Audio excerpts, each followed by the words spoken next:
And you know what? Sometimes, folks, sometimes you get it wrong. Sometimes you say, hey, it's the last official stream of the year. And then it turns out you got one more in you. GKR Finals. Huge $18,000 Grand Championship.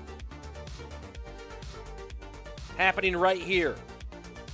Today. Starting right now. With Rising Sun Esports against Shock-13. 4 splits, 4 champions, 2 of them facing off in our first semifinal. The full Rising Sun roster: Ta, Pandora, Griko, Airsurfer, raikijones, and Sela against the Shock-13 lineup of Betfas, Pedro, Sub, Tyton, Lucas, and Wallace. What a lineup indeed. And I'm pumped. I'm here for it. And I'm excited you're going to be here with me. This is the GKR 2023 Grand Final. Let's go. Hello, everybody. Welcome. I'm richslaton. If you're already here right now, you probably know that. And we've been doing GK all year. And it comes down to this: a beautiful Thursday, a wonderful competition, $18,000 in prize pool, me, you, and 4 teams left. First semifinal, Rising Sun Esports and Shock-13. Other side of things, Higher Gaming and SKCalalas, coming off of a disappointing finish at the Queso Cup Teams Edition, hoping to finish off their 2023 campaign with a little bit better performance. Reminder, the bans, a little more extensive in this competition.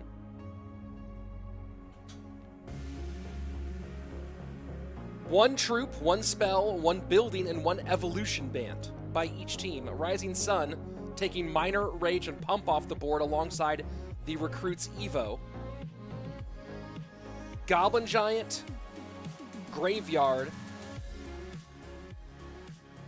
Pump, and no Evo ban from Shock-13. Maybe a bit surprising there. We'll see if they change things up in our next match.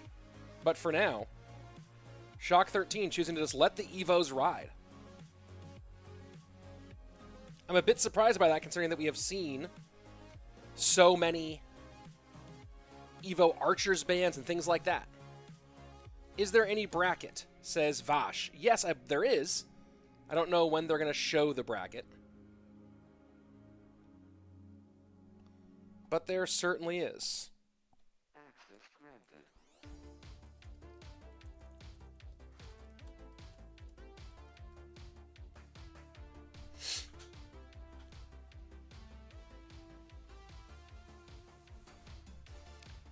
Lineups for Rising Sun Esports: Airsurfer, Spring, Pandora in the 1v1 BO3s versus Tyton, Sub, and Wallace.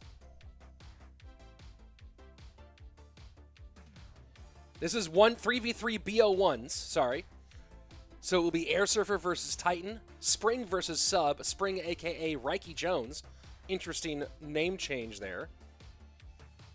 And then if it's tied after 2, Pandora versus Wallace.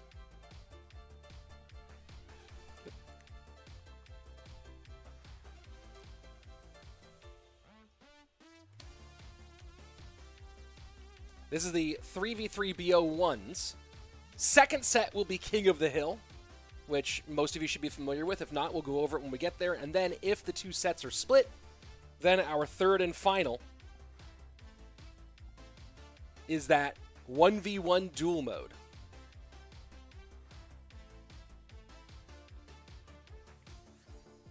So we should be getting to gameplay here any minute now. I'm going to go ahead and check in the clan and see where things are.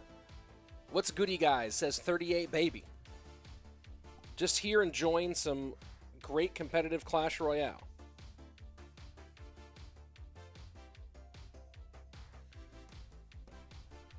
Excited to see Goblin Giant banned. It's one of the things that's nice about bans, is that there's something broken, you don't have to fix it. You can just get rid of it. Graveyard ban is interesting on the side of Shock-13. Supermouse saying, good evening from Italy. Hussein saying, best deck without Evos? I couldn't even begin to tell you. I think it is Bowler Loon Freeze is the one that I think I've seen do the best without evolutions. But we'll be seeing that here most likely. At least not the no Evo version, as Evos are active.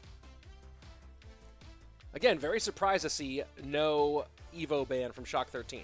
Is Mohamed Light playing today? Yes, he's part of the Shock-CalaLAS roster. And Master Bruce saying, hello, Rich, watching from South Africa, Swaziland. Oh, Southern Africa, not South Africa. Southern Africa, Swaziland. Anonymous 10 saying, what they do. What do you mean, what they do? That's a what do you, when you say they, what are you referring to? They is a pretty broad word to use there. Are you saying about the players, about the bands? Just the theoretical they, and message retracted. All right. And Bogdan Phillips saying hello. We should be starting any second now, and looks like, yeah, gameplay is getting ready to kick off as I check in on the clan here. Again, folks, it's the first set, 3v3, 3v3 BO1s, and here we go.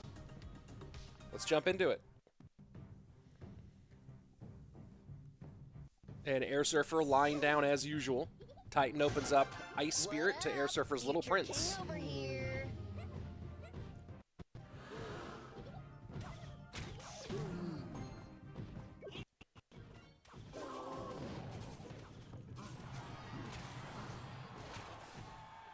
So probably delivery in Airsurfer's deck. Goes with the Evo Skellies. And well-timed Monk there. You gotta wait a bit on that Monk ability if you actually want the Monk ability to fully take the Little Prince off the board. Chip damage for Airsurfer gives him the slight lead. Evo Firecracker out of Tyton. So is this going to be RG or Hog? Now, there you go. Hog comes out.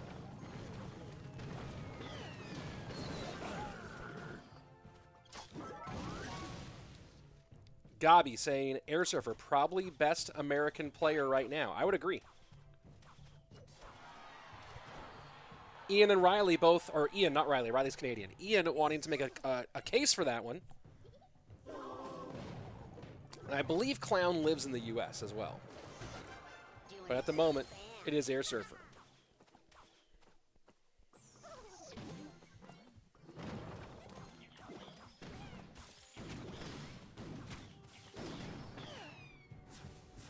Delivery is kind of annoying for Airsurfer because he was using that. There's lots of things delivery counters nicely, including Little Prince.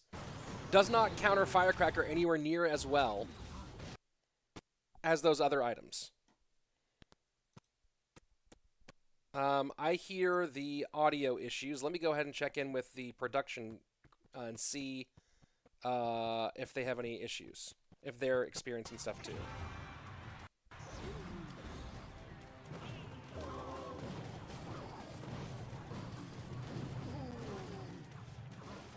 Is Airsurfer locked in his bedroom? No, I think he's just hanging out in the bedroom.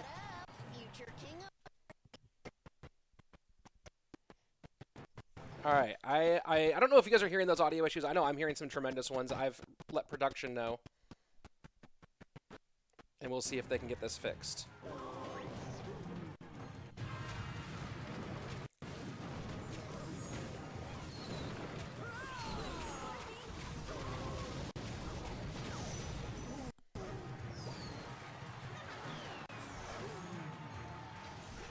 All right, they are working to solve those issues.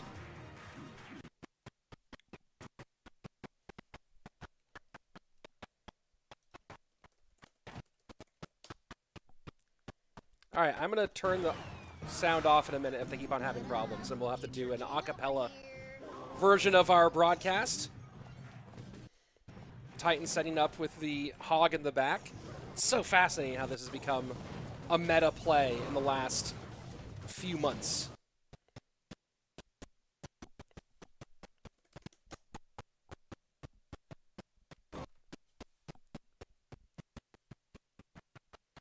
All right, I'm turning music. And I'm turning the game sounds off. We'll turn the game sounds on when they, maybe for next game and see if they've fixed it. Sorry for the audio issues, folks. This is coming from another production studio, so we're beholden to their situation.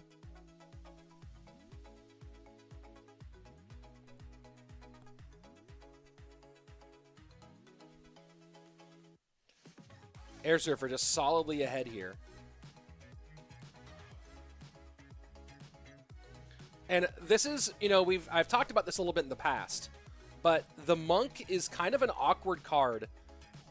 And it does counter the Evo Firecracker pretty nice when it comes across the board. The Monk is kind of an awkward card to put into a hog deck because it's your only mini tank in this deck, but at 5 elixir and the fact that you can't actually cycle it, it makes things kind of funky. Let's see if we can get the game audio back. Nope, it's still broken. Here we go, 986, 578. Hogs trying to cycle as much as they can. It's Airsurfer playing defense. This Evo Firecracker and this Hog's a problem. And suddenly, in the final few seconds, it is Tyton taking the lead here. And he's able to boom, boom, boom, go for the hardcore cycle. And that's game number 1 for Shock-13. Well played, Tyton. And let me see.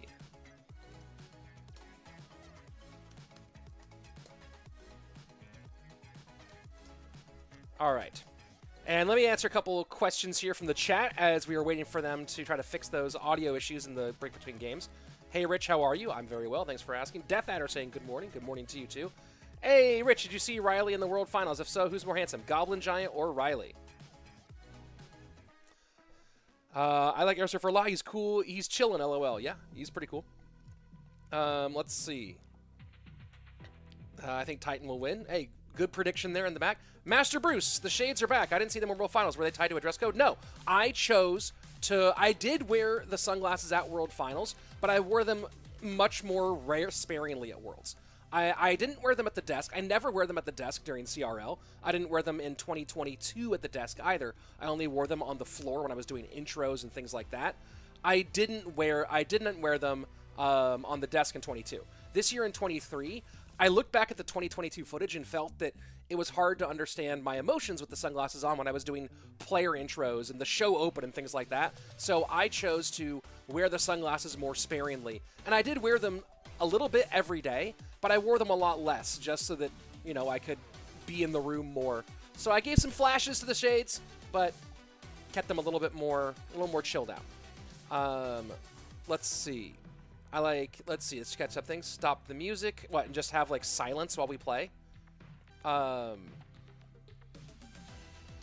Let's see. Despite being so balanced, that game is a prime example of why I dislike Hog. Why? What about it? I hate Hog Riders as competitive programming. Let's see. Do you work at Supercell? I do not work. I work with Supercell. I don't work at or for Supercell. I'm a hired. They hire me to be a caster, but no, I'm not a Supercell employee. But yeah, it's fun. I've been very lucky to be with CRL now since 2018. All we need is for Rich to imitate troop deployment sounds during games, and we're good. Yeah, I feel you on that one. I think they're taking a minute to try to solve these audio issues. Let's go ahead and take a look at the rest of the lineup for this. Next up will be, you see the name Spring. That's actually longtime Clash Royale pro raikijones.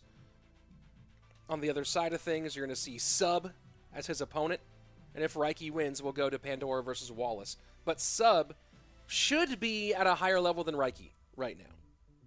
We'll see if that's going to be the case or not. JD says, where are you reading chat from? From here, all the chat. I'm actually only on YouTube today. I'm not on Twitch today, just on YouTube. So all the chat is from here, from our YouTube chat. Do I have kids? Yes, I have two. Is Moogie playing? Looking at the SKCalalas roster, which is where he would be, he is not playing today. This is kind of a smaller event, so it's still a nice prize pool for the grand final with $18,000 overall. I think $7,000 to the championship. To the champions. Here we go. Let's see if we have now solved our audio issues. It sounds good for now. Will Airsurfer play again? He's on the King of the Hill lineup. Why are cards banned? In competitive play, typically in CRL, we play with dual mode, where you can't repeat cards. But typically in competitive play, when you're not playing in dual mode, when you're playing other game modes, we have card bans to make the game less random, to allow more strategy. So sometimes you ban cards just because you don't want to play against them. Sometimes you ban cards because you're trying to limit the deck pool of the other team. Maybe you know that someone on the other team is really good with Graveyard, for example. Maybe Shock-13 goes, hey, someone on Rising Sun Esports is a Graveyard almost one trick, so let's take Graveyard out of his hand. Maybe you ban cards to open up certain strategies on your side. You say, hey, I want to run a couple of specific decks, so I'm going to ban cards that are part of decks that counter those decks. So lots of strategy to the bans. They do a great job of, again, making it so it's not just random matchup. I go in with a random deck, you go in with a random deck, which is fun, I guess. I don't really love ranked or ladder or whatever. I'm a big fan. I prefer competitive. But it's not very competitive to just go in with random decks and hope that you get a good matchup. So, yeah, you ban a few cards, you take some things out of play, and you make more educated choices as to your deck picks. But that's also why my favorite mode is Mega Draft, because in Mega Draft, there are no accidents.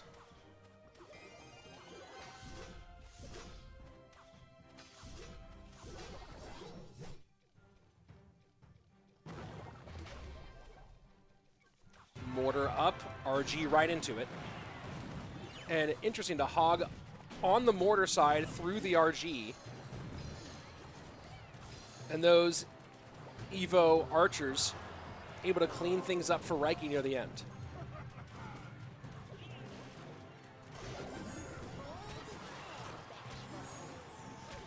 Mustafa asking, why is Collector banned? Each team sends in their bans blind, meaning they submit them without knowing the other team's bans. And also all bans are global, meaning that neither team can use them. So both teams chose to ban the Elixir Pump. It could be partially because they just wanted to ban something, and they chose Pump because it's kind of inconsequential. Also, it could be just because banning Elixir Pump does hurt some of the more annoying beatdown decks. And they wanted those out. That Hog's getting so much value here against Raiki. He just has not been able to do anything about it at all. The Tombstone is getting blown up, and he hasn't even been able to activate King Tower. The Fisherman has not been involved in this game in any meaningful way. This has been bad news for Raiki from top to bottom. This is feeling like a Shock-13 2-game win here in the opening set.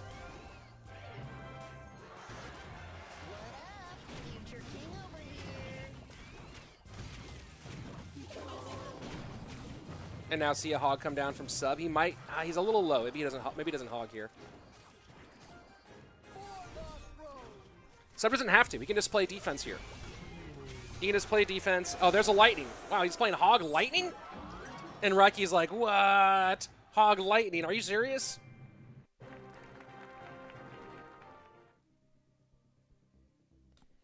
All right, so that was the end of set number 1.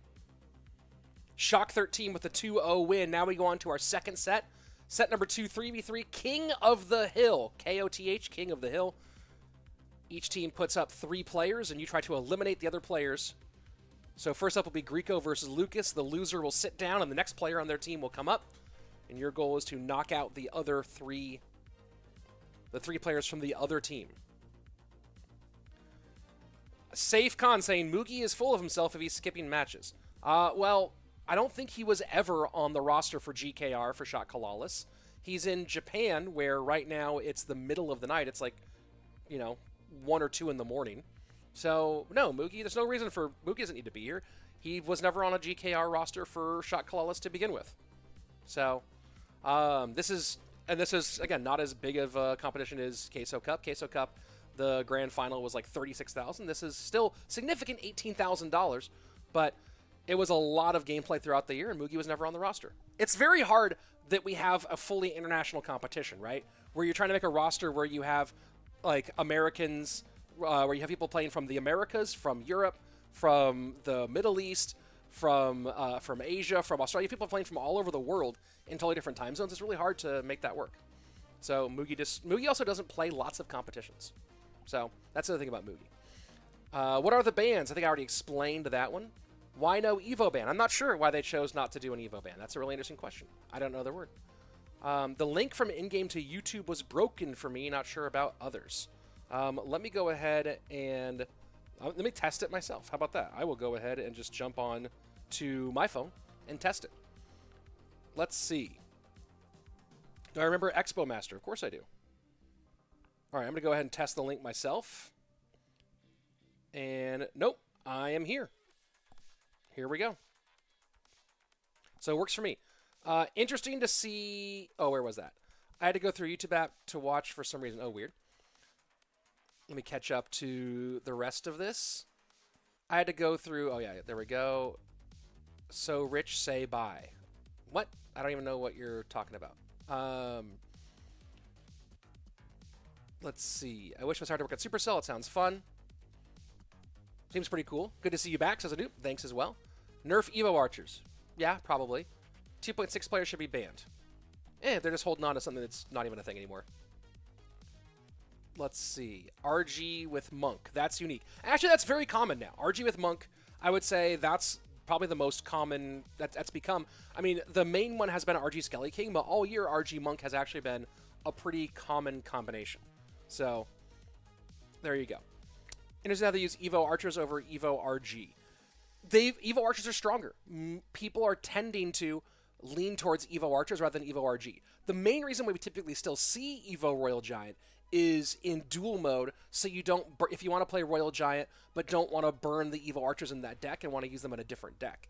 But typically speaking, Evo Archers are much stronger than Evo RG, and they have been much more involved. And they're usually used in the RG spot, in the RG deck, when you're not playing dual mode and aren't worried about saving Evo Archers for a different deck. Let's see. Goal, let's see, blah, blah, blah, blah. Guess catching up here. The Fisherman really hurt Raiki Opponent Tower, yeah. Not great Fisherman out of there. Why? Boone, what's going on? My dog just came in whining. I don't know what he's whining about. I wonder if he's stuck in my... Hold on, let me just go ahead and see if he's stuck in my office real quick. I'll be back in 1 second here.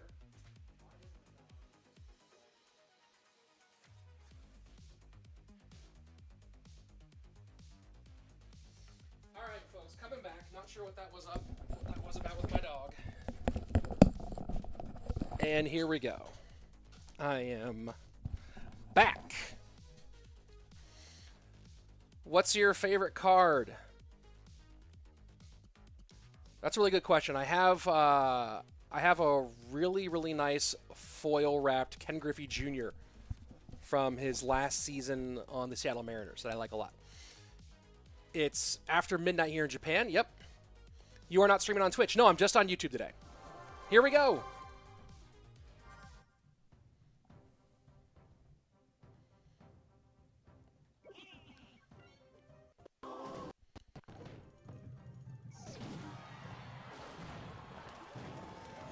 Inferno Tower for Griko. Interesting choice. Lenny, favorite disc? All time, Classic Rock DX Plastic. I always bag at least one. And that and Champion Firebird. I bag 3 Firebirds usually. So...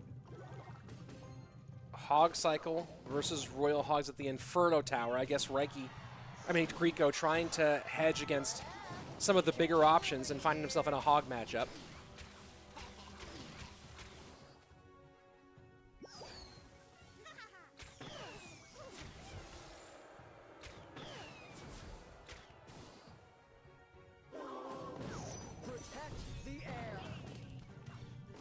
Evo Archers, only as I see is they can be split in 2 lanes. That's not fair. It's not fair that they can be split? I don't even know what you mean.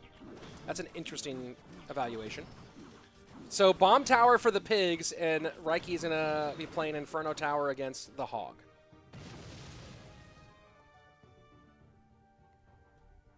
Is the game sound too low? Really? Is that true? Let me bring it back up a little bit.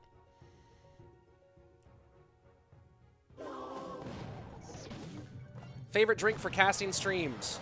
Coffee and water. In that order.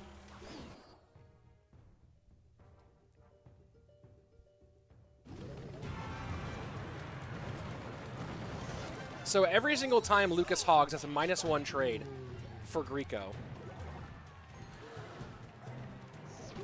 As opposed to this Bomb Tower, which is also a -1 trade for Griko. Just kind of a tough situation all the way around for the Rising Sun player. And the log actually helps Lucas as it bumps that hog a little bit out of the range of the Inferno Tower. And now Griko going with a double lane push. Can he get the Evo Skellies to do anything here? And Lucas just making sure to cover all the bases and still comes out on top. Dual lane pressure, and this is why, I've said it a lot lately, that's why I like the Evo Firecracker with the Hog as the best option. Because of that crosswise shot, and you saw Lucas very specifically trying to go and make that one happen. 1578 to 2318, little piggy snouts. We'll add a bit more to it as Lucas continues to cycle. EQ in, going for the early Earthquake, and still gets the hog shot despite all of that. King Tower, Ice Spirit, Little Prince, not enough.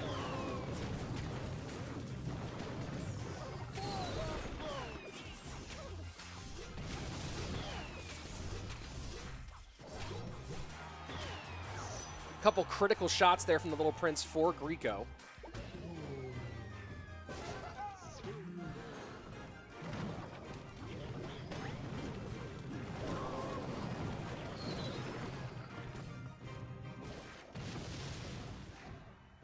As we go into the final 70 seconds, let's see if Lucas can continue to keep the pressure on. Mrs. Slayton dropping, yes, my favorite streaming drink, coffee, just showed up. Good log there by Lucas to clear off the Evo Skeletons. He should be in good enough shape here. The pace, though, from Griko right now is relentless. So you see the defensive Earthquake out of Lucas, and he still gives up once now, 11-12 to 743. Griko is starting to close the gap here a little bit.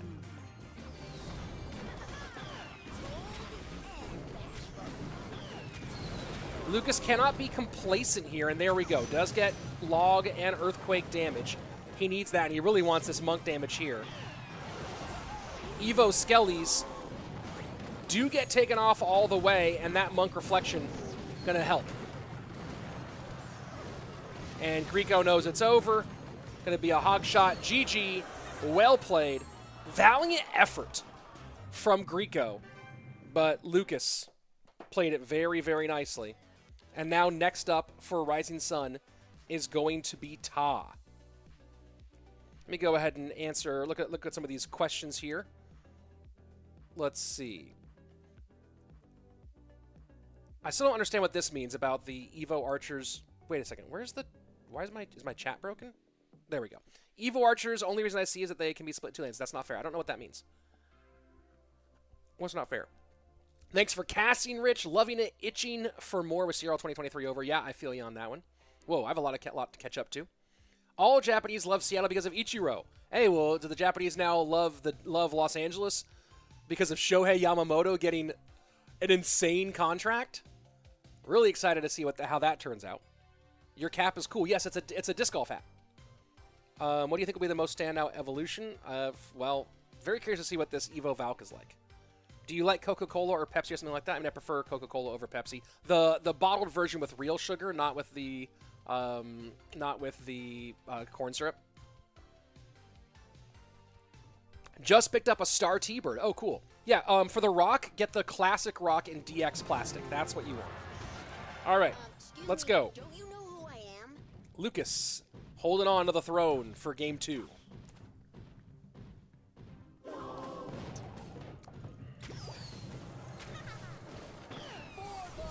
No other Evo card can be split in two. So, who cares if no other Evo card can be split in two right now?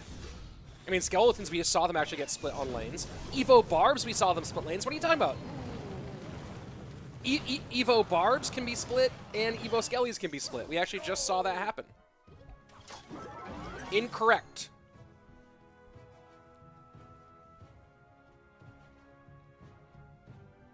Any reason why Lava fell off the recent meta? Well, not only are there a bunch of Evos that... What just happened? What in the world just happened? Give me a moment, folks. We are, for some reason, on the previous match in the gameplay, but you can see it's still Ta and Lucas. Wait, what just happened? Oh, no. Did it just skip ahead? It just skipped way ahead. That was very weird. What a strange thing. All right. Let me... Yeah, no other... All Evos can be split. Firecracker seems broken sometimes. Yes, that is true. Went back and watched some 2019 CRL yesterday. The top players improved so much since then. Yes, true. Absolutely. Thoughts about Cannoneer? I don't have anything really in-depth to think about it yet. Any reason why Lava left them off the rest of the meta? There you go. That's what I was talking about. Because a lot of the Evos are good against Lava. And then a lot of the cards that counter the Evos that get played more are good against Lava. Lava Barbs did pop off for a minute with Evo Barbs, but there's just too much that's good against them.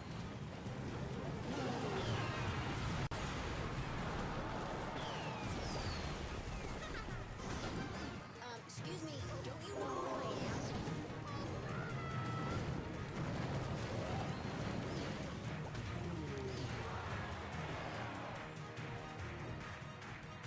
So we're seeing the matchup reversal here, and this time in Ta's favor. Xander, is Mo playing? Look at the description, Xander. You can find it there.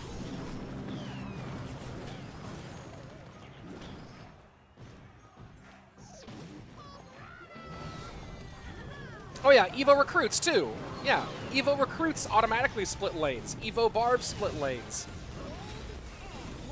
So Evo Archers are not unique in that. I even forgot about Evo Recruits, which is also crazy.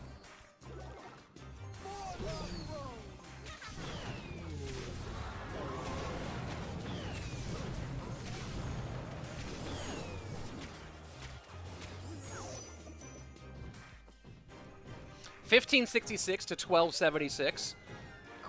Ta does have the dual lane pressure though. So lead plus options on both sides right now. For Ta, Lucas is kind of stuck trying to pound this right-hand side.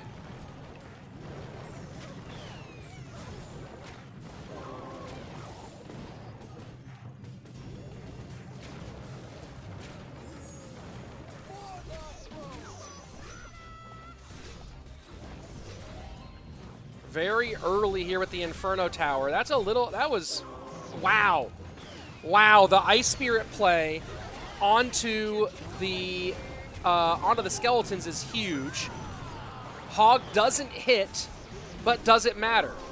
Log gets both the Evo Firecracker and the Bomb Tower. I don't know if that'll be anywhere near enough, though. And unable to get and keep Little Prince on the board. Lucas really wants that right now, so he can get some 3-card cycle going.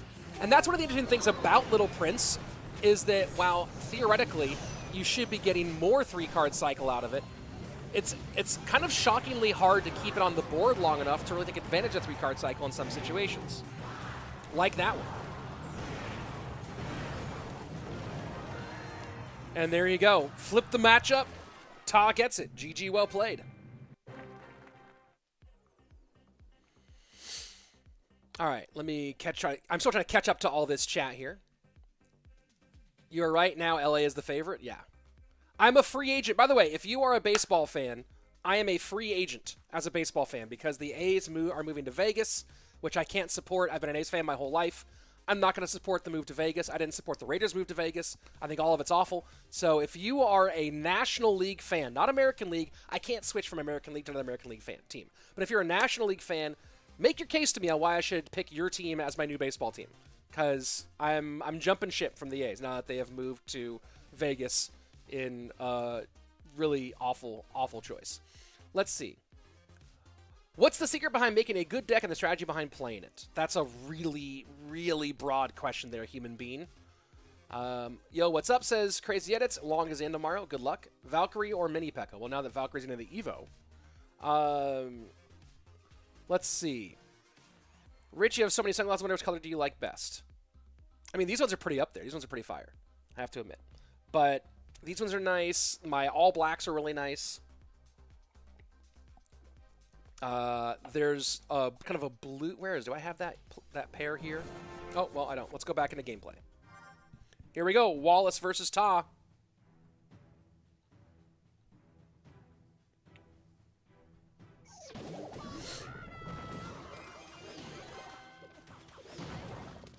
Oh, Ta has a fever according to his Twitter. He's sick. Oh, unfortunate.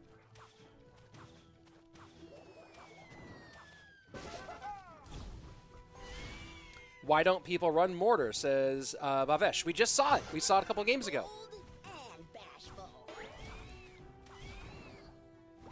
Wanted to see Elsiot playing, yeah? Well, I haven't seen Elsiot play in a very long time. Will Evo recruits still be viable after the update? I hope not. I hope that they get nerfed into oblivion. No multi-stream on Twitch tonight. No, there's a... Glizzy is streaming on Twitch.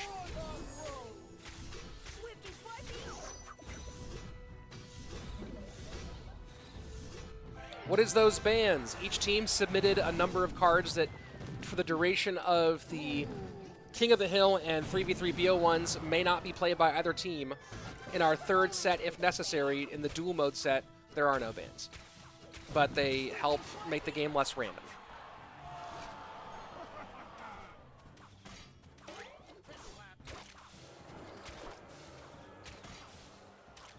$90 seconds remaining as we pass halfway through our opening 3. And it's Wallace with a slight lead, 24-75 over 24-44. And again, you see Ta here, people talking. And you ask about mortar, ask you shall receive. Hog mortar here out of Wallace. And those of you, again, looking at this RG deck. Monk is a little more popular right now. It was RG Skeleton King all year. It's pretty much the same deck. RG Skelly King Mother Witch for the entire year.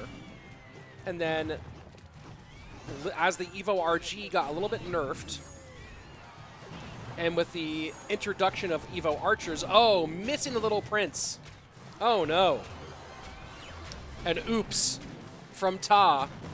And that's a big oops indeed. Hog's going to go right past that non-existent tombstone. Fisherman is going to try to pull the Hog way away. And notice that Ta didn't try to pull that Fisherman into the King Tower because he knew that with the Evo Archer there, the Hog would not activate.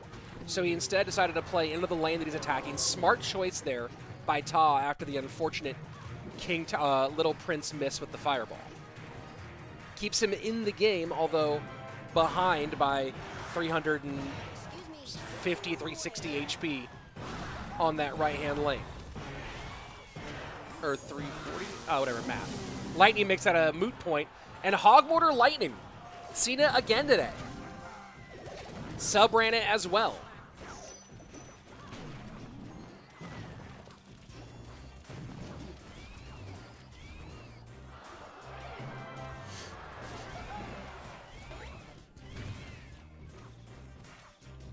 And wow, Ta opting to allow the connection and take to give here. Does he actually give, though? Because that's a lot of take. Evo Archer's in. Reflection here from the Monk. Does not reflect the Evo Mortar, but Evo Archer's doing a good job.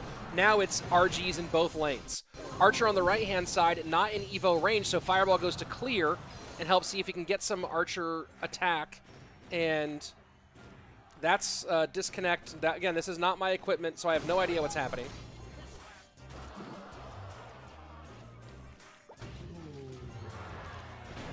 This time, Ta not feeling comfortable enough to take the mortar shots.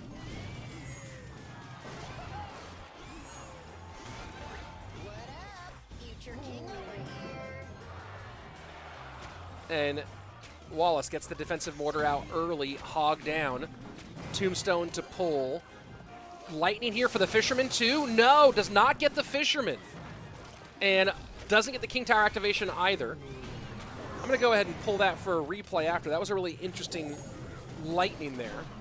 I thought he was going to try to get Lightning on both the Fisherman and the Tombstone. Instead, he goes for tower damage, and that could be a problem here.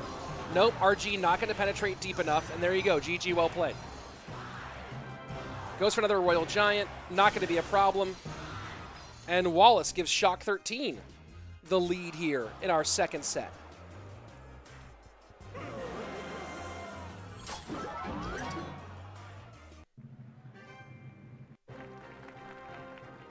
Nicely played by Wallace. Last man up for Rising Sun will be Airsurfer. Can he knock out the last two? He has Wallace and our 2023 runner-up World Finals Pedro in his way. Let's see. About 30 Ninjas saying, go Cardinals, mid-market team with great culture. That wouldn't be a bad call. Let's see. Did I get a round in during Christmas? Tuesday, I took Slayton Jr. on a big day trip. We went and played at a really fun disc golf course called the Flying Armadillo. It's like mini golf, but for disc golf. I aced. I mean, it's a 111-foot hole, but it's a blind turn over to the right-hand shot that I threw with a Luna, and you're shooting from an elevated platform like 12 feet in the air through over some trees, and you can't see the basket. And I aced it. I mean, it's a 111-foot ace, so like, is that really an ace? But it was fun. My son was really, really excited. And then we went to his first ever professional basketball game. We saw the Spurs get shellacked by the Utah Jazz.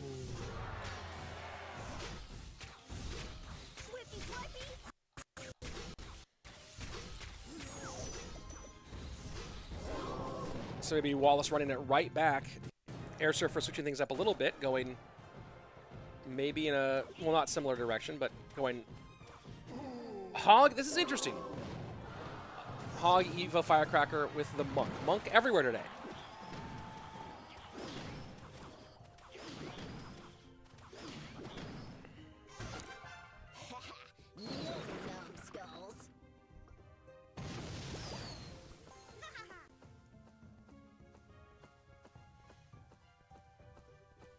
Will we get the final winner today, or is it two? No, this is a one-day event. We will be seeing both semifinals, the third place match, and our grand final today.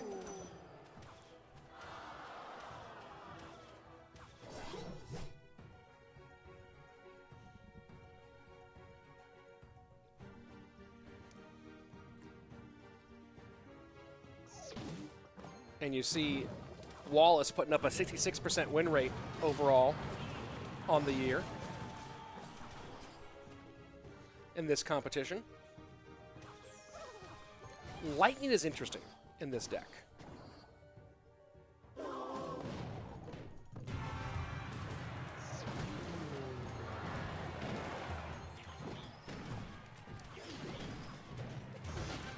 What up, future king over here?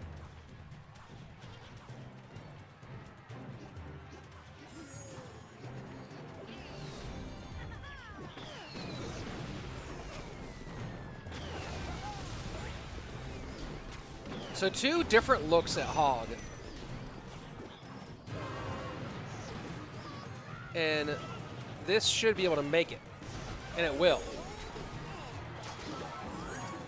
So finally, Airsurfer gets the big breakthrough as we tick away the final seconds in the sudden death overtime. Lightning not getting to the bomb tower. Hog does not get one, courtesy of the log that takes the goblins off. Wallace there with a bit of a miscalculation playing goblins in that moment.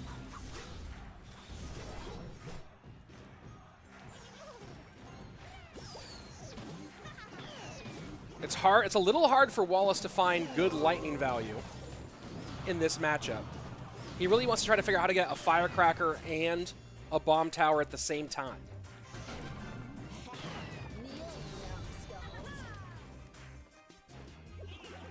And you see Wallace not happy about that one as airsurfer sets up both lanes. Good hog to distract the firecracker from the little prince.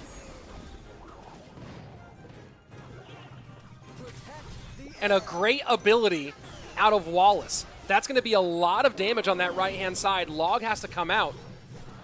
And it does help him close the gap of Elixir. Airsurfer still has the 1 Elixir lead because of the firecracker on the board. 1841 to 2302. Wallace this time gets a well-timed lightning. Monk plus Ice Spirit will shut down the hog as he does close the gap to about 144 HP. Little Prince in the middle, sniped nastily by the combination of the Monk and the Evo Firecracker. Evo Mortar to control Earthquake in early. 38 seconds left. Still time for Wallace to work, but at the moment, it's Airsurfer totally in control. Lightning there a bit too early means not able to break through. No real chance. 1668 to 1621.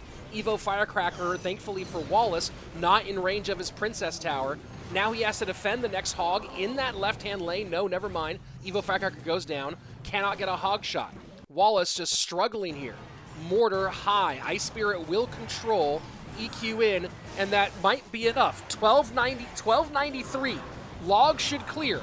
EQ will do it, and the slightly faster cycle to get that last spell in gives Airsurfer a very close win, and he will take us to the 5th and final game of this set. Nicely played by Airsurfer. Well fought by Wallace.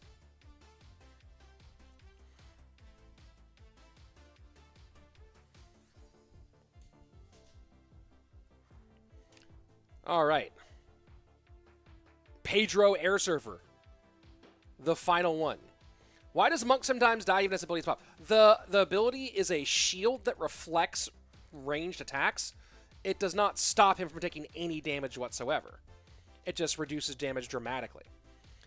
Let's see. How did you make it in the Clash community? I've always wondered. There was an open casting call looking to hire commentators for Clash Royale League in 2018.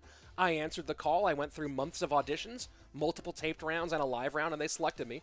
And I started casting for CRL in 2018, and we've gone from there. Monk ability only deflects. Yeah, he's answering the question for me.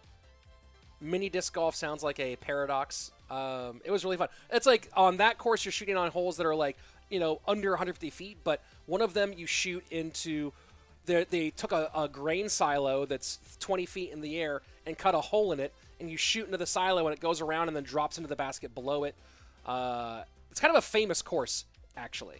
One hole, the basket is buried in the ground. There's lots of fun stuff like that. Let's see. I no longer know when the real finalists are seeing finals like over a month. These are all different finals for different events, XD. This is the final for GKR. These are all different leagues. Right? It's not like there's just one league for Clash Royale. There is the Clash Royale League, the primary league, but there are multiple different leagues. Ever get a hole-in-one? Yes. 4 that I would count as real hole-in-ones, and this 5th one on this mini course that would be like the shortest hole on a real course possible. It's an iffy whether you should count it or not. I'm going to probably count it as a half a hole-in-one. I'll say I've had 4.5.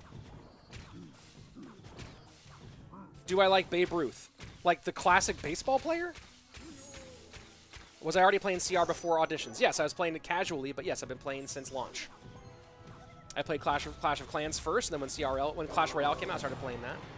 The audition asked for somebody who had play-by-play commentary experience, which I did previously in mixed martial arts, someone who had comedy experience, which I've been doing stand-up for 10 years at that point, and who played Clash Royale. And I checked all 3.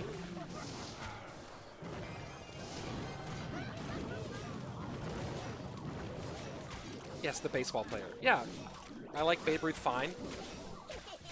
Interesting question. Never saw him play because he died before I was born.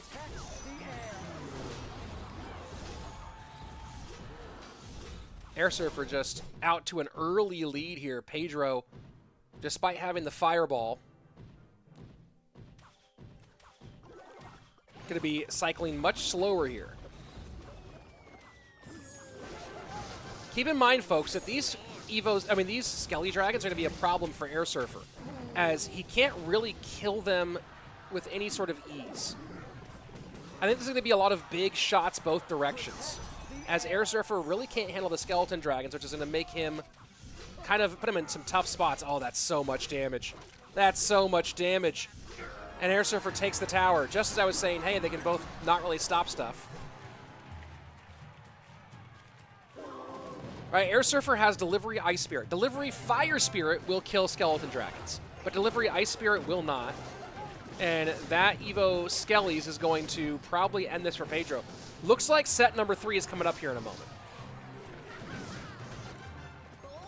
as the Mother Witch nowhere near to try to help that all go down. Airsurfer just crushing it right now.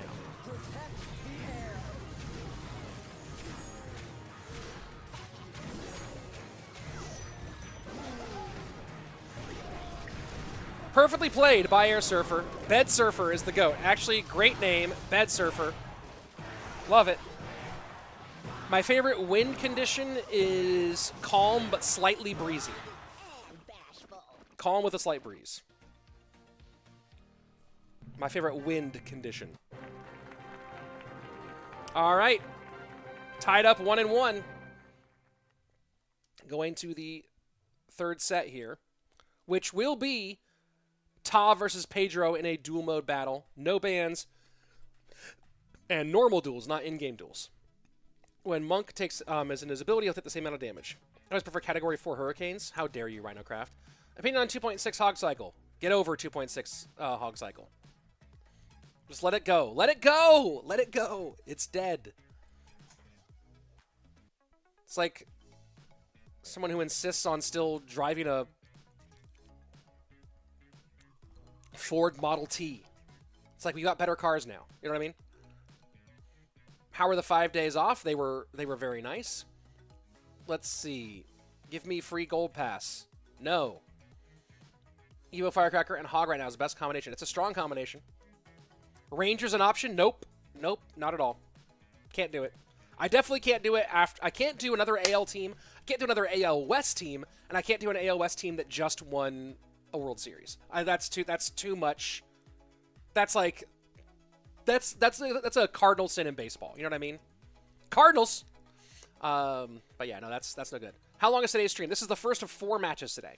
What is the format? My guess is each crown is best of 3, first of 3 crowns, but IDK. There's 3 sets. The first set is 3v3 BO1s. Second set is King of the Hill. Third set, as we're getting to, is duel mode.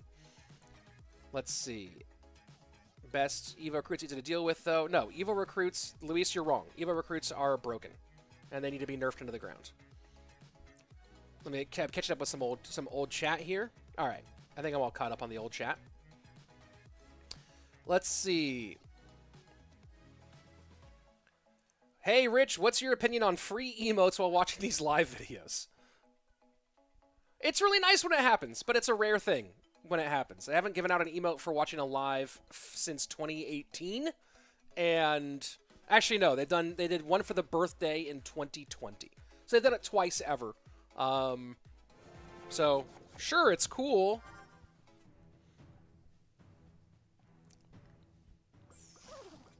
I think he meant win condition. Oh, did he really? Is that really what he meant? I am shocked. Code Rich. Yes, please use code Rich in the chat in the shop.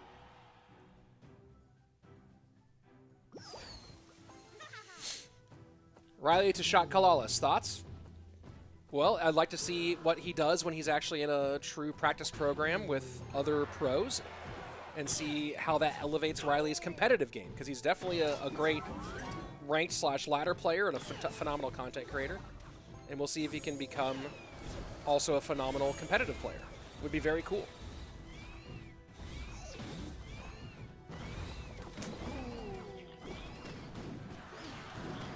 And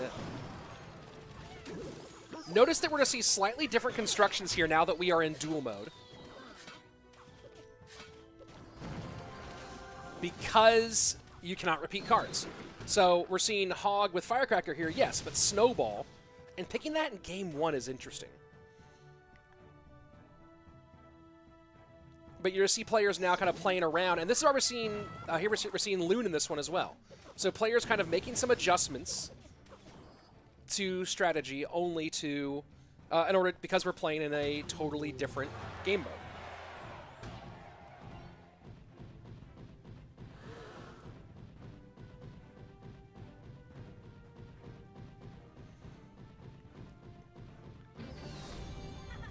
I didn't realize the monk's steps were that loud. And that's a kind of a loose play there from Pedro with that Evo monk. Giving up some damage.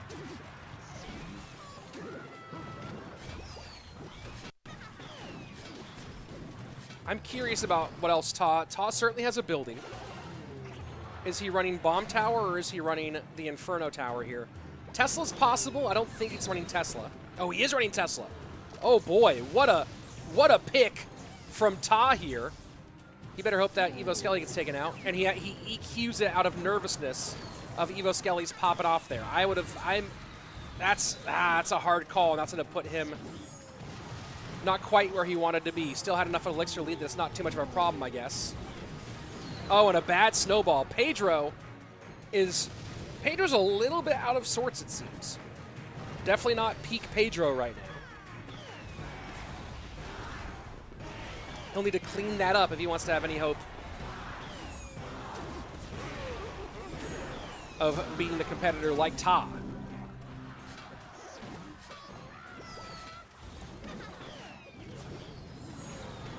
Oh, that's a good monk. Good EQ, and Ta's about to do a lot of damage here. Huge lead for Ta as 2 hog shots come in. 1373, game number 1. Firmly in control for Ta and Rising Sun Esports. But it is Loon. Miner not there in time. Great Ice Spirit. Hog are the arrows trying to clear. About 1,000 HP lead for Ta. Barring errors, he should have this one all locked up. Of course, we know errors are possible. Clash Royale wouldn't be Clash Royale without a few critical, game-breaking mistakes.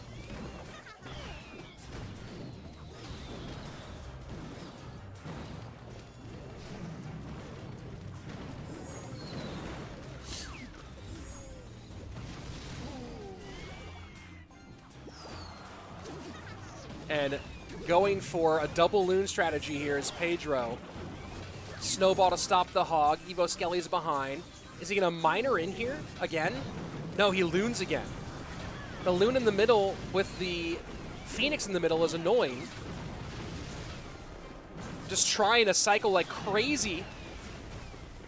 And a good job by Pedro to battle back, but it's not going to be enough.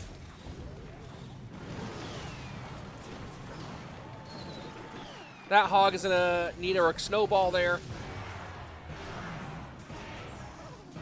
And Pedro did everything he could.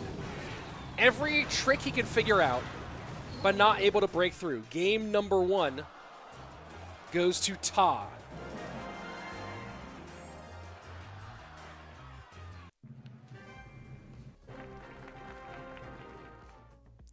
Nicely played there by Ta. All right, let me catch up with some of these comments here for a second. By the way, folks, this is my channel here. I stream competitive Clash Royale all the time. I stream a mixture of tournaments like this one, third-party events that are not the official Clash Royale League. I also stream some events related to Clash Royale League, including I typically stream the group stage during the qualifier portion for the monthly finals. I'll also do special events here on this channel, special BO5s, some Mega Draft stuff. If you like competitive Clash Royale, this is the place to watch it. So go ahead, if you're not already subscribed to the channel here, like this also to help promote it. We got 132 likes. I wonder if we get to 200 likes here pretty quickly. But if you subscribe, turn on notifications, you'll get to see tons of competitive Clash Royale with the best players on the planet. Occasionally, I have top-tier pros or coaches come on as co-casters to help with some of the analysis and really give you some insight. And I also do some instructional videos breaking down a lot of series I do where it's like 5 tips on how to master certain deck archetypes, things like that, where I get pros to help kind of give their guidance on what will make you better with those decks. All that happens right here on this channel, so subscribe to the channel. Make sure you come back, because this is the most fun place for Clash Royale esports. And of course, if you are going to get something in the shop, use code RICH, or if you want to don't want money, use my code, use a creator's code before you buy something in the shop. It does help out creators a ton. Let me answer some questions here. Do you have an Innova? I have a lot of Innova. I bag a lot of Innova for disc golf. Let's see. How do you show the comments like this? With magic. Hey, Rich, what's your sub count? Like 103,000, I think. Have I ever been slapped in your life? Yes. Weird question, though.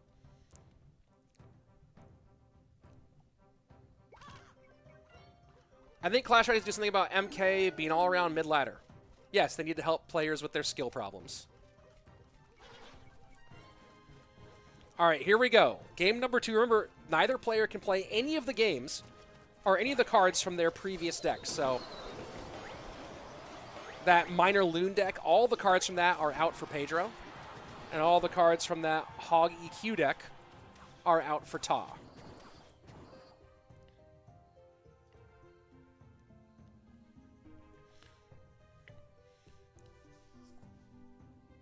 Both players running Rage. We might see some Goblin Giant versus Goblin Giant here. Or maybe it might be Ram Rider for Ta with the Royal Recruits. With the Evil Recruits, as some like to call them. Because they are super annoying. That's true. No debate there. And a little staring contest here between these two. Let's answer some questions while we're waiting for them to play. Wait, is Riley playing today? No, he's not on any of these teams. Brian's Party. Yes, that's a short film that I made years ago. I really enjoyed it. With me, Josh Adam Myers, Brittany Furlan, who is now married to Tommy Lee, the drummer, and Johnny Skortis, who was in The Equalizer with Denzel Washington. Fun film.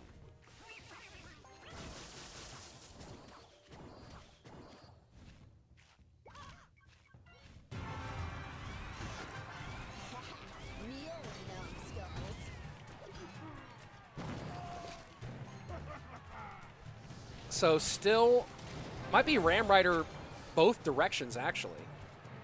Oh, it could be a weird, that would be a weird, I actually don't know this deck from Ta. Pedro feels like Ram Rider with the MK. Ta might still be, it could be 6 Loon, too. Ta might be running Balloon here, now that I think about it. Good Fireball here on the Evo Archers. Recruits plus Phoenix deep into Pedro's territory. He has enough Elixir to control, drops the Mega Knight to hold.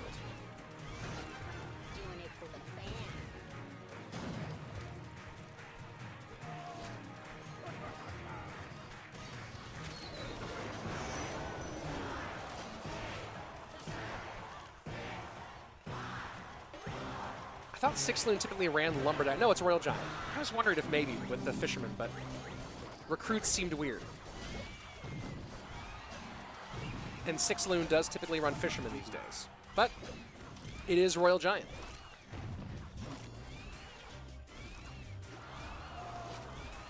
Riley, I just joined the stream to that. What did you join the stream to? What did I say? I don't think I said anything bad. I think I said I'd like to see you with a team practicing, becoming a great competitive player.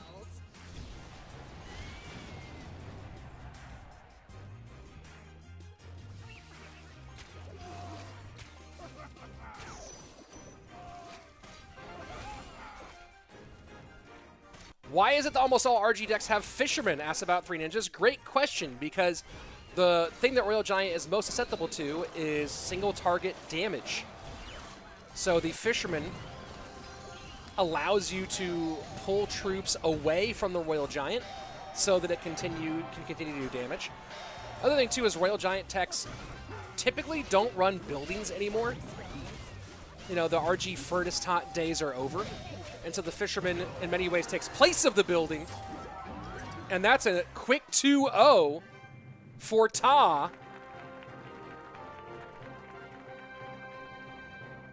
And that's GG, well played, Rising Sun Esports, taking our first semifinal. Nicely played.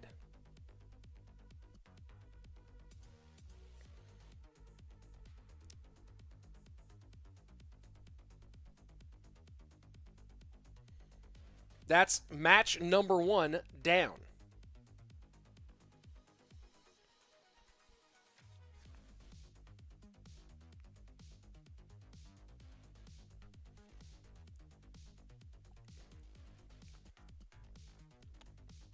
RG decks have pull away tank killers. Yep.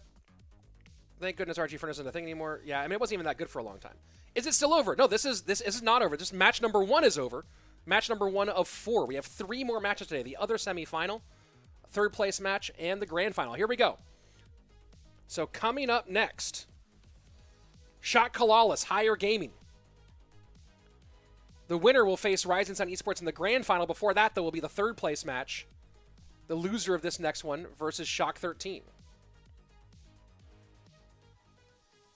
Scene audio is too low here. I don't even know what that means. Like the music is too low? Rich, I just joined. How much time on the left? There's tons of matches. I don't even know what this dude's, well, I don't even know what this dude's on. Your questions are crazy. I'm giving you a 1 minute timeout.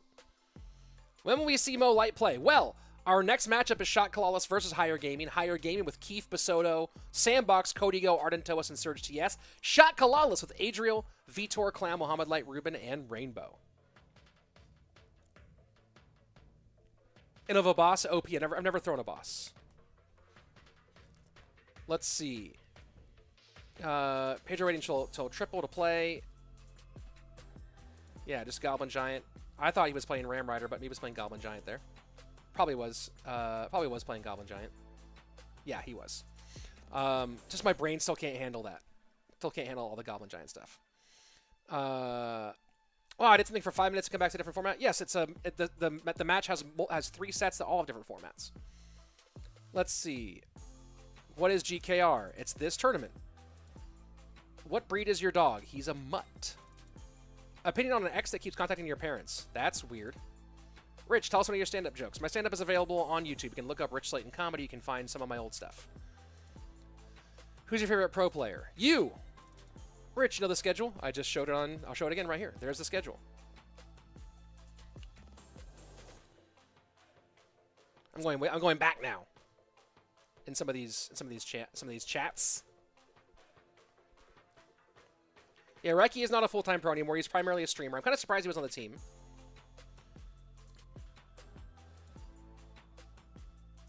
What is this guy even... I don't even know what this dude's at. This dude's getting... All right, you are now getting a 30-minute ban, a 30-minute timeout with that nonsense, and it'll be a ban after that one. Just weird questions in the chat today. What's the best Evo in your opinion? Still Archers for the moment. We'll see what happens. Tell me something about Ta. Haven't heard him a lot. Ta's world class. Ta won the second ever monthly final back in 2021, and honestly, we all thought it was a fluke. We really didn't know that he was at the level he's at, and now he almost made it to world finals this year. He's a great player. Who do I think is the next gen GOAT in the making? Second part of that question. Curious. You know, I kind of thought Pedro was it. We'll see what he's like here in 2023. He definitely has a lot of promise for this next year. Do we get a spectator badge? No. How much time until semifinal 2 starts? Hopefully not too much time. I hope they are not delaying and just like there to get us in. I'm actually going to go ahead and jump in the clan here and see if there is any info on what's happening. Então demorou. Vamos colocar aqui. What is Nem eu this? fiz as perguntas aqui, eu já deixei pra... They're doing an interview.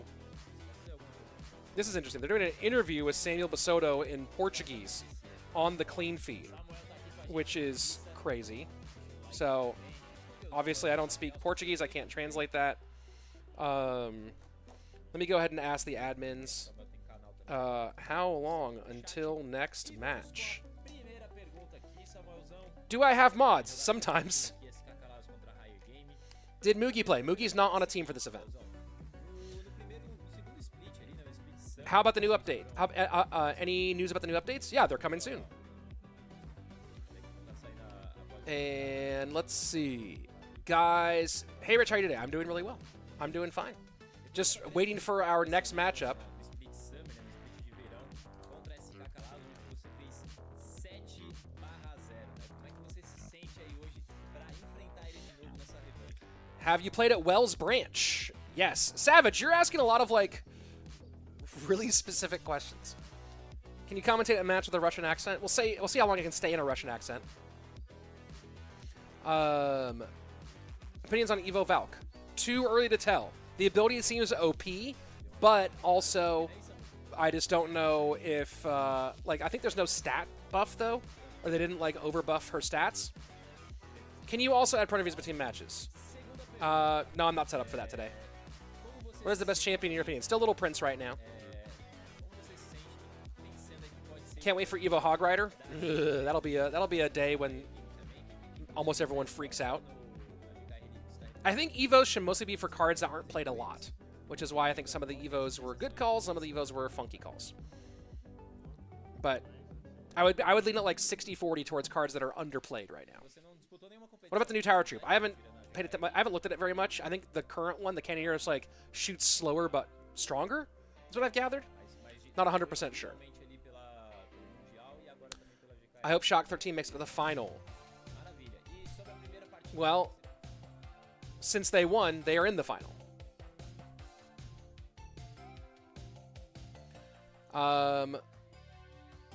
Let's see. Is Raiki still relevant? No, just a content. I think we talked about that earlier. Just a content creator. richslaton, is that your real name? Yeah. I mean, it's Richard. Rich is short for Richard, but yeah, it's my name. I live in Houston. You look to play the at Nice Course in Texas. Ah, okay. I was like, wait, what? Wells Branch is the easiest full course in Austin. Right, it is by far the easiest for full-size courses. I think the full length of the course might be like at most 4,000 feet. It's pretty short. It's pretty simple. It's North Austin, so it's a little bit closer to you. Houston's pretty far away, but it's definitely the easiest course in Austin. For like, that's not like a gimmick course, right? There's some of those 9-hole nothings, or like there's a course. There's like a course in North Austin that's where the holes are all, it's like a putting course. The holes are all like 80 feet long. But it's the easiest of the real courses. All right, here we go. Lineups for SKCalalas versus Higher Gaming. Vitor, Rainbow, Clown versus Arden, Keef, and SandBoxm. So set number 1, the 3v3 BO1s, Vitor versus Arden, Rainbow versus Keef, and if necessary, Clown versus SandBoxm. Set number 2, King of the Hill, Adriel, Mo, and Clown against Arden, Samuel, Bassotto, and SandBoxm. And then if necessary, ooh boy, a banger if we get there, Mohamed Light versus Samuel Bassotto. If we do get to that third and final, I know that everyone wants to get to that one, given that lineup here. And higher with no bans, SKCalalas with the Goblin Giant, the Arrows, the Inferno Tower, and Evo Recruits as their bans. I'm a little surprised here to see 0 bans out of this out of this Higher Gaming squad. More than a little surprised, to be honest. But there you go. All right, there's your lineups here. Let's see. Let me go ahead and read some of this chat as we're waiting for our match to start. First Evo win condition will break the game. Michael John, we already have one, and that's the Royal Giant. And you could say the Mortar, too. But Royal Giant is an Evo win condition. Let's see. Who do you think is the GOAT of Clash Royale? That question is easily answered. Evo Bomber, what do you think about it? We'll see what happens. Best Evo Knight deck. All of them. So, like, Cannoneer can one-tap wall breakers? I don't know. I don't know anything. Rich, are you Slayton? Thank you. There you go. Savage, if you're looking to play the best courses in Austin, my personal favorites are Marymore Seawright Park, and then Zilker, which is harder than whatchamacallit, harder than Wells Branch, but still on the easier side. the hardcore players, the 3 courses they like the most are Roy G, Circle C, which are both like high-level courses, and then Sprinkle Valley, which was just opened by Mint Discs at Austin Beer Works in North Austin. I haven't played Sprinkle Valley yet, but people are saying a lot of good things about it. But it is super, super challenging. Let's hope we get a split for a Mo versus Samuel duel. Yes, I agree. What do you mean no bans? I guess they didn't submit any. Samuel, extremely strong player. Absolutely. What are with all these bans? These are the rules. People, the rules are that teams can ban cards. What is the most important starting character to level up? I am new. That's too broad of a question. That's really too broad of a question. Oh, they missed the deadline to submit bans. There you go. They did not make the deadline, which just seems like a crazy thing. Crazy, crazy thing. Rich knows the Evos are getting weaker. Great. That's phenomenal. It needs to happen. They need to be weaker. Blah, blah, blah. Where's Rainbow from? I forget exactly. Is that Ecuador? Is that what that flag is? Rich, how to get Evo charts on a free-to-play account? Any suggestions?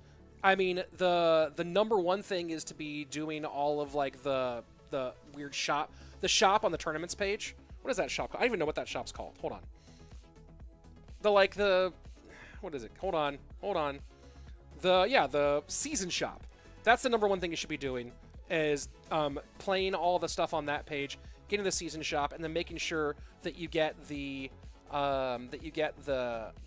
shard here, the whatchamacallit. I can't remember what it's, but like the neutral shard in the bottom left-hand side of my screen, and then you can get the other shard each time too. Those are the 2 that you should be doing. You should be doing that every time for sure. Other than that, do what you can. Let's see. Difference in Evo recruits and regular recruits. Well, let me ask you this question there, Shadow Demon Plays. What's the difference between a firecracker and a nuclear weapon? There you go. Evo spells needed. Well, that'll be interesting. Yeah, they're taking a long time for these games because they did this interview thing, which is what it is. Why ban arrows? Why not ban arrows? Think of all the things the arrows counter. And now those things are better because there's no arrows. There you go. Let's see. Why are there card bans? It is better to play any card on Clash Royale. Amir, because when you just play random decks, then how is that competitive, really, right? It's just randomness. When you're able to play unlimited games in ranked, that's one thing. But when you have a limited number of games, like a best of 3, for example, and there's no deck restrictions, you're coin flipping, right? You're just randomly going with decks and randomly hoping you have a good matchup. But when we have bans, then the teams now can be, you're either banning to make some of the decks you want to play stronger, banning to take away decks from your opponents, banning to limit, you might know, hey, this player has these 5 decks they're great with, and now I'm going to limit that down to 3 decks by doing some strategic bans, and now I can try to snipe those decks better. So it makes it more competitive. It makes it more compelling. It makes it less random, which if you're going to have competition, you want to reduce randomness. So yes, the bans are great. Bans are important when you're not playing duel mode. Should they start looking at older Evos now that there's new standard of Evo strength? Yeah, they should. They should be looking at everything all the time. In King of the Hill, do teams usually set their best player to go last? Honestly, sometimes not. I think that King of the Hill player order is really only about nerves, not really about skill. I think that if they adjusted King of the Hill so that it was kind of like duel mode, right? That players cannot use decks as they go through King of the Hill, that would make things more interesting, and then your third player would be way more important. Season Shop. Oh, yes, that's what it was called. Rich, when does the match start? Whenever they start it, I don't know. The delay is really annoying me, too.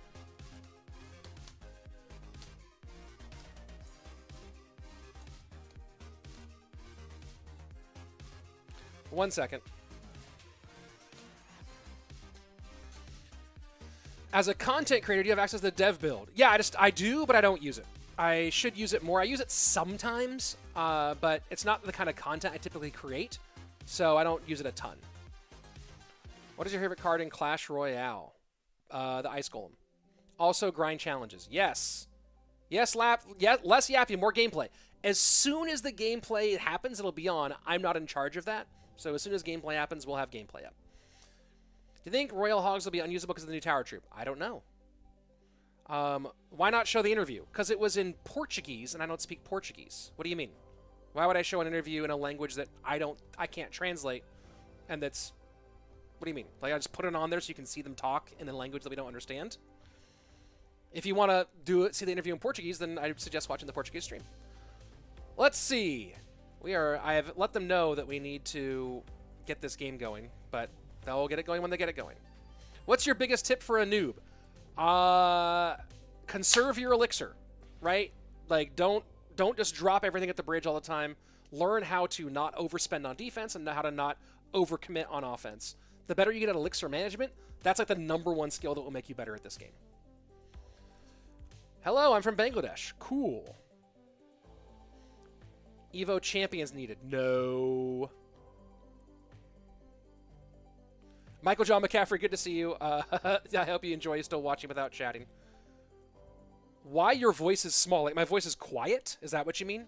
Is my volume down low? Let me turn my volume up a bit. Is my volume a little better now? About bans. World Finals are the worst World Finals of all time because of brokens. Sure. Guy's a professional yapper. Literally, throws. I am a professional yapper. That's what I've been. I've been a professional yapper for 15 years. Actually true. I am a full-time, lifetime professional yapper. Agree, in Koth you usually have an anchor player who isn't necessarily the best player, but somebody can play under pressure. Yes, but I do wish that they would, if King of the Hill made it so that as time went on, you reduced number of cards, right? If it was like dual mode in some way, that would be interesting. All right, here we go. Gameplay, finally. Let's get to it. Keef versus Rainbow.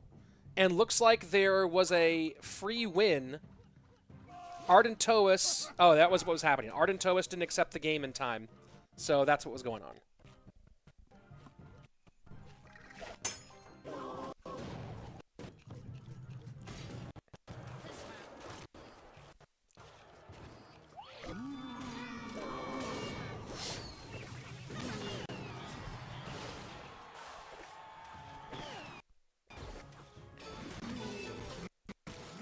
All right, let me tell them about, let's see.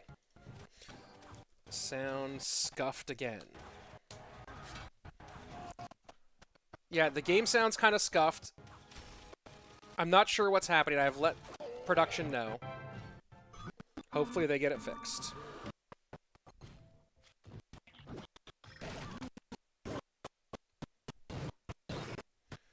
All right, I am going to give this another 20 seconds and then mute the sound if it doesn't start working correctly. Is Pandora or Griko in? They are part of Rising Sun, who played in our previous match.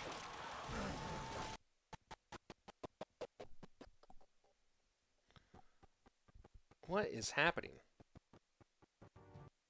All right, I'm turning off the sound.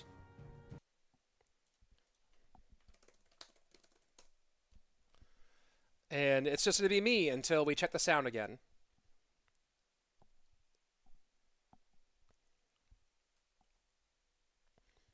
Evo Royal Giant behind the Royal Ghost.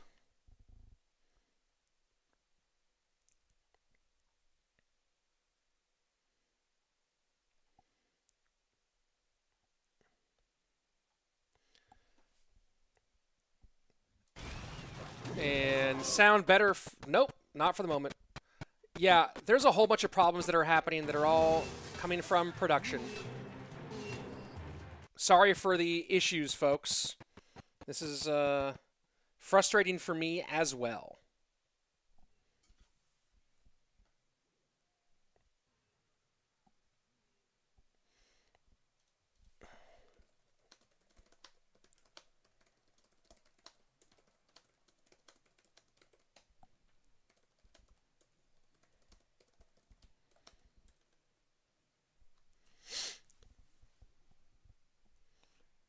Let's see if Rainbow can get it done here. And, oh, he's got to be annoyed about that. He's about to take a whole bunch of damage. as he wasn't sure, though he had to play that poison, wasn't sure the wall breaker would hit. Then the wall breaker hits, and the poison ends up being a big waste. You don't realize how much you miss game audio until it's dead silent like this. Yes. It's actually, I can hear the game audio just slightly. They have it turned way down as they're trying to fix it. But it is super annoying. Can you sing for us instead? No, Savage, I cannot. What's the prize pool for this? It's $18,000. I'll put the music on while we're waiting for them to fix the sound here, folks.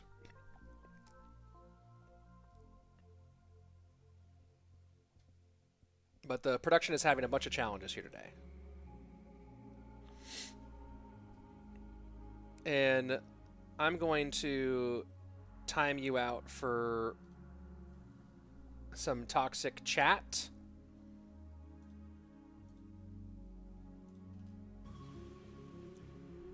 Some pros play without sound, I can imagine. I play without sound sometimes, but I prefer it with sound.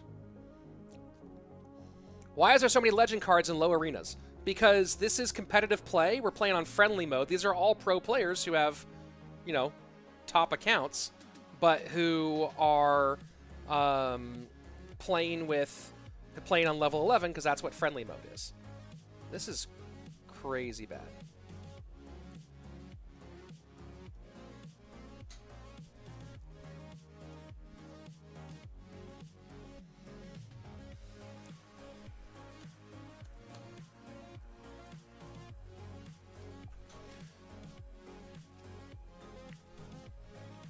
All right, well, let's hope that they fix all that. I'm going to check something on my end here just to make sure. I know that I've had connection issues in the past. I don't think I'm having connection issues myself. I'm going to double check it just to make sure it's not on my end. Nope, my connection, I am getting almost a gigabyte up and down, so my connection is totally fine. Can't you spectate this match? I might need to do that given the challenges that we're having here today. Stream health. No, my stream has been totally fine the whole way through. Let's see. They both made so many mistakes. Well, a lot of pressure when you're playing at the highest level. Thoughts on Town Hall 16? You know what's interesting is the same thing that I really dislike in Clash Royale, I like a lot in Clash of Clans. Clash of Clans is a game that's about progression, right? So I like them adding new things to progress, even though I'm only Town Hall 12, right? I like that they keep on doing that. It's a different kind of game, though. All right. Let's go ahead and give you one of those. Rich flexing on us his Wi-Fi speed. Hey, it's Google Fiber here in Austin, Texas. You gotta love it. It's certainly pretty nice to have the hardcore stuff. I'm Town Hall 5, says 404 Gamer. Well, keep it going, buddy. Keep it going. RG, 0 skill, just spam. Not true, but, you know, if you're playing against 0 skill players, you'll see them just spam, right? I think that's one of the big things is when you play against mid players, you see a lot of unskilled play. But is what it is. All right, let's see.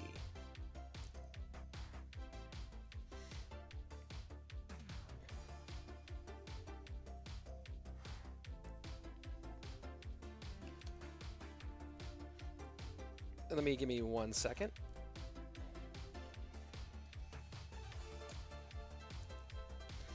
Everything's no skill when you face it until you try it yourself. Yeah, that's true. Every deck that I play is high skill. Every deck my opponents play is no skill. That's, I think, the most important rule in Clash Royale. Texas, you have 0 ping in Fortnite. I have not played Fortnite in probably 4 years. Let's see. Rich, you're not good, though, to be honest. Stop pretending like you are.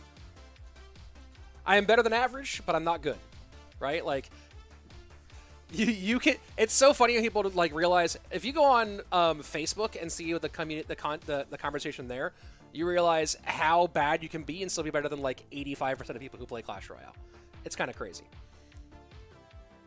Do you have the stats on Mo versus Sam lately? Not right in front of me. What's the number plate in the back? It's a license plate to a car I no longer own. Let's see.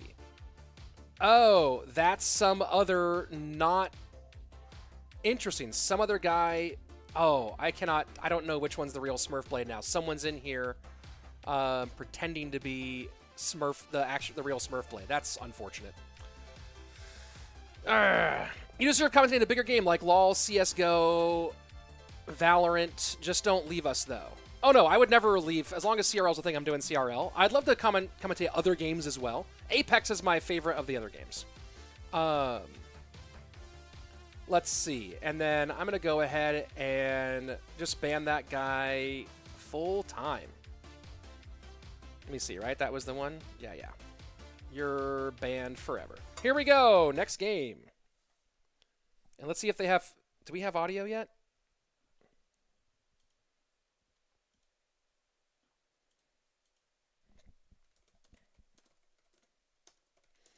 One second. And let me check with production to see if we have audio.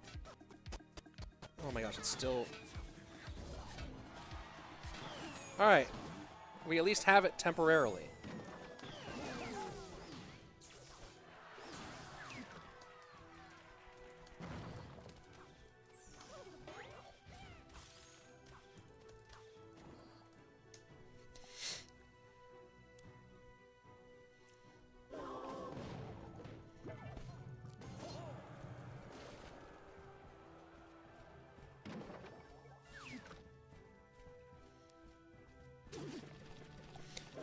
Did we just pass the first game of the Rainbow game? We passed the Ardentoas game because Arden did not accept.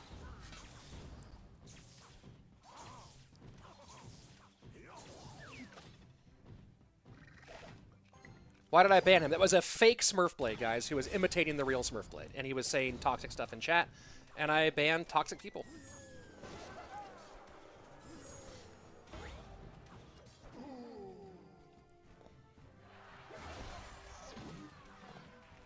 And SandBoxm going all... I mean, like...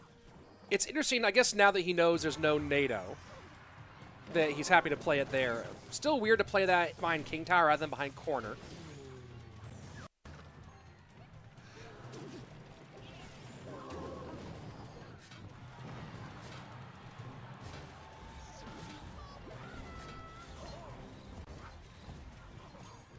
That's a good monk here against the Evo Knight. It's going to be really hard, I think, for Clown to break through. Although the Evo Firecracker does give him some extra opportunity. The real problem here for SandBoxm, the hard part is catching the miners. Right? That's the hardest part here. Monk is not going to be in cycle enough to catch miners. Goblin can't actually... Goblins are going to be poisoned off a whole lot, or logged if they're in the front. He can do Ice Spirit Plus, as you see right there. But now you're giving up that even trade and still having problems all of the time.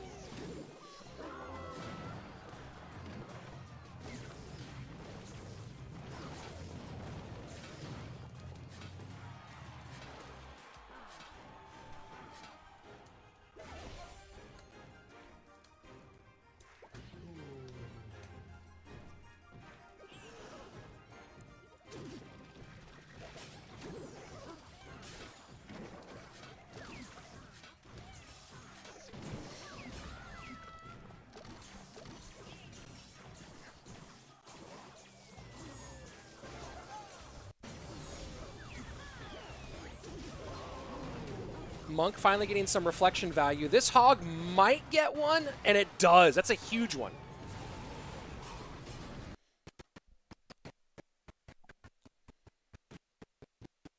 And I'm getting word that the PC is having some load issues here. I'm trying to see if I can help them figure it out. Delivery to cover, 1730 to 1304.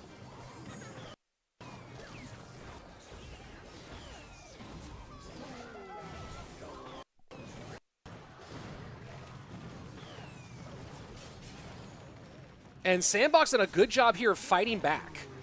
And the one thing about the Monk here is the Monk itself gets almost no value. I think that this is going to be a win here for Clown. The Monk itself gets no value. The Monk does allow for, it does stay on the board long enough for a good 3-card cycle. And oh my word! You see it right there, just as I'm talking about it. 4 HP SandBoxm. What a theft there against Clown in the final moments. Let me see if I can load up a little replay for us. And that's what I was talking about, was that the Monk, while it doesn't get much value in and of itself in this matchup, what it does really well is it stays on the board to allow lots of 3-card cycle. Right, so here we go, down by about 250. You see EQ, you see the log come in. And at the moment, you can see that Clown is still ahead, and he gets this poison down. But notice that Clown isn't playing a champion, so he has no 3-card cycle, versus SandBoxm, who has his Monk down.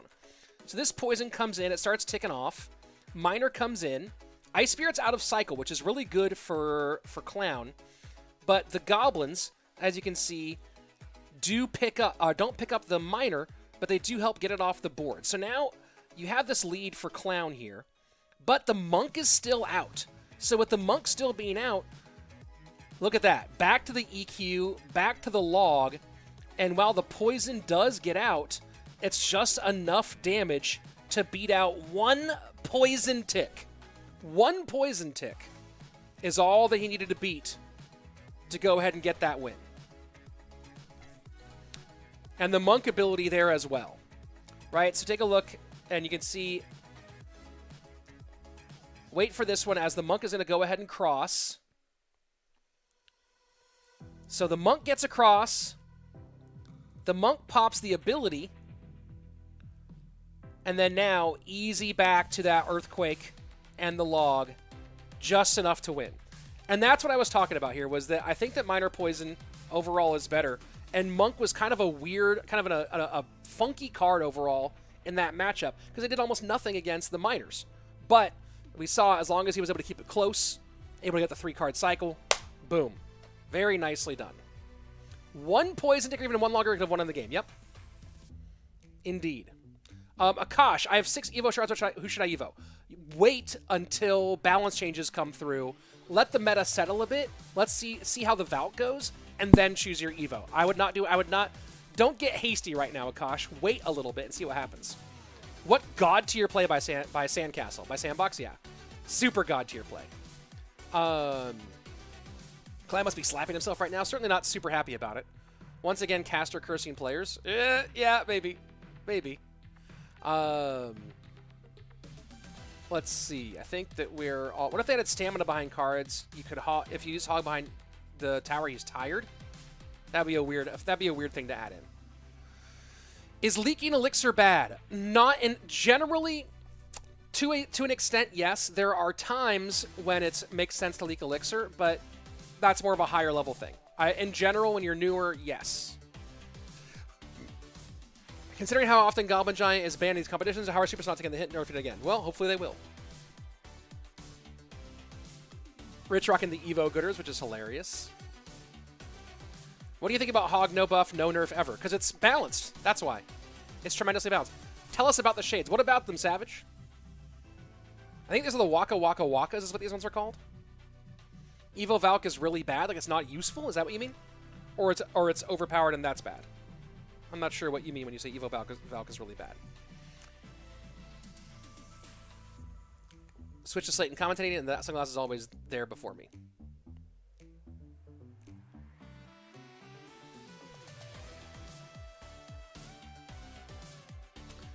All right, let me go ahead and do this.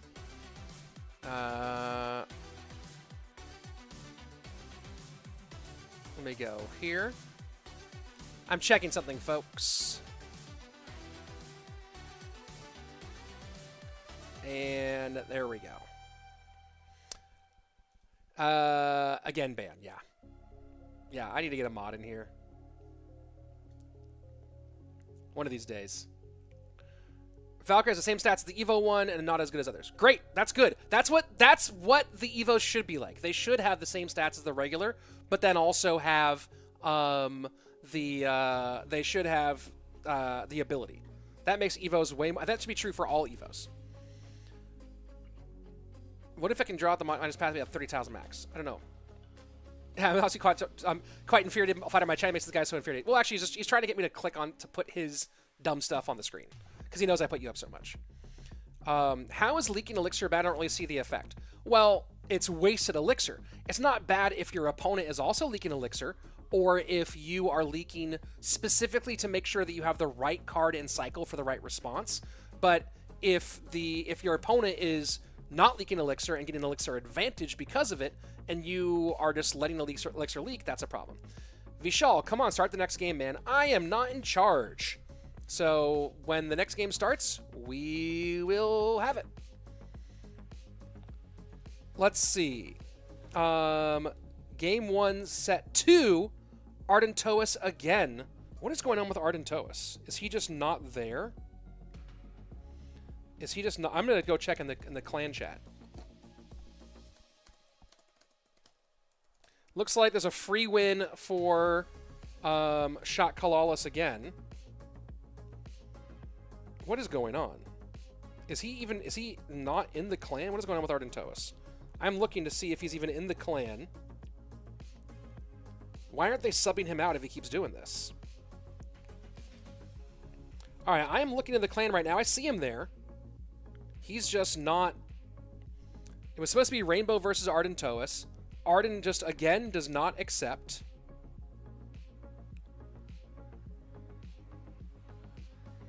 This is crazy.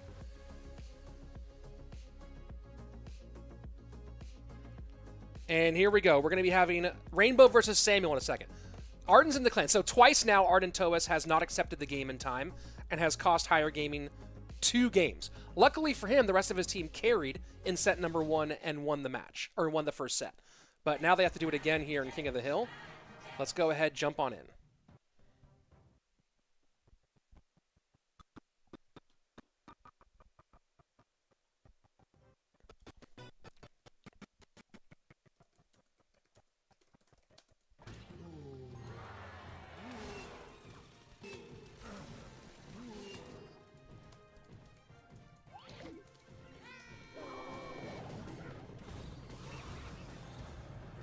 Probably in school right now. I'd assume that Arden's on break right now, but who knows?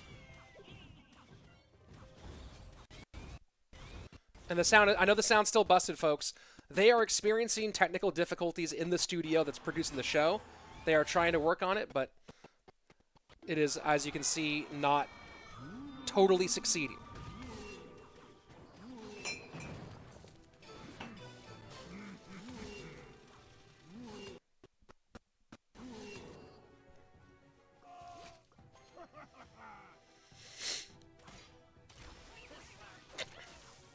Someone asked about Fisherman combined with Royal Giant. Here's a perfect example of where a Fisherman will be useful here.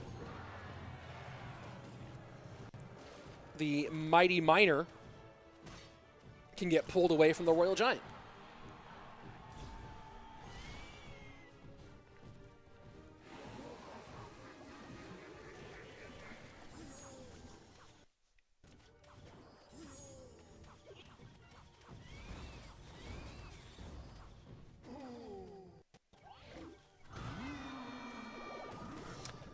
Rich M asking the strategy for Higher not having any cards banned. That's not a strategy. They neglected to turn in their card bans in time.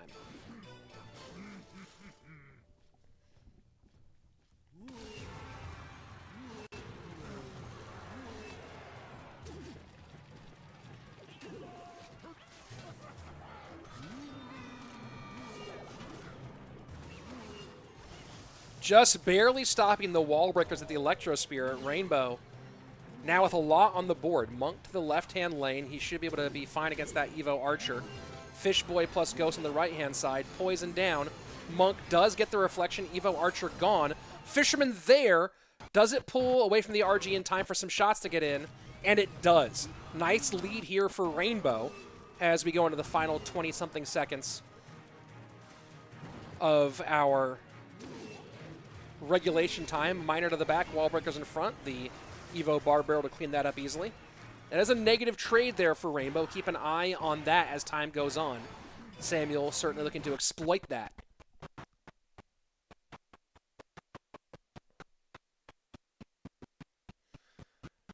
And once again, sound is struggling.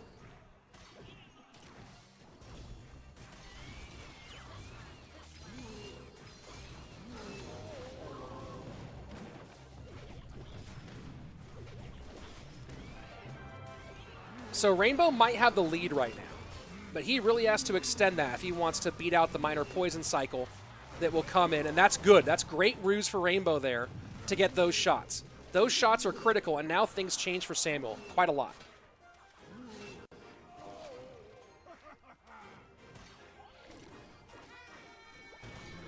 Super Mouse saying, come on, sound should be the last thing I have an issue with. That's spoken like someone who's never worked on a production.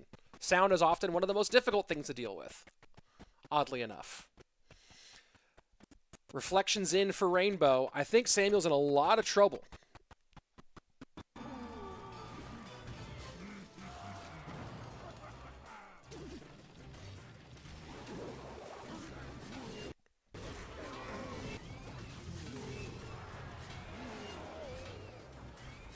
That's some significant minor damage in from Samuel.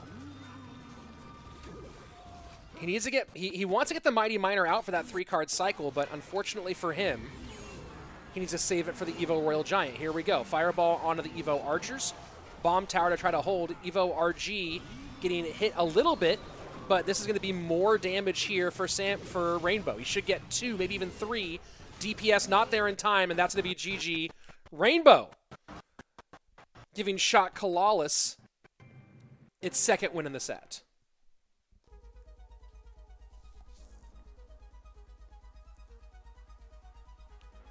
SandBoxm will be the last man up here.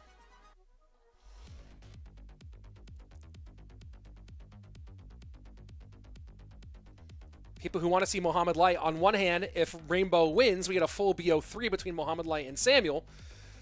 But then we don't see him here in the King of the Hill set. Alternatively, if Rainbow loses the SandBoxm, we might get a bit more Mohamed Light. We'll see what happens. Vishal either counts as a fisherman or he's done. True.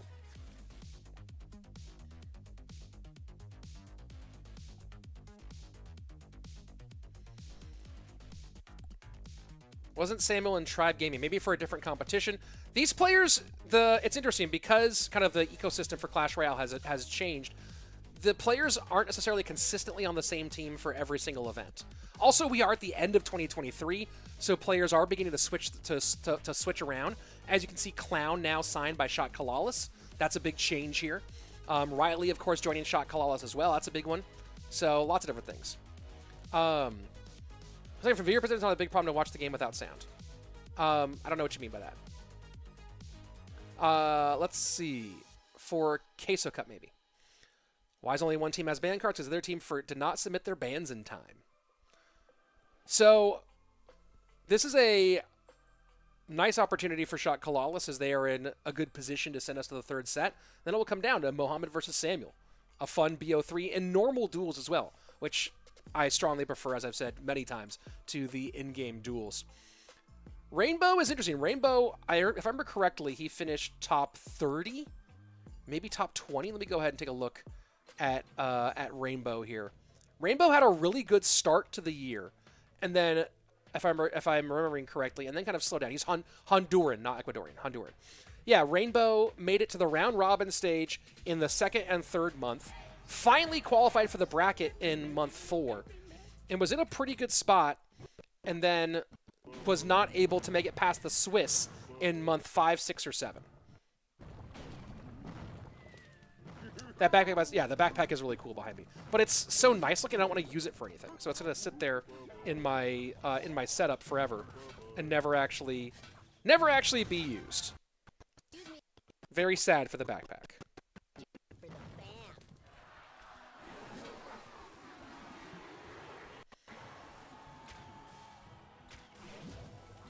do these players get paid each month? It depends on their organization and their contract. Depends on the player, the org, and the specific contract.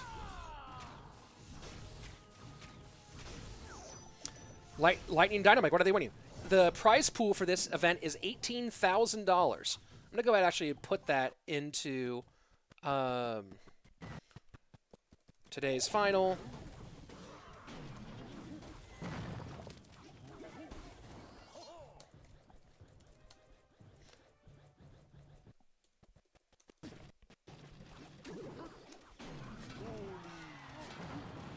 I think 7,000 goes to the top player, to the top team.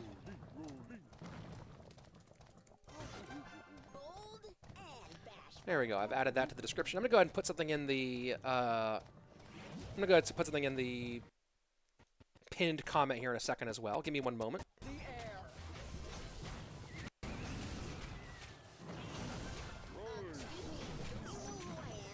We'll do that during the break, actually. First E-Giant of the day out of SandBoxm.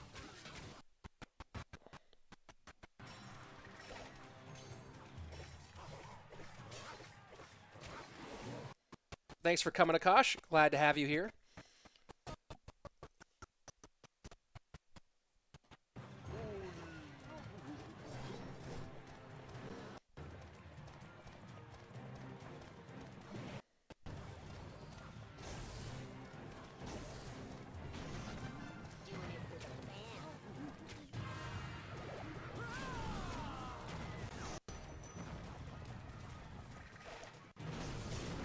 Guards are an interesting problem for Rainbow to solve here, because he's running E-Giant Lightning, or for SandBoxm to solve here, because he's running E-Giant Lightning, and the guards don't get killed that quickly by the E-Giant's electrocution, and you can't lightning them off.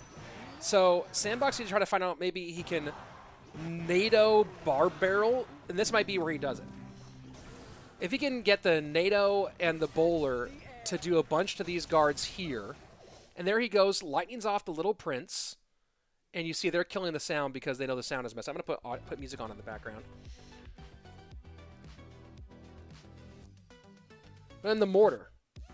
It's so hard for SandBoxm to break through here against Rainbow. Rainbow's going to get a King of the Hill sweep, I believe.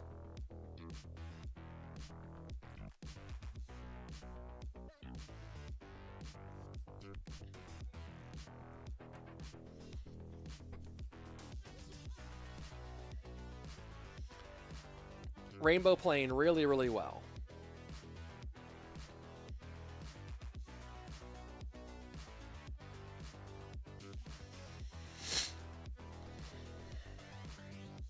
And I'm going to, let me go ahead.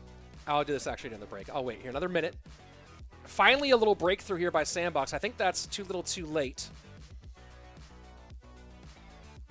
here against this Minor Poison.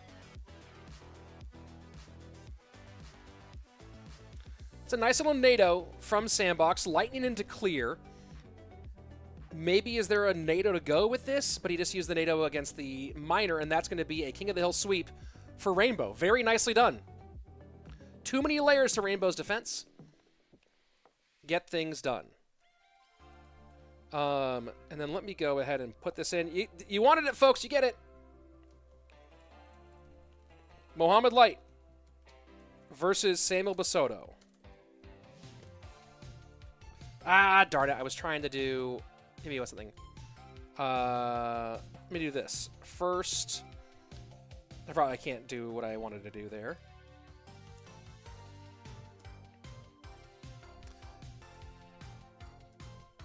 Oh, that's not the... Give me 1 second, folks. I'm putting the prize pool into the chat. And I'm going to post it so that people know what's happening. And don't need to ask about it.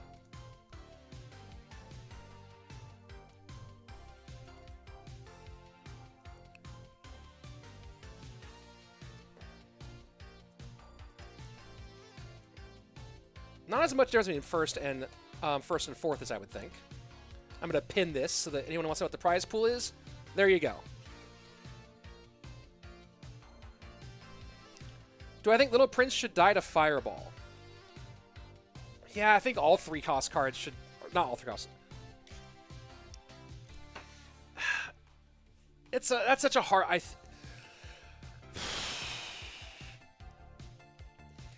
It kind of feels like it should. Being a 3-cost range troop, that it should die to Fireball. But then does that totally kill the card? It dies to Poison.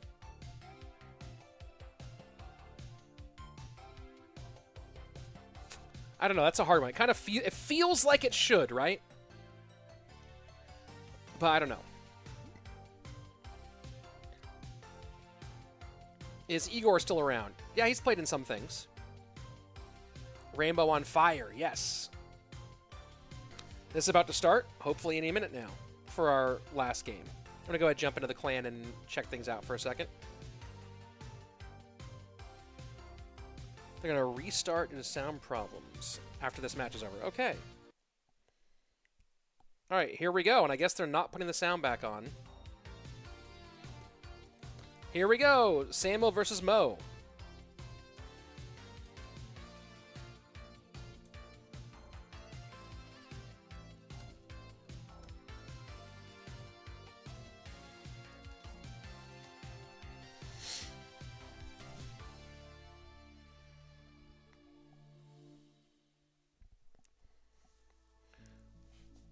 So no sound, no game sound on this one because the game sound has been scuffed. We're just going to have to deal with music and me.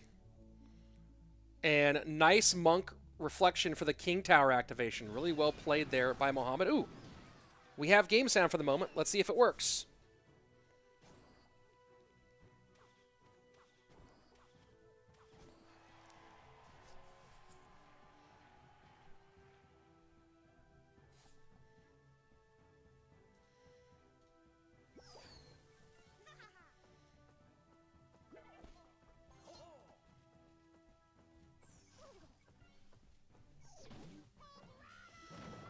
And just a flood on the right-hand side. Ice Spirit doesn't get there.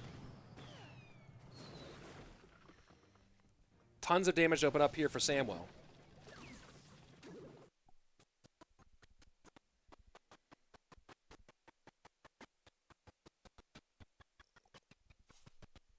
And sound scuffed again.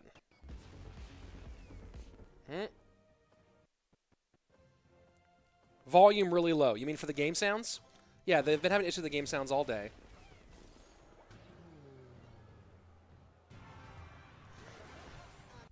Excuse me, don't you know who I am?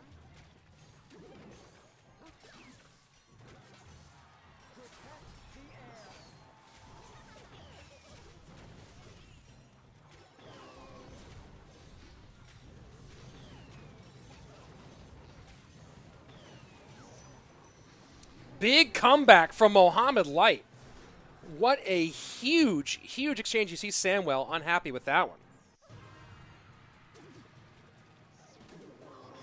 And a great, great log there. Gets both Firecracker and Skellies. And look at this little Prince protection. Also knocks the Hog back, not needing the building for that cycle against Hog.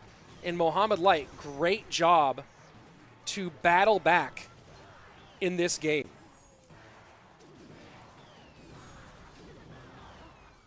After finding himself way behind. And you see Samuel just really unhappy with himself for that one. Let's go ahead, take a look at the replay here. So you see Sam way ahead. And he's going to go, I think he's going to go in on the right-hand side here. He puts the Monk in the back. That's five elixir. So Monk in the back, sure. Let's go ahead and just push the opposite lane here. Evo not the Evo, the Little Prince is totally available.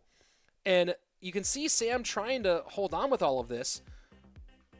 But the Evo Knight was in cycle when he spent 5 elixir in the opposite lane. And it's just enough that the Little Prince gets away. Let's let that one run through again. So you see here, Samuel up by 1. But he's going to go essentially now up by 2. But he's going to go with 5 elixir to the right, feeling like he's up by 2 and feels really comfy. But that means you're down 3 elixir in this defense on the left-hand lane. The Ice Spirit does nothing of substance. The Tesla comes out, the Skellies come out. But the Tesla, when those Skellies come out, they pull the Guardian away. And the fact that the Evo Knight tanks all of that firecracker damage is huge. And Samuel just had too many things to look at all at once. That little prince and guardian ability was absolutely savage. Here we go. On into game number 2. Match point for Shock-13.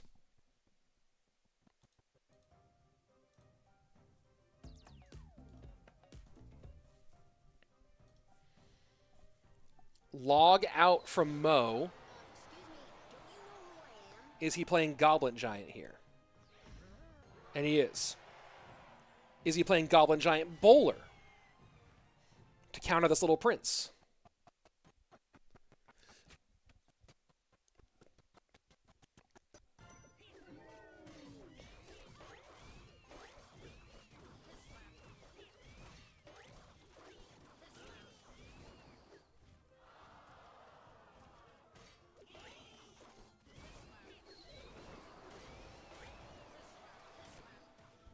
And Samuel may be going Royal Giant here.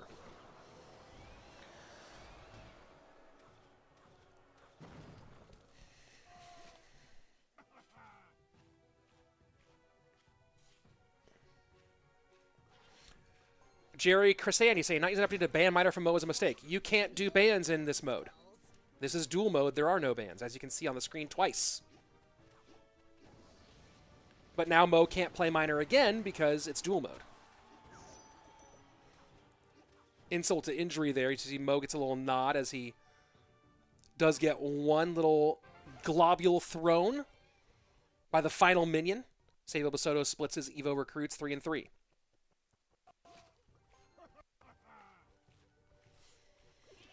Can I increase the game volume? I'm not increasing the game volume right now because there's been some glitches with the game sound. So they're going to try to fix something between matches and see if they can solve the problem. I don't want the glitches to blow out everyone as you hear them now.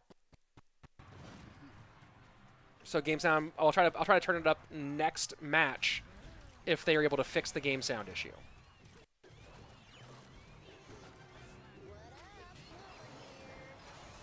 And this is huge. This is huge.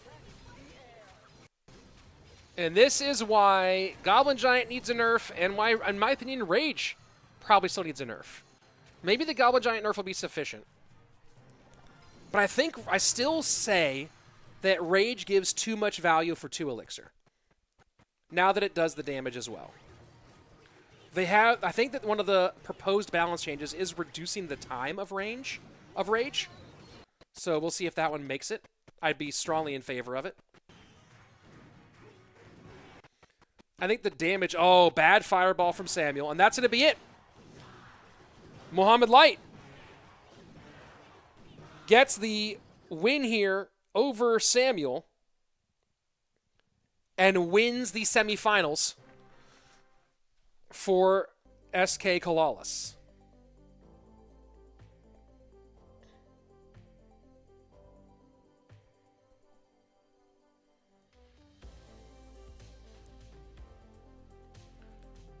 I don't know if I would give Mo MVP there. Maybe. I might give Rainbow MVP here.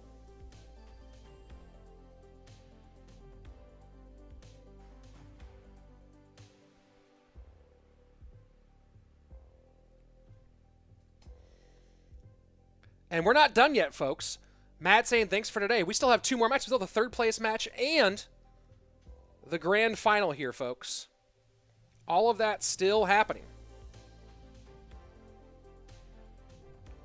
They're going to go ahead and reset the feed here, see if they can fix some of these sound problems.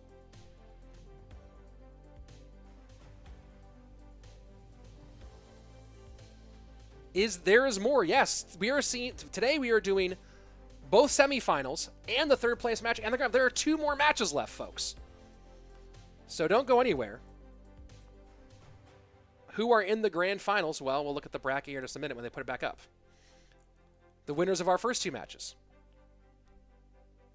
Are they going to make when are they going to make one extra spell? Probably never. You should not read my comment. Here you go. 2 more matches today. Coming up next will be the 3rd place match between Shock-13 and Higher Gaming, and then the grand final between Rising Sun Esports and SKCalalas.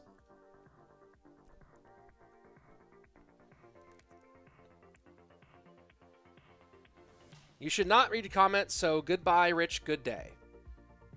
All right. Bye. Thanks for coming. Rich is a Hampton Devil. Oh, thank you very much. 10 minutes to go. Yeah, I think, well, they need to reset the PCs and see if they can fix this sound problem.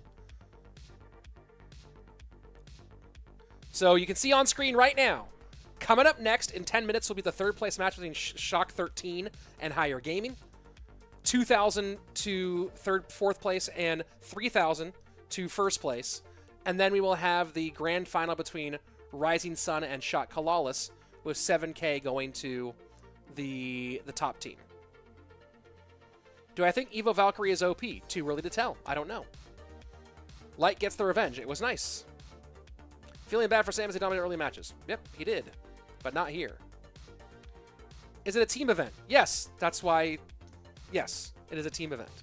You actually see the team just in the description below. You can see the teams with their full rosters in the description. Still salty from Mo losing the Queso Cup. You know, I took Slayton Jr. to his first NBA game a couple nights ago to see the San Antonio Spurs play against the Utah Jazz. And my son gets really passionate. My son is 5 years old, and he'll turn on a game. We'll turn on like a football game on TV, and he'll pick a team that he thinks that he wants to root for. And if they lose, he'll be devastated. Like, he gets so emotional. He gets so invested in games. And I took him to see this Spurs game, and he hadn't heard of the Spurs until 2 weeks before I took him. He'd never even heard of the San Antonio Spurs, but he got really invested very fast. We went to the game, and the Spurs got beaten pretty badly. They had a good lead early on, and they fell apart later in the match and got tossed. And he was like sobbing. He was so upset about the loss. And I had to explain to him, teams win, people win, people lose. You know what I mean? You can't get salty. You just gotta. We can't. It has no value if you can't lose. You know what I mean? So the fact when Mo won everything for so long, people were getting bored. They were getting annoyed. They were hating that. They were like, this is so awful. There's a guy I know who DMs me every time about like wanting Mo to lose. Like, he's tired of Mo winning. And then when Mo loses, he always DMs me super happy. So, you know, it's teams. Now Mo lost. People are upset about Mo. Winning and losing is what makes it, right? The not knowing is the best part.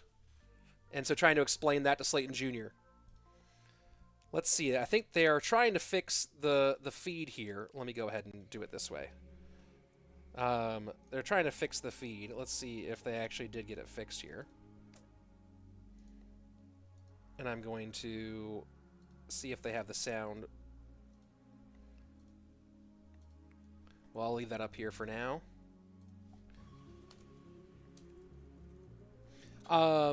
Rate all Evos except Valk. I don't know. Knight and Archers and Recruits are the best. Then Mortar, Skellies, RG. What am I forgetting? Oh no, Knight, Recruits, Archers, yeah. Then Firecracker, Mortar, then Skellies, RG, and then Ice Spirit. When start the next match? In about 8 minutes. Did Ardentoas play? He, in fact, his team played. He didn't, and that gave his team free losses. Let's see. A comment on Hog being balanced. I play MK Zap Bait, and on my push to UC this season, I played Hog 17 times 24 hours and won 16 of those. My deck has no building. I do have to focus hard, though.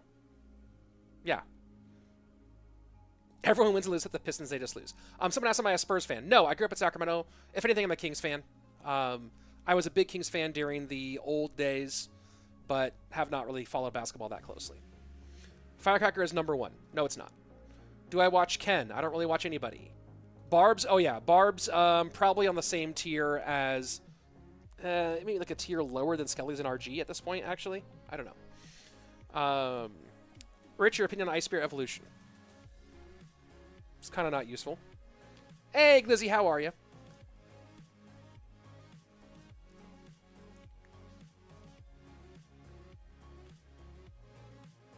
Interesting. Hold on. 1 second, folks. Let me just check something here. Because I think I may have found... Now that I'm paying attention... Now that I'm paying attention, I am a little more clued into the fake Smurf. So I'm going to let it ride for a second just to make sure, but I believe that I have spotted another fake Smurf blade. Fake Smurf. Messi or Ronaldo? Messi. My last goal in this game is to get top 1K finish in Royale training for the badge. That'd be cool. And yet Royale API puts Zapbait as an average matchup against Hog. All this to say Hog is not OP when you use to playing against it. Sure. Can you rate my deck? Evo, Skellies, E-Giant, Prince, Dark Goblin, Log, Fireball, Miner. Seems like it would have polarizing matchups. Means it would win really easily sometimes and lose really easily sometimes. That's what that feels like. We should be starting here any second. I wonder if they have any idea if the sound is better. Hopefully they did get it fixed. Oh, Evo, I forgot about bats too. Yeah, bats are on the same tier as like barbs. They're not as useless as Ice Spirit, but they're kind of mid. Let's see. Anything else on chat here? Nope. Just waiting for our next matchup. Again, here we go. Shock-13 Higher Gaming playing for the 3rd or 4th place match. Could you remove your sunglasses? No, they're glued to my head. Sorry. They're surgically attached. So if I try to remove them, it would cause lasting damage. It makes it really annoying for sleep, to be honest, the sleep with the sunglasses on since they're surgically attached. But yeah. No, they're stuck. That's unfortunate, isn't it? Biggest regret, not getting Evo Archers. Yeah, I can feel that. Hog EQ is the top skill deck. Maybe. Rich is born with sunglasses on. I know. Always. I'm new, says Nikola and Peja, Serbian animation. Nerf Mega Knight and Mini P.E.K.K.A. Made delivery quite difficult. Oh, yes. I thought about Royal Delivery. Oh, that's great. That is phenomenal. Folks, we have 4 more minutes until our next matchup. I'm going to step away for a second and refill my coffee and get ready for our next matchup. 1 second.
And we are back. Hey, everybody. Our third, fourth place match between Shock-13 and Higher Gaming.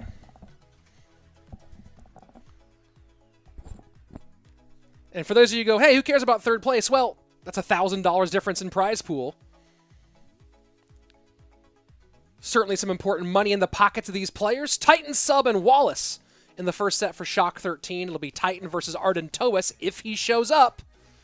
He was in the clan, just was not actually responding to the request to open game. Sub versus Keef, and if necessary, Wallace versus SandBoxm. And we go into the second set. It'll be Lucas, Betfas, Pedro versus Arden, Samuel, and SandBoxm. And if we get there, Pedro versus Samuel Bassotto as the champion match at the end. Should be really fun. How crazy did the chat get while I was gone? Oh, yeah. Well, this guy is getting timed out. There we go. That's what I thought. All right. We should have our bans coming in here in just a moment.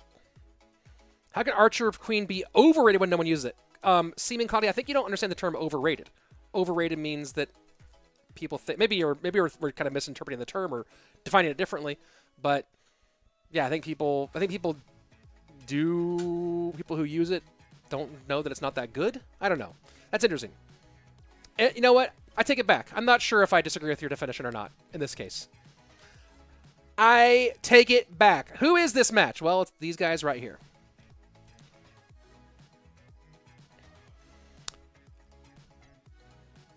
Let's see. Wish I had a superpower to intentionally glitch the audio of a colleague or two, so silence is golden. Yeah, that would be nice. Make Queen OP again. Ugh. Things just generally shouldn't be OP. That's the feeling. This guy's saying 100% Pedro. Okay, we do have the bans, and again, Higher Gaming didn't send their bans in time. What is going on? What is going on? Well, Shock-13 sticking with the Goblin Giant ban, the Pump ban, and then a Tombstone ban, which is really interesting. Really, really interesting Tombstone ban here.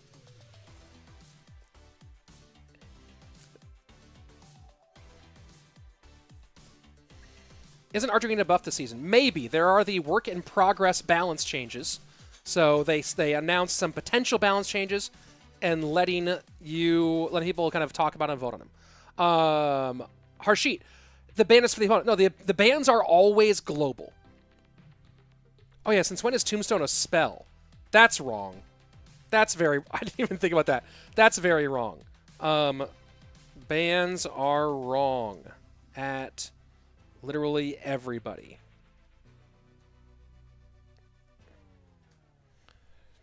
At literally everyone, those bans are definitely wrong. That's hilarious, though.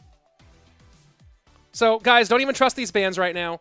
The bans that are on screen are clearly not the correct bans. They probably didn't put them in because they were trying to solve the sound issue. So, we'll see. Remove Mega Knight from the game. Improve your skills. There are so many cards I would kill before Mega Knight. I would remove Barbut from the game. I'd remove Recruits from the game. I would move Battle Healer from the game. All three of those for sure would go before that. Maybe they meant Graveyard. Damon Huff. Good call there. Maybe they did.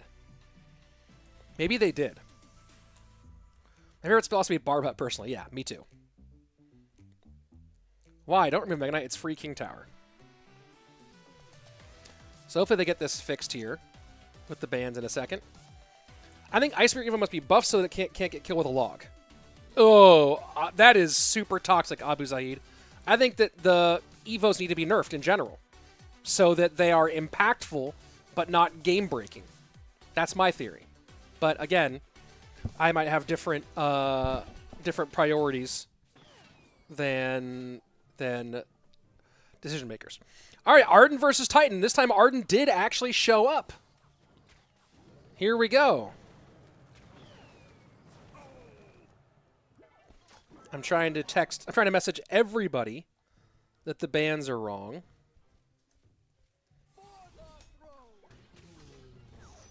Let me go ahead and check in the clan and see if I can discern what the actual bans are, since this is clearly incorrect. Sound is working better, though.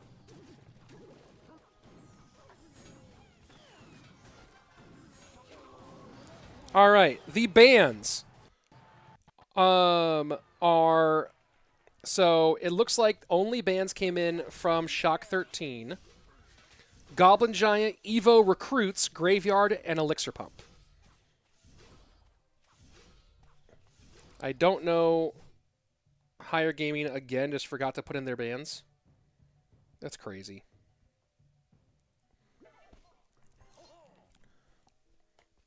Craziness, folks, here at GKR. And wow. Guys, if you do want to know how to get banned, take a look at my chat right now.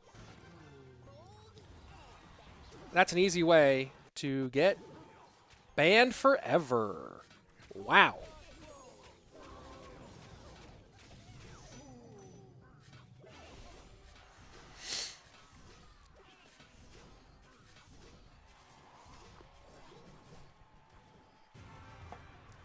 And people who are, I see people talking about lagging and stuff like that. Everything on my end looks good. I'm checking my OBS is functioning correctly.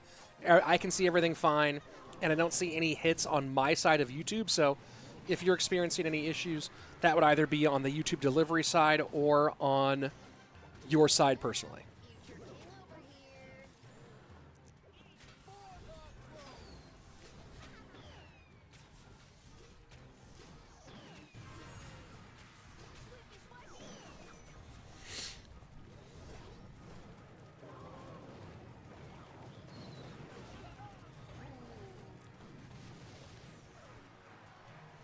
It's really interesting that with all the bans that are happening,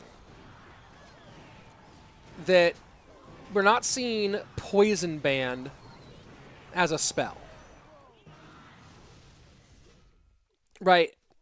It really is telling that we're seeing Goblin Giant banned, and I'm not surprised Goblin Giant's banned every time. That doesn't surprise me at all. Next up will be Sub versus Keef. I'm not surprised Goblin Giant is banned and keep on banning it. Great. But they continue, and they're not banning Poison because they want to have Poison as a counter Little Prince. And this is where you get into a really, really weird spot, because you want to, like, can you figure out how to ban the can you figure out how to nerf minor poison in this context, right? So what do? For a spell, do you take poison off? Well, then you can't really counter Little Prince as well. You might have to run delivery or something like that. Thank you, Throws. I appreciate your apology there. Do you ban Log maybe and nerf most of Little Prince cycle decks? Right? That's an interesting way to do it. But or most of the minor cycle decks. But that's interesting, right? How do you... Are we sure Ardentoas is a pro player, says Seaman Cloudy? Yes, he made it very, very deep in World Finals this year.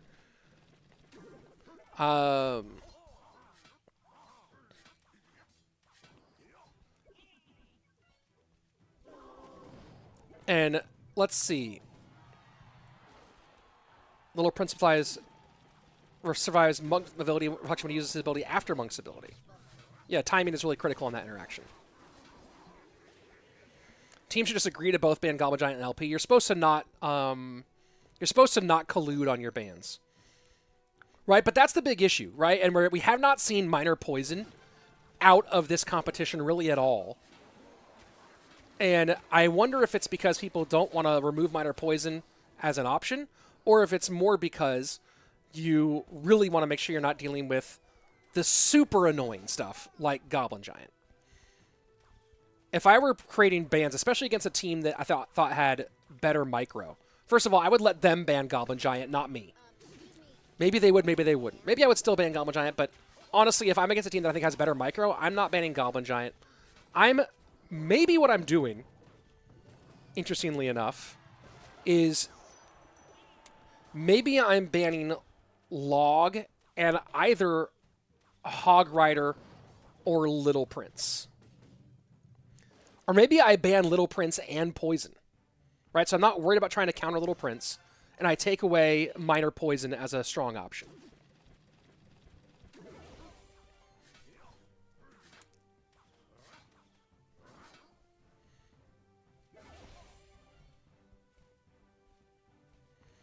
Right, bans are to both sides? Yes, bans are global, meaning nobody can use them.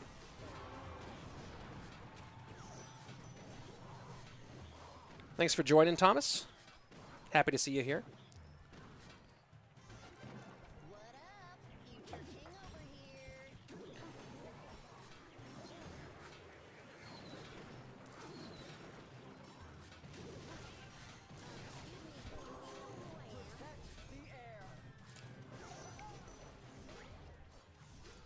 Running triple spell here with Poison Log Delivery. I mean, it's interesting. Same thing for Keef. You haven't gotten a lot of mirror matches today.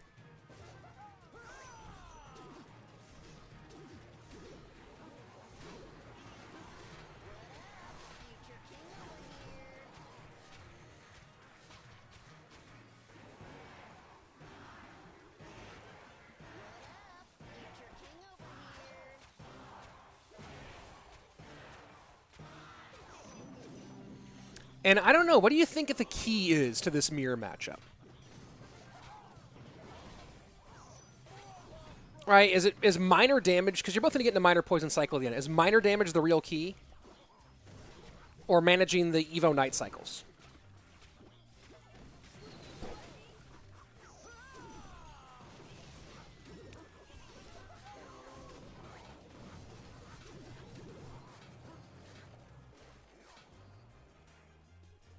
Seaman Claudio saying the key is to be better.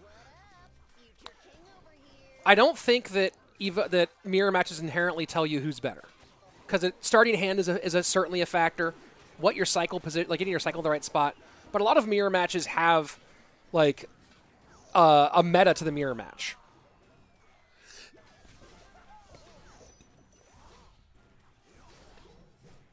Ban anything you want. Okay, players always able to adapt accordingly. Sure. But banning does help you better predict matchups.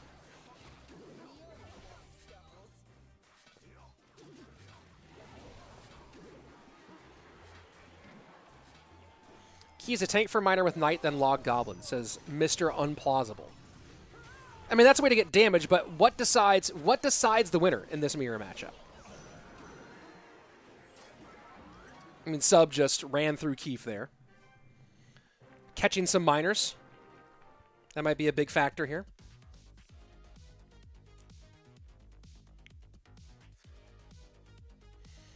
So here we go into the King of the Hill set.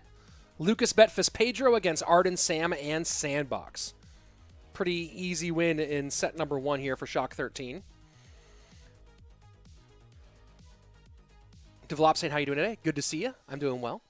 Why is everyone using hogs? Why not? Super Mouse, do you think Clash Royale should remove levels and focus on cosmetics like Fortnite and other popular games? In an ideal world, yes, but the reality is if they did that, the game's revenue would drop insanely, and the game would probably not be able to. Maybe the game could be maintained, but there wouldn't be enough money coming in to justify new content. I think that would effectively make the game stay whatever it was. The game would just be like, that's what that game is now from there on forward. I think it'd be crazy, the drop in revenue. So is what it is. Let's see. Do not run out of elixir. Keep 3-card cycle, and of course, getting chip damage. Sure. I mean, these are all keys to playing the deck. But lots of mirror matches, like for example, a lot of the times in a mortar mirror match, it's a lot of the key is who does a better job of managing the opponent's mortars and getting your connection onto their mortar and their mortar to not connect to yours. Right? So there's lots of mirror matches that have like, here's the person who does this specific thing better wins. Who can minor poison cycle quicker and predicting minor placement? No reset makes it much harder than RNG based. Interesting.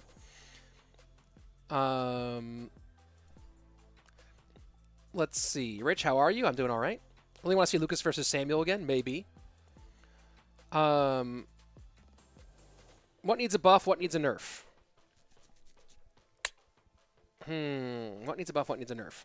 A lot of the Evos need nerfs. Little Prince needs a nerf. Gobble Giant needs a nerf. I think Rage needs a nerf, and I think it's going to get one. Buffs. I never even think of buffs. I only ever think of nerfs, really. What needs a buff? I think Zap needs either...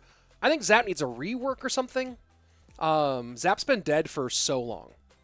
Abba Zahid saying, can we get 250 likes? Abu, we're at 282. Can we get 300 likes? Would be the better thing to say here.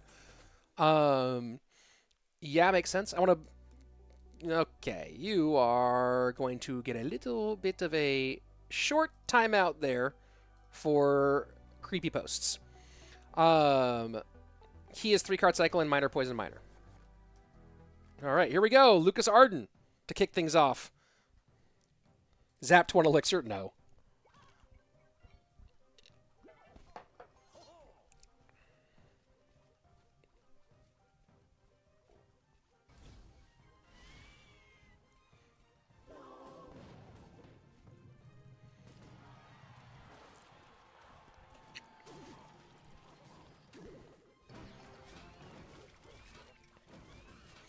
Rage nerf will hurt Ebar's rage cycle. It's not fair. That sounds great. Excuse me, don't you know who I am? That's hilarious.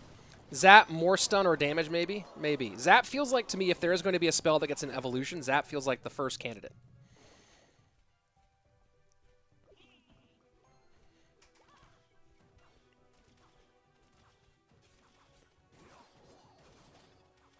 Oh, Arden thought he might get that, I think.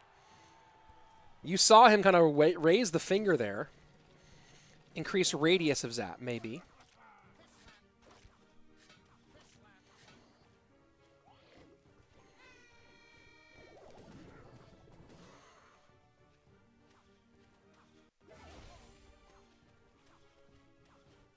Arden is very expressive when he plays at home.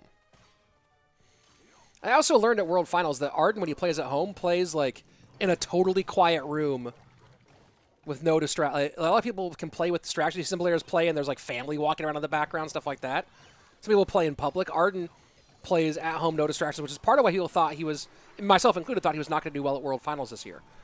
He came into World Finals having lost all 14 of his live on-stage matches, and then had a really good performance at Worlds. Much better than anticipated.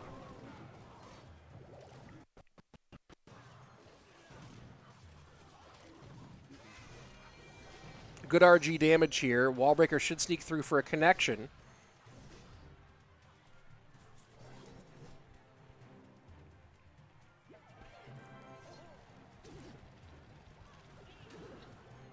Lucas going in hard on this right-hand side play. Skeleton King just shreds that push.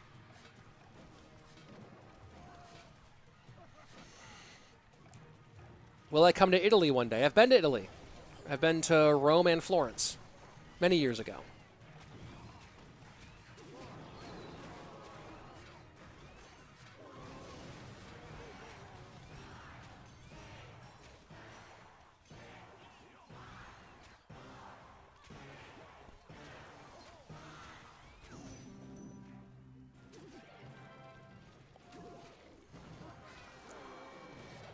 Lucas is not getting what he wanted out of this.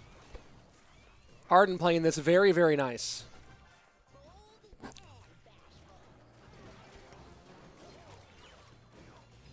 Maybe a poison here to get the fish boy as well. Yep, there you go.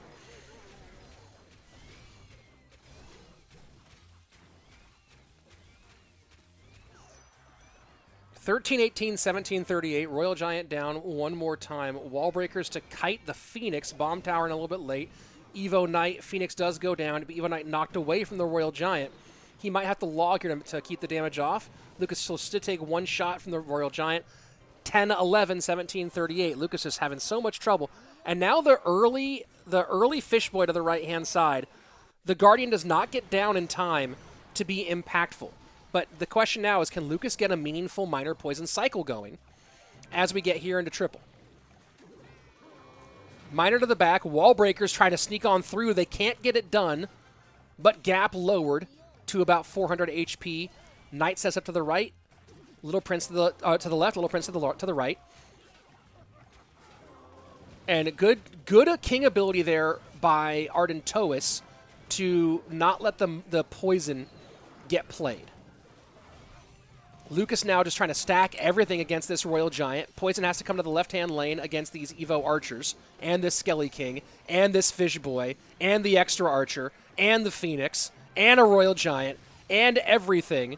This is what Arden needs to do, is to make this fight dirty. Fireball in. Minor Poison has to go. Wall breakers for pressure to force out something high. The Royal Giant and the Barb should be enough to finish this one, and they are. Lucas shaking his head. Not happy with that one. GG, well played, Ardentoas with a solid game. Here to kick off King of the Hill.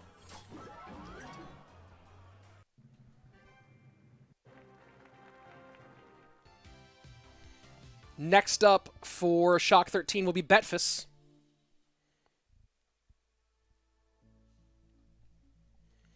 Nicely done. Let's see. Will Mohamed Light play today? Yeah, in our grand final, which is coming up after this. Do I think Eve Archers will connect or will Knight counter it? Well, we saw that. Just subscribe and like for the first time watching. Hey, Lunatic, thanks so much. And that's for everybody who's watching right now. This is the home of Clash Royale Esports, other than the official Clash Royale Esports page. If you want to follow the Clash Royale Esports scene, especially outside of just CRL, this is the place to do it. So subscribe to the channel, like this thing to help support, and make sure that you always come back, because we do a lot of Clash Royale Esports here all the time.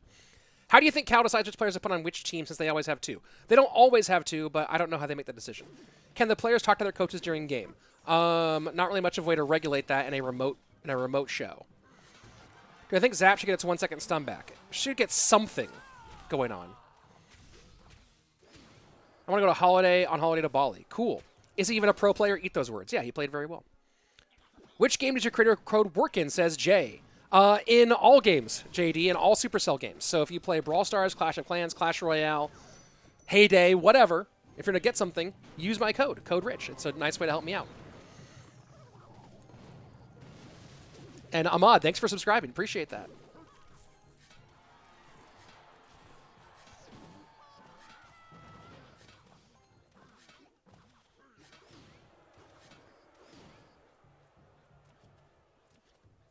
I wonder when I see that if Arden is from Mexico. I'm wondering if Arden is doing that like for the stream, or if he does that when he plays by himself, right? Like the nodding and the signaling and the stuff like that. I'm very curious. What up? Future King over here. Prajwal saying, new subscriber, just love your commentator. I think you're best commentator I've ever seen. Oh, thank you very much. Thanks, everybody, for jumping in.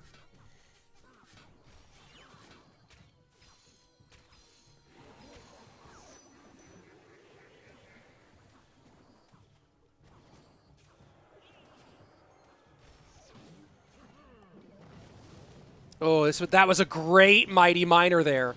Great Mighty Miner, and this is going to be some shots from the Hog. Just gets one, but that was brilliant for Arden.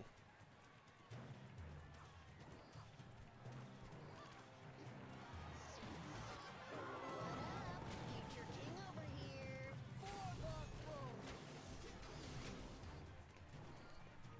Betfas is struggling here.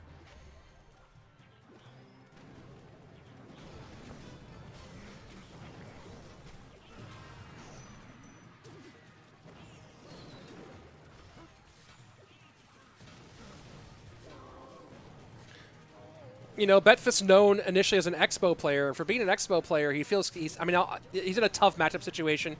He's getting out-cycled. The Evo Archers are a problem. The Earthquake, obviously, a problem as well. But he also seems like he hasn't played this matchup a lot, right? How is he giving himself chances to win?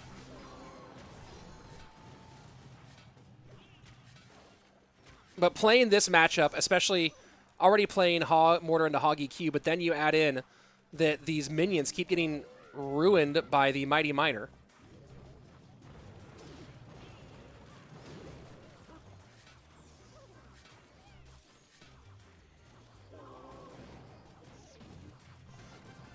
Excuse me, don't you know who I am? And just no opportunity for Betfas to get on any meaningful offense.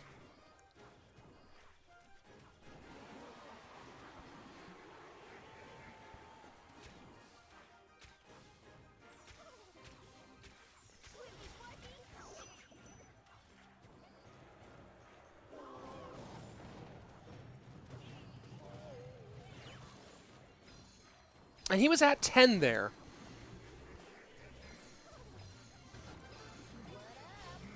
And here's the Mighty Miner ability to clear all that out of the way. Hog's going to get stuck for a second. Doesn't really matter, though. At this point for Arden, it's just about keeping the pressure on enough that you don't let Betfas get a chance to breathe. Right? Don't let him get into any sort of offensive rhythm. Continue to pressure him. Continue to make him defend. Throw good elixir after bad, if you will.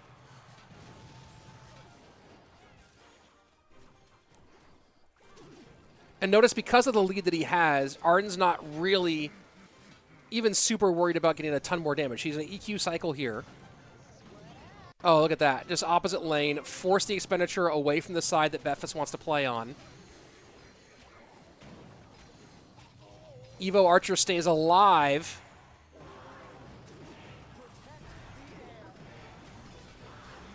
And just not enough there for Betfas. Arden, 2-0 in King of the Hill. Putting higher gaming in a chance to do pretty well here.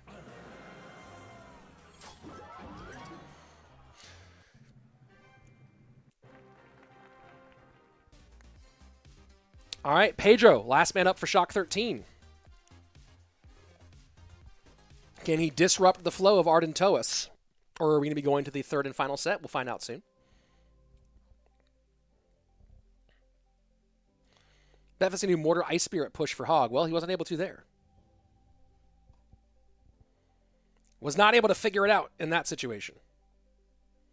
Tough one for him all the way around.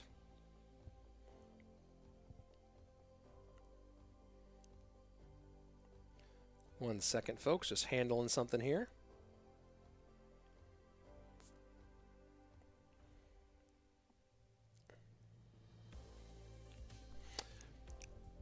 When is the final? It will be directly after this one, folks. This is the third, fourth place match. Final coming up soon. Oh, we're back into gameplay. Here we go. Pedro trying to disrupt Ardentoas' King of the Hill sweep.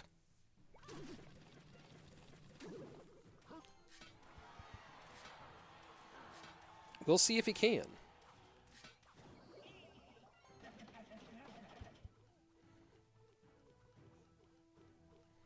He certainly has the general ability.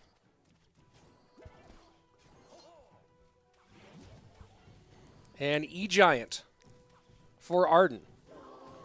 What is the best Evo? Probably still Evo Archers. Evo Knight is up there, though.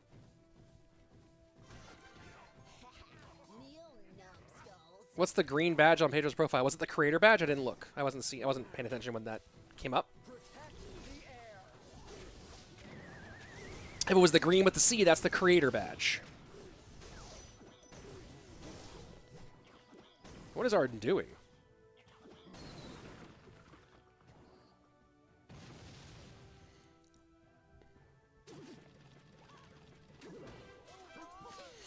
Golden Knight.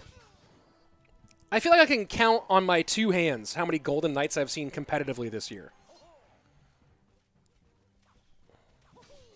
Third time Arden used Evo Archers this King of the Hill set? Yep.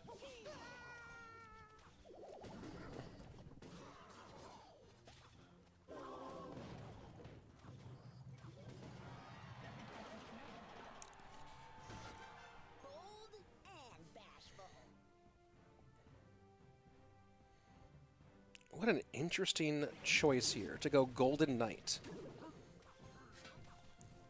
Maybe he's thinking goblins. He is against gobs.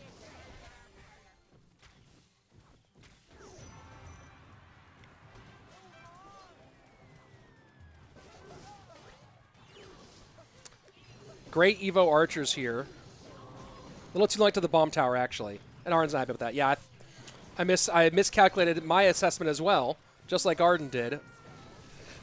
Bomb tower crushes that.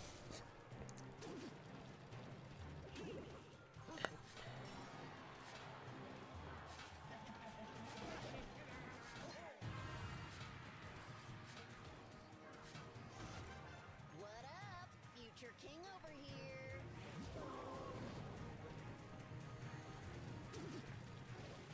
And Pedro just keeps it up. Golden Knight does give Arden some catching options.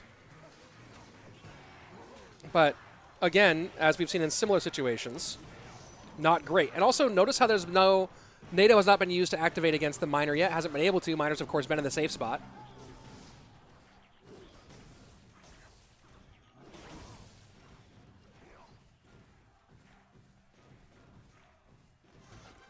Doing it for the fans.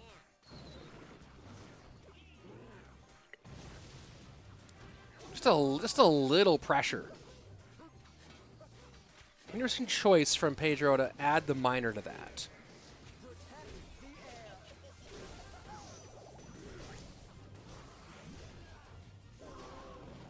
Arden now really trying to go aggressive. He's going to get to lightning,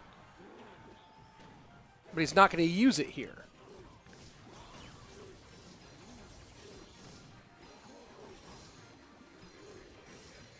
And Arden's just not, yeah, he knows. He's in trouble. Calling the good game already.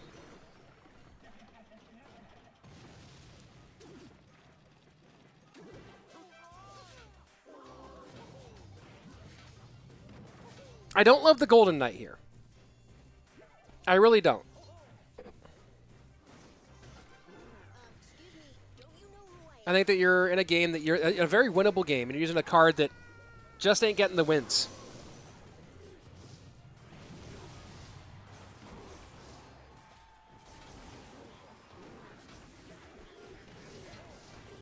This is where things get interesting. Notice what just happened. What just happened?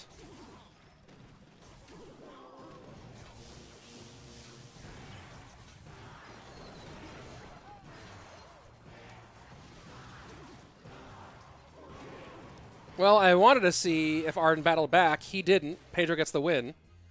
Not at all sure what just happened there with the stream. With the feed.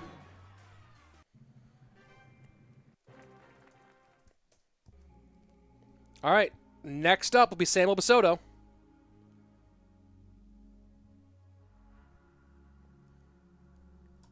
I don't understand what's going on. Let me see if the feed is like caught up. Been some funky challenges here today. Yeah, we are fully caught up with the live. All right. This is where things get interesting, and then LOL feed. Yeah. No idea. No idea. Rich, my friend wants you to know your favorite legendary leagues. Miner. I see Ardentoas woke up. Yes. If feed lags, that mean game lag. No, I don't know what that was. I have no idea what's up with the feed. That was really weird. I think in King of the Hill, we only allow one champion and one evolution to be used in only deck. We can't repeat Evo and champion. I think that in King of the Hill, we should make it like dual mode. Maybe not like where any deck you use is gone, but where if you win with a deck, that deck is out for your team. Something like that. But I think you should make it so that the order of the players actually matters. Thoughts on Riley joining CALALAS? Good for him. He's a great player. I think it'll be a good opportunity for him, again, to like really be practicing. He was already pretty good at competitive this year. Like, a couple of things go right, he could have made Worlds. So I think that him working with CALALAS and putting more time into competitive, I think will be great. Rich, are there any further tournaments after this? I think this is the last of 2023, but there'll be more stuff coming up in the new year. Don't worry, we're not done. Let's go ahead and jump into our next game.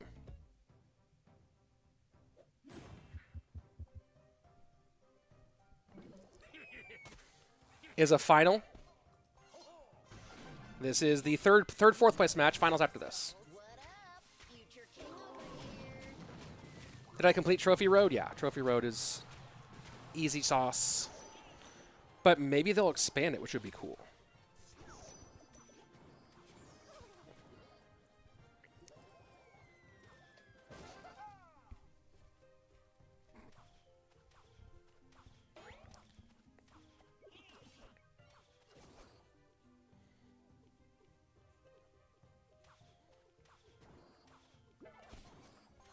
All right.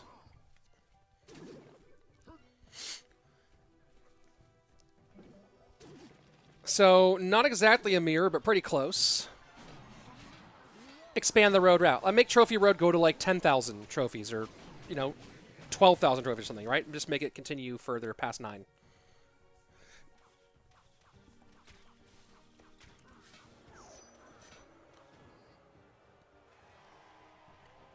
Porque los palabras son en español. Palabras. I don't know that word. Palabras. Let me look that up.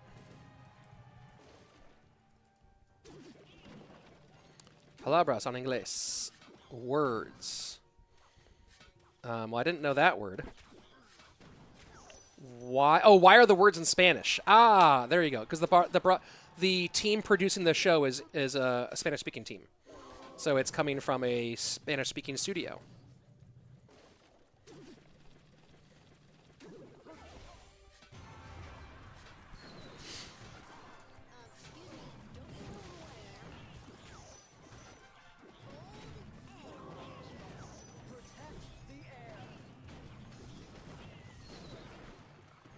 I think that caught the mortar, and it did. A lot being spent by Sam on the right to deal with that Evo miner. And now you see how much more Pedro has on the board. He's not going to get a ton out of it, but he is going to force this miner to be played on defense. Get a little bit of damage on the right with the recruit. And be able to keep his pressure on as he goes to the inside. Ice Spirit to reset the miner. But poison value for Pedro.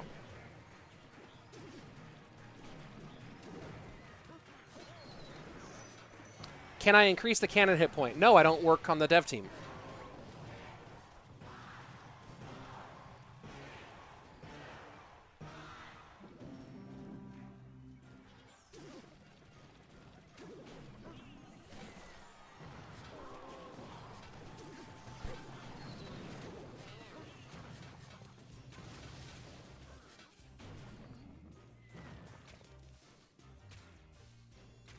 Pedro continues to just dominate this matchup. Mortar has just done nothing for Samuel.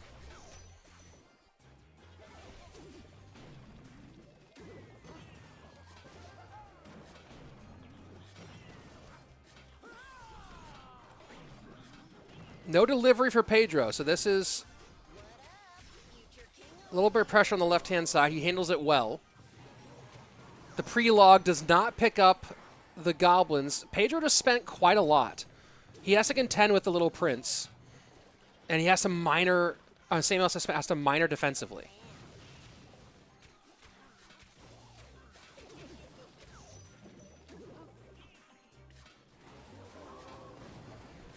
Oh, and it looked for a second like Samuel might get his first mortar connection at just when he needed it the most. Doesn't happen. Miner poison in.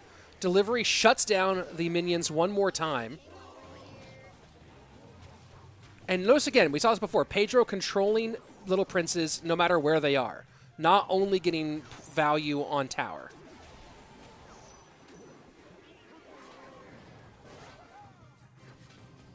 Samuel trying to fight back in here.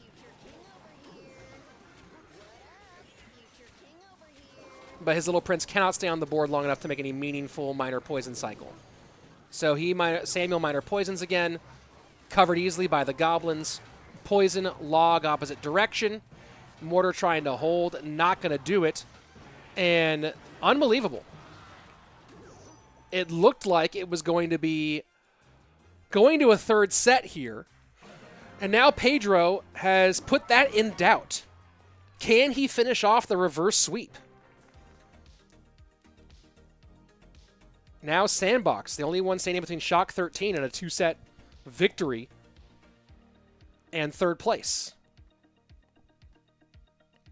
Have I visited India? No, I have not. Maybe one day.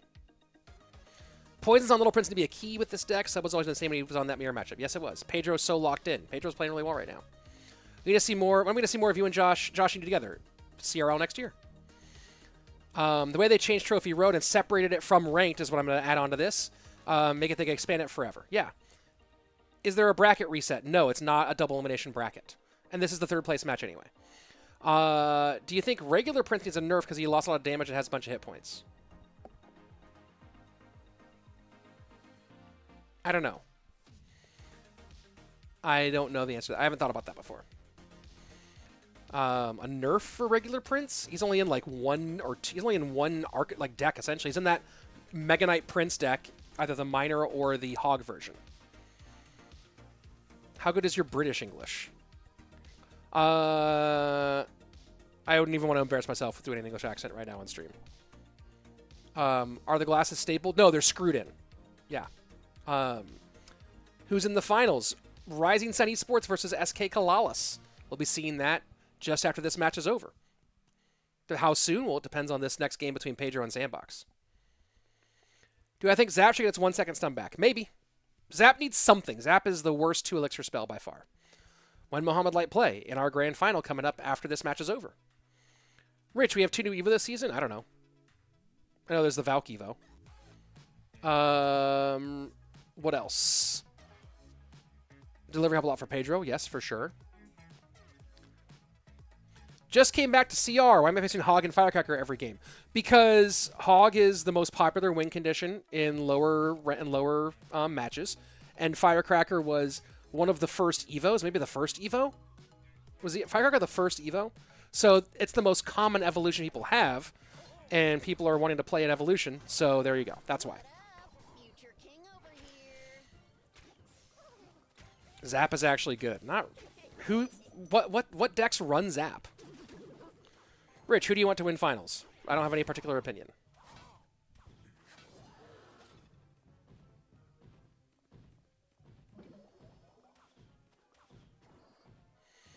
Anything about Bowler nerf? I don't know if Bowler itself. I mean, Bowler does have too long of a range, but I don't know if Bowler nerf is the answer because other things need it more, and Bowler might not really exist as much if those things get nerfed.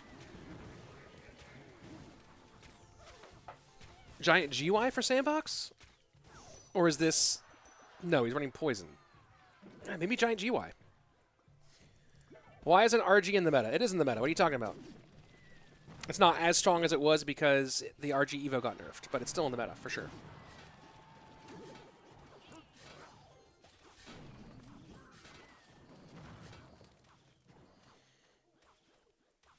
I think mid-ladder still uses Zap combo with Prince. Yeah, maybe. Oh my! Wow, Goizen. Have not seen this in a long time. Giant minor Poison. Is that last card? Is he just running Goizen, or is he running with this with Loon? Oh yeah, GY's banned. Duh. Goizen is fascinating. This is, you want to talk old school? This is a 2016 archetype that SandBoxm just pulling out here with his back against the wall. Unpredictable pick, that's for sure, with Mini P.E.K.K.A. too. Wow. This is so old school. Little Prince, obviously, in addition to it. Evo Knight in addition to it, too, but have not seen Goizen in years. Certainly not in competitive play.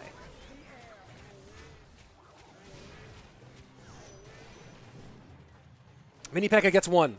Oh, the Goblins just barely saved that. Why is Pedro always playing with Minor Poison? Because it's super strong, it's great with good players, and because he's a Minor Poison player. That's his best deck. Maybe we could say Mortar, but which is still Minor Poison anyway. Like, this deck is probably his best deck. Or a variation of it.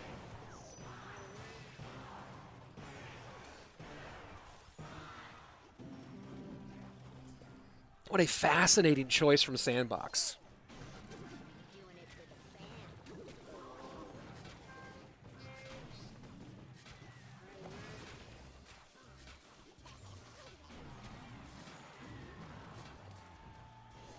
Mini P.E.K.K.A good for catching miners, but bad for cycle. I don't think that SandBoxm is super worried about cycle. He's worried about controlling the mortars, and he'll be able to catch some miners. He actually has 3 good miner catch options here, but the Knight, the Mini P.E.K.K.A, and the miner itself.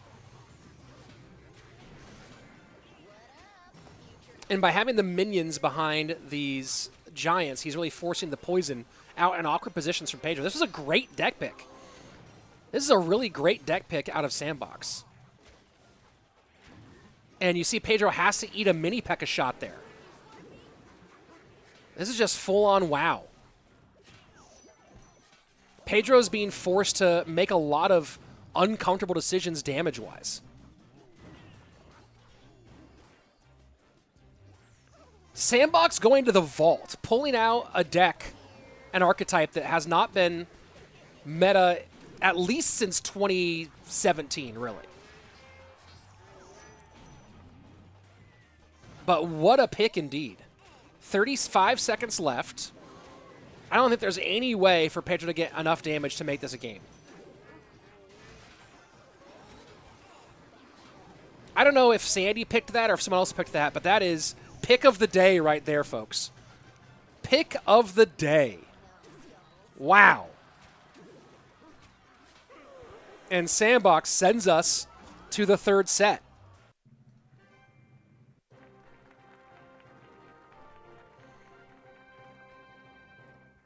Wow.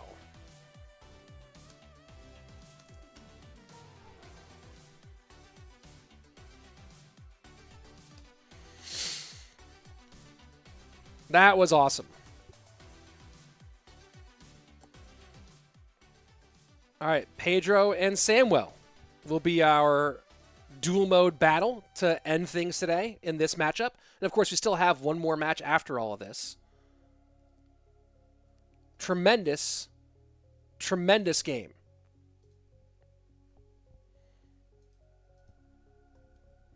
Mini P.E.K.K.A is unstoppable. It's very stoppable. Just was not good in that deck. Let me catch up to some of this chat here. What's the best medium spell? Poison. Oh, I guess that's a big spell. Probably arrows. There's only 2 medium spells, really.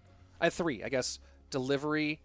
That pick was great. Well done. That was tremendous. So, and SandBoxm picked that himself. Sandman with the pick. Nice. Wow. Is Pedro the best mortar miner poison player? He's up there. With your creator code, you preview. It's not because of my creator code, but yes, I can preview them. I just don't usually do it. Good to see Mini P.E.K.K.A after a long time, isn't it? I mean, I still see it a bunch. I don't see what this deck beats apart from an MK Goblin Giant Snipe. It's just a great pick against Pedro. I mean, that was a perfect against Pedro. Against Mortar Miner. Here we go. For $1,000. Second place gets 2K. First place gets 3K. This match will decide it. Or this set will decide it. 1v1 duel between Samuel Bassotto and Pedro. Sam finished topped 1, 3, and 4 last night on top ladder. On his game last month. Yeah.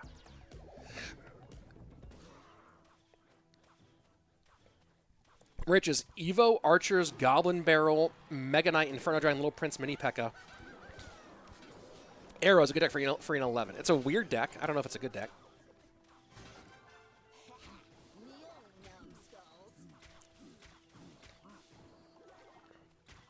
Why Hog and Miner deck are always in the meta? Because for a number of reasons, including they're both flexible decks.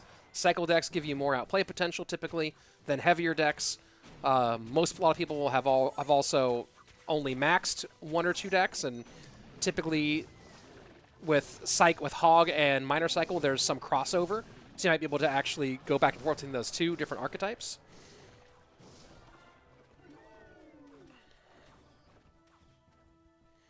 Deltra saying first time watching. Thanks for joining. What was the best year for Clash in your opinion? My personal favorite was 2021. I don't know.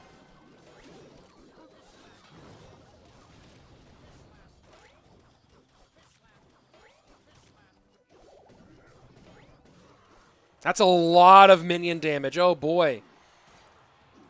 Pedro, eyebrows raised. He just could not get to that minion.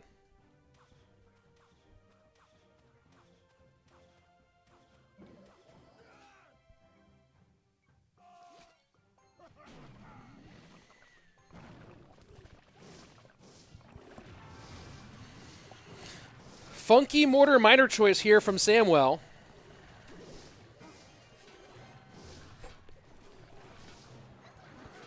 Only one real fireball target for Pedro. But you can see his cycle was just weird, and he got brutalized by that one escaped minion.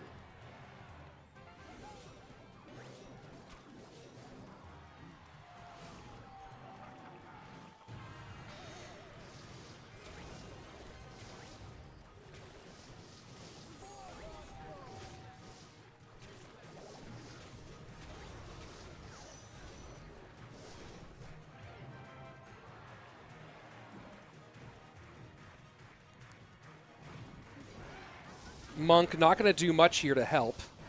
But the Mother Witch has a real opportunity with these Skelly Drags in tow, and that's why you see Samwell go right to it with the Miner. Does get the Mother Witch off, but the Miner gets turned, and suddenly, Pedro is in the conversation.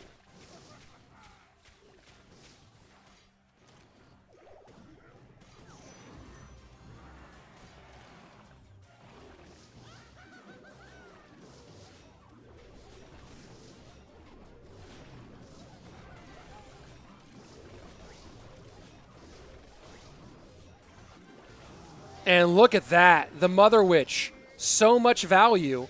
This is what should have been happening the whole time. Samuel cannot really deal with the Mother Witch. And she just turns piggies after piggies after piggies and battles right back. Great win there for Pedro. Let's go take a look at the replay at the end there and the problems that Mother Witch caused for Samuel. And this is really what should have been happening the whole time, right? Because Samuel just cannot get onto that Mother Witch. He has arrows, and he has the Miner, so he has to get Miners on the Mother Witch to get her off the board. Evo RG in.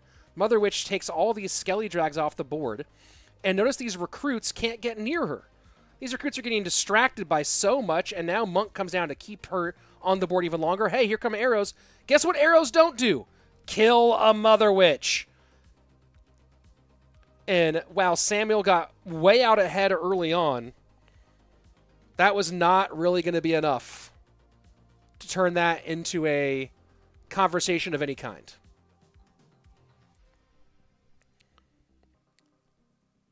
Let me go ahead. There's too many people in this clan. There we go. There's Pedro. All right, so taking a look at the decks from game number 1. Fireball out. Fireball Barb Barrel out for Pedro. Tombstone as well. If I'm Pedro, I run something with Mega Knight, anticipating that Samuel goes cycle, maybe with the Royal Hogs, with Fireball out here. Let's see. On Samuel's side, he has arrows, mortar, and miner out. I think Samuel maybe something kind of swarmy here. Here you go, bats. Mother Witch out. Great call with bats in here.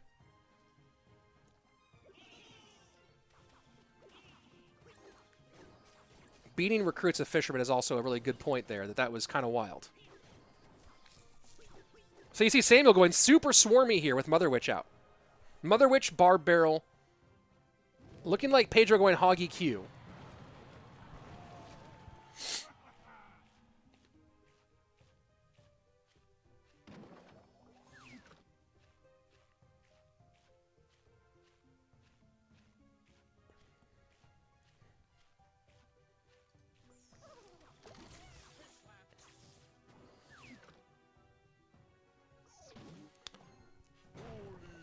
And that's what Samuel was waiting for there. Anticipating the hog, waiting for the bowler to counter. So it's this Goblin Giant. There we go. Tesla, you have to come back and cycle. Takes its time. Fisherman not available to help. I don't think Sam's going to try to spend here. I think Sam's going to chill out.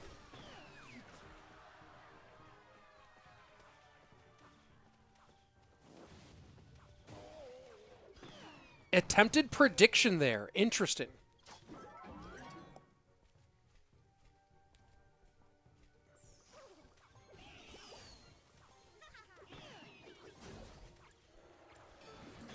And the Mighty Miner getting swarmed here. Rage plus the Mega Knight. Mega Knight leaps. That's huge for Samuel. And you see Pedro grimacing there. Not happy with that at all. Goes Hog opposite lane. Fishboy going to pull the Firecracker instead of the Hog, though. No! I thought it had the Firecracker. Fascinating. King Tower activated. Not much damage for it, and Pedro has to go back to the drawing board here.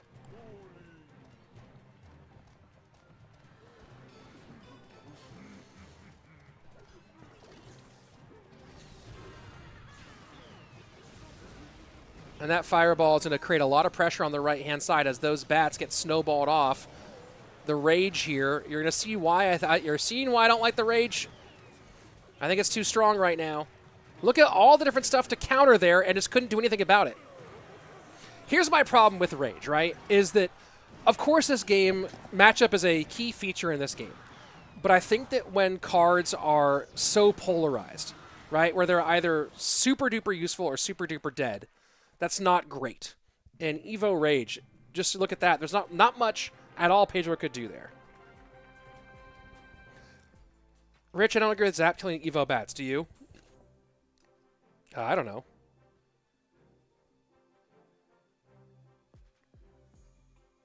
I don't know. That's interesting. Ahmad, I hate Mega Knight. MK and Gob Giant? Yeah, we saw it a lot at World Finals. It's been a thing. Should Firecracker Evo Mini Earth? Most of them probably should be a little bit. He had the Firecracker, but when she shot, Griko made her out of range. Yeah. Okay. I don't agree with Zap killing Evo bats. Do you agree? Does it kill them once they're juiced up? Once they've actually done their, vampirism? Hog versus Mortar is the final game prediction from Alexander Chen. That's interesting. You think Sam runs Hog and Pedro runs Mortar? Pedro has Mortar available. If I'm Pedro, I do not even think about running Mortar here. Right? Especially because that... Oh, no. There's no Miner available. Giant Graveyard's available? How does that match up against Mortar? You don't have Mother Witch. Pedro has no Mother Witch. Has no Goblins. Does have Poison available. Poison doesn't really fully counter Graveyard anymore, especially not Giant Graveyard. Arrows are out, though, for Samuel.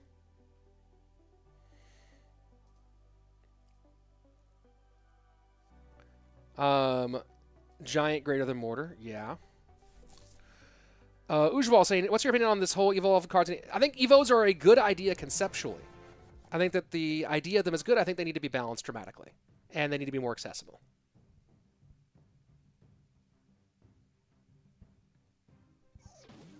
So it is Hog for Samuel. And maybe Splash Yard here for Pedro. Interesting choice. Could be E-Giant.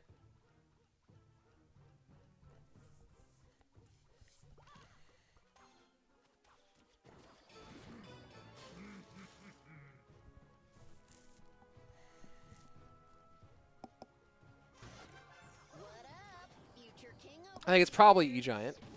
NATO out of cycle. Cannon. Yep, so it is E-Giant. Will all cards have Evo one day? Maybe. Almost back-to-back comments. Pedro with bad matchup already, and then Super Mal saying Pedro matchup. That's why the matchup conversation to me is always so silly.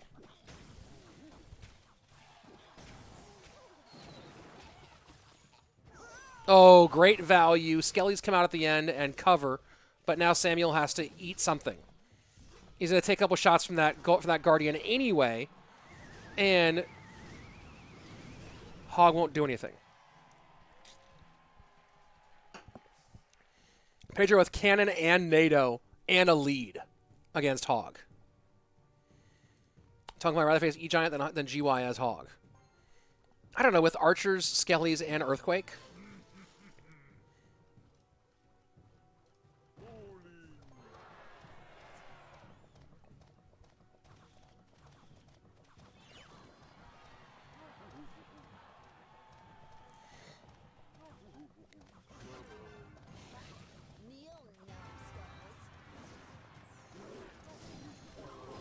That lane switch is interesting. NATO pulls all that back. The Evo Archer does a ton of damage for Samwell, and just not a well-managed tornado from Pedro there.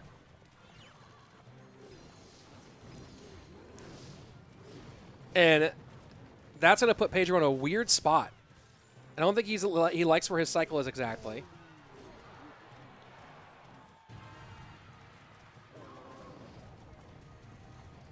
That NATO was just funky. That was a good push from Sam. If Sam wins here, that's a key factor.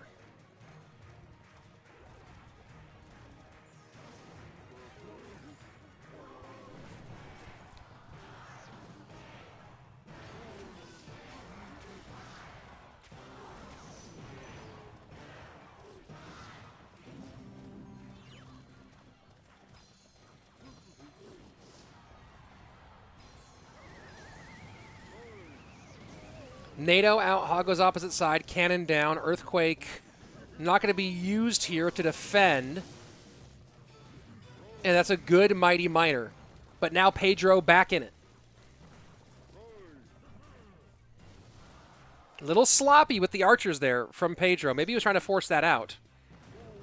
But now Earthquakes. Oh yeah, I forgot the Bowler too for the Hog. Hog gets a shot. Oh boy. And the battery on the tablet is a little bit low here, folks. Hilarious.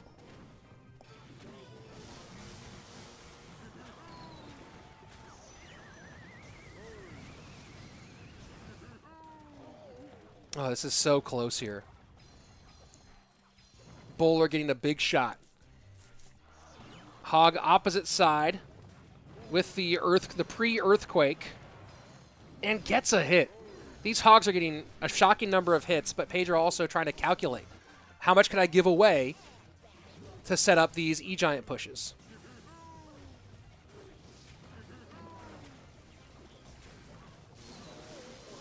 Archers all over, but they cannot stop this E-Giant. Bomb tower down again.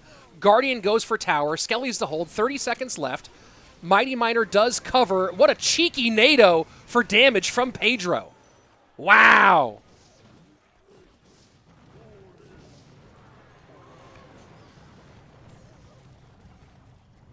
$848, $535.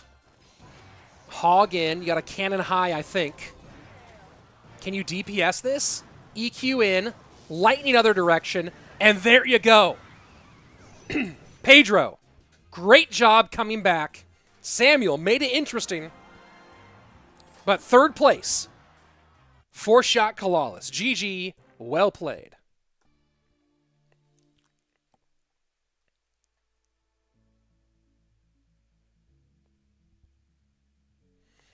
Yeah, Iravani, there is no spectator badge for this one.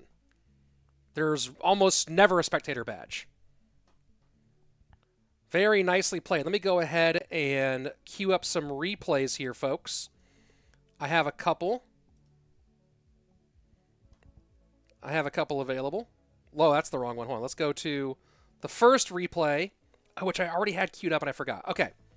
Let's go to our first replay here, which this was the one that nearly made it happen. This is the one that nearly won this for Samuel. You're going to see on the right-hand side, he's going to go ahead and pop this Mighty Miner ability, get the Hog behind it, but look at that. Watch the Evo Archer that's coming down way behind. Nothing to catch the Mighty Miner. So with the Ice Spirit coming down, Pedro NATO's back, but that cannon's not quite there in time. The Evo Archer shreds that right-hand tower. Could have been all of it. And then, if we go to the end of the match right here, the winning the winning moment. So you see the hog getting hits here. It's pretty close with 45 seconds left. Oh no, this was the NATO. This is the NATO that did a great job. So you see lightning comes in on that side, gets a lot of stuff cleared out. This Guardian's going to get called in.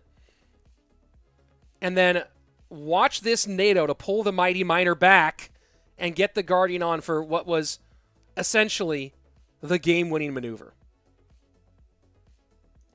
That put it to the point where it was no longer in doubt. And then we go on to the last seconds here. So you see... Oh, did I not get the other one? I thought I did. I thought I got the actual final win here. But that was the big one.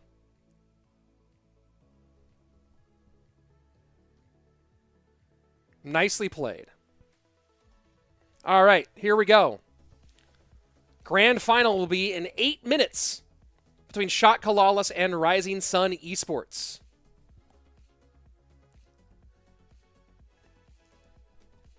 So we have a few minutes before we get into our grand final here. Let me answer a few questions. Is this upper bracket? This is a single bracket. This is not an upper or lower bracket. It's not double elimination. It's single elimination. So that third place match was just for third place from the 2 semifinal losers. Our grand championship, there's no bracket reset. It's a regular grand championship coming up in 8 minutes. Pedro's number 1 in the world. Do you agree? He's definitely up there. Is there still issues with gameplay sound? No, I think they fixed it. Let's see. Will Mullet get revenge from CRL? Maybe. Let's see. Talking about badges, why didn't they give one from 23 CRL like they did with 22 CRL? I don't know. Bowler is so annoying. Yes, I agree. Who do I think is the best player in the world? I don't really know who I think the best player is right now. I think it's really hard to tell. It's also really hard to tell like after World Finals, right? Because people take such a like they take their foot off the gas after Worlds. We'll have a better idea after a couple of months of our next of 2024. I try to activate King Tower against Mega Knight, but bats eat my tower. You got to control both of those things. That's the problem. What is your favorite deck? None. I like Mega Draft. If you could evolve Rich, what would Evo Rich do? Teleport, so I wouldn't have to drive anywhere or fly anywhere. What is the format for in the final? Will all players from roster play, or will team has to choose single player? The format is the same as it's always been, where the first set is 3v3 BO1s, second set is King of the Hill, so 3 players from each side, and the third set is a dual mode. So same format it's been all day. Do you have any thoughts on Midjourney? Yeah, it's not art. I do not like any of this AI art nonsense. I think that AI can be a useful tool to help with many things, but Midjourney and all these AI art things, all they do is essentially steal the work of artists and pretend that they're original creations. I think that there's going to very possibly be some major lawsuits with it eventually. What's the most broken card currently? Yeah, Evo Archers. Adriel best in the world? I don't know. I don't think so, but he's up there. He's one of the best in the world. Here are the lineups for our grand final. Rising Sun Esports, airsurfer, actually Spring, not raikijones. And then raikijones. And then Griko, and then against Rainbow, Adriel, and Clown. So the 3v3 BO1s. Airsurfer versus Rainbow, Spring versus Adriel. If necessary, Raiki versus Clown. Then second set, Griko, Ta, Airsurfer against Adriel, Mohamed Light, and Clown. And then if we get there, Ta versus Mohamed Light in the final dual mode. I got here for Koth. How long do you think the last match will take? Depends on how people win or lose, right? It could be only 5 total games. It could be a clean sweep, and we could go the full 12? 12? I think 12, yeah. The full 12. Bowler, strongest card in the game, full OP. No, Bowler just counters a lot of the meta right now. Rich, who's your prediction to win? It's hard not to pick Shock-13, but Rising Sun is good. What do you think about Clash Mini? I played it a little bit early on. Not really my thing, but I see why people would like it. Shall I be toxic? No. Let's see. All right. We got another about 5 minutes or so, everybody. I'll be right back. And we'll start our grand final here in about 5 minutes.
All right, and we are back. Grand Finals. And you see this time teams actually putting their bans in. Both sides banning Goblin Giant. Both sides banning Evo Recruits. Pump and Inferno Tower both gone. Rage banned by Rising Sun. Just get rid of it. Hayden Lee saying 2 people named Spring. No, they got it wrong. It was raikijones the last time. I don't know why they had Reiki named Spring in that last one. Because that was Reiki. Longtime Clash Royale pro, now content creator. Overall cool guy.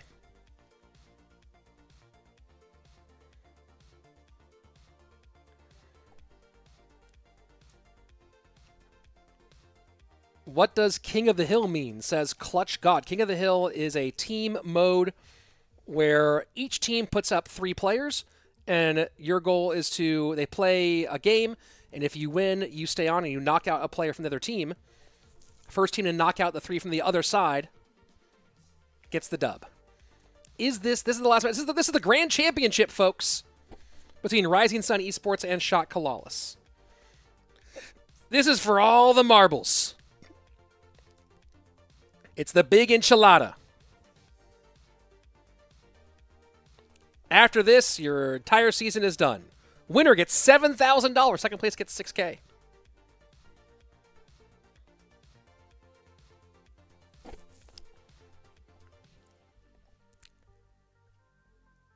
Who's my prediction for the winner? I think Shock-13, but they have to play. Why no spell ban from CALALAS? I actually don't know. Clutch God, I understood perfectly. Thanks for explaining. I'm new to Clash Royale Esports. Appreciate it. I'm glad it was helpful. You know what? Maybe I'll have like an animation made to explain King of the Hill, because I get that question all the time. All right, here we go. Game. Whoa, wait a second. What? Why does it say King of the Hill on the screen? That's got to be wrong. That's got to be wrong.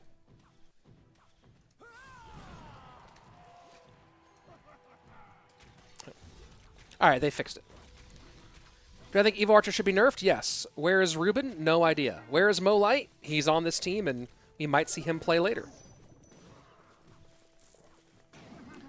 I think this is the first Dark Prince of the day. Have not seen much of this fella.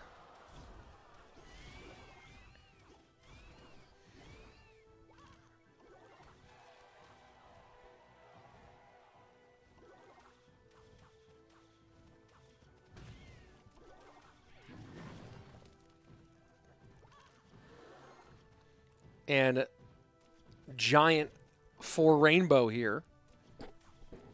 This feels more like Giant Graveyard. There you go. Arrows, Snowball, Dark Prince. Some Giant GY here.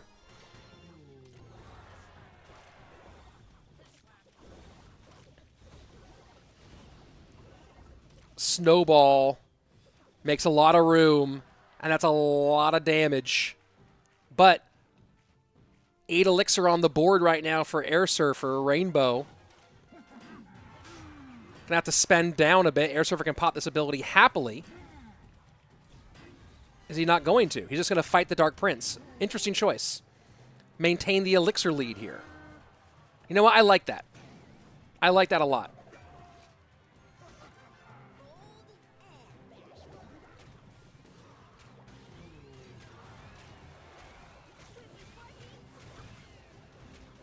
Airsurfer being really judicious with his use of monk abilities.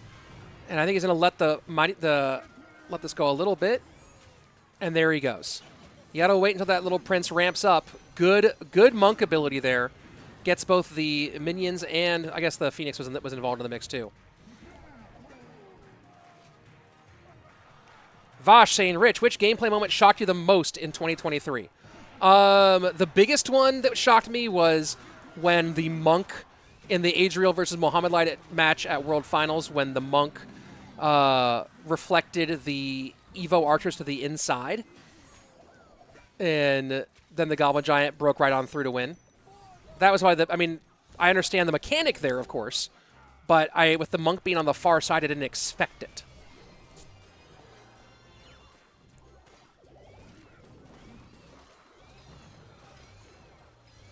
Evo Archers trying to defend against the graveyard.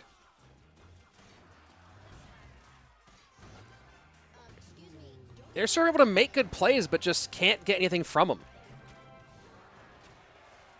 Now a monk in to get reflection on a lot.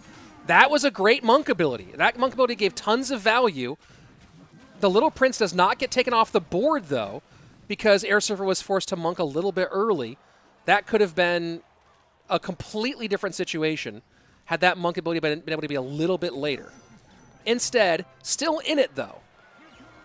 Just not as much ahead. There you go. Fireball does get the shield off the Dark Prince as well.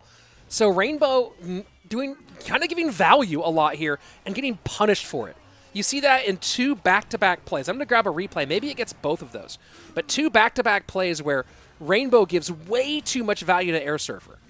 Maybe it doesn't matter. Maybe he still wins here with Giant Graveyard anyway.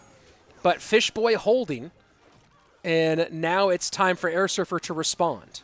Fireball for the Archers. His own Evo Archers down. Will they get to this Giant? Tombstone to hold the Giant. Great Tombstone there. Fishboy to pull, and just does not want to give a Graveyard any opportunity. This Graveyard, a little suspect here.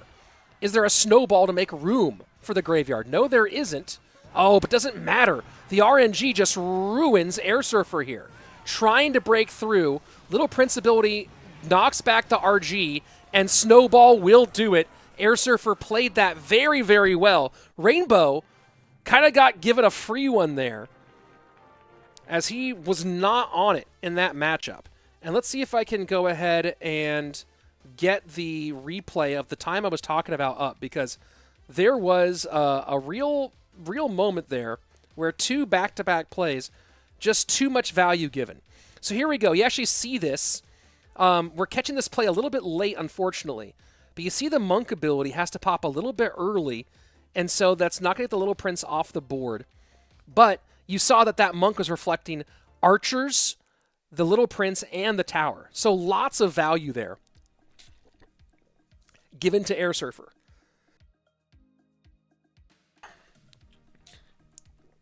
And now, once again, you see the Dark Prince of the inside. Fireball gets the shield off. That's 2 plays in a row where just too much value gave too much opportunity for... This shouldn't have been that close. This really shouldn't have been this close.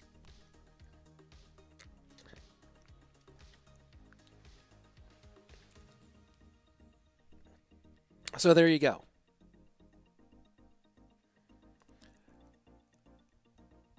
Next up is going to be Spring versus Adriel.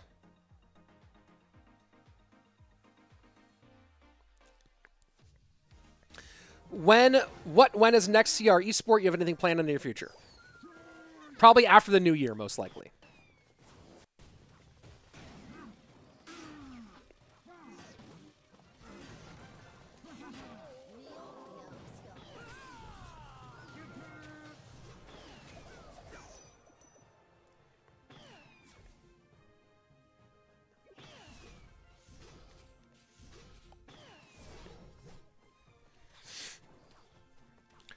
Kate Jenkins, who I think is the best American player? airsurfer, for sure.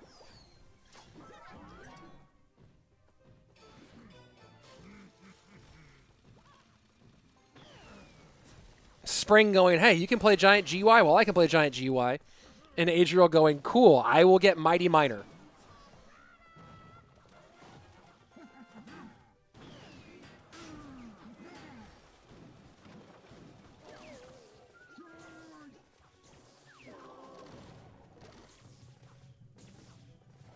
Tesla here covers nicely. It will help against the minions, which is nice.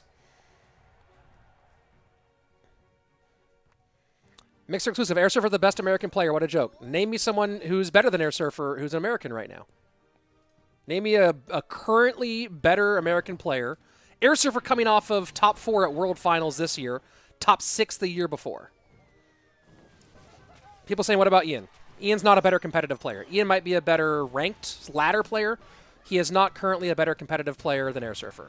Alexander Chen, perfectly. Ian's a better ladder player. airsurfer's better in comp. Yep. Absolutely.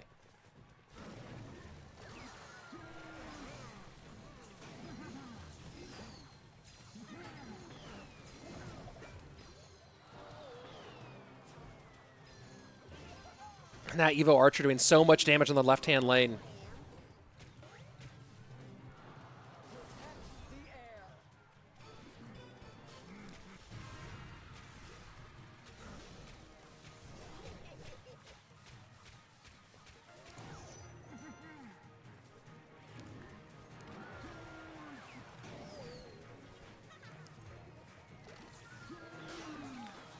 That delivery was real suspect out of Adriel.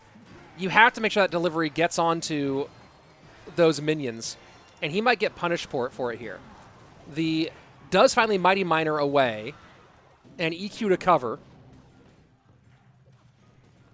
and well defended.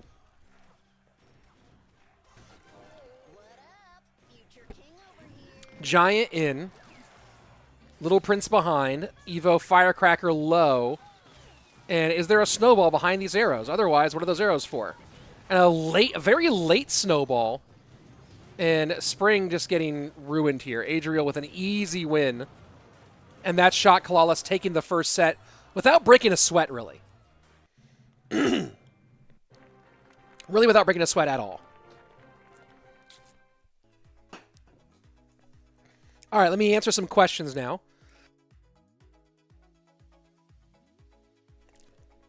Let me, sorry, my throat's a little bit stuffed up with all the casting.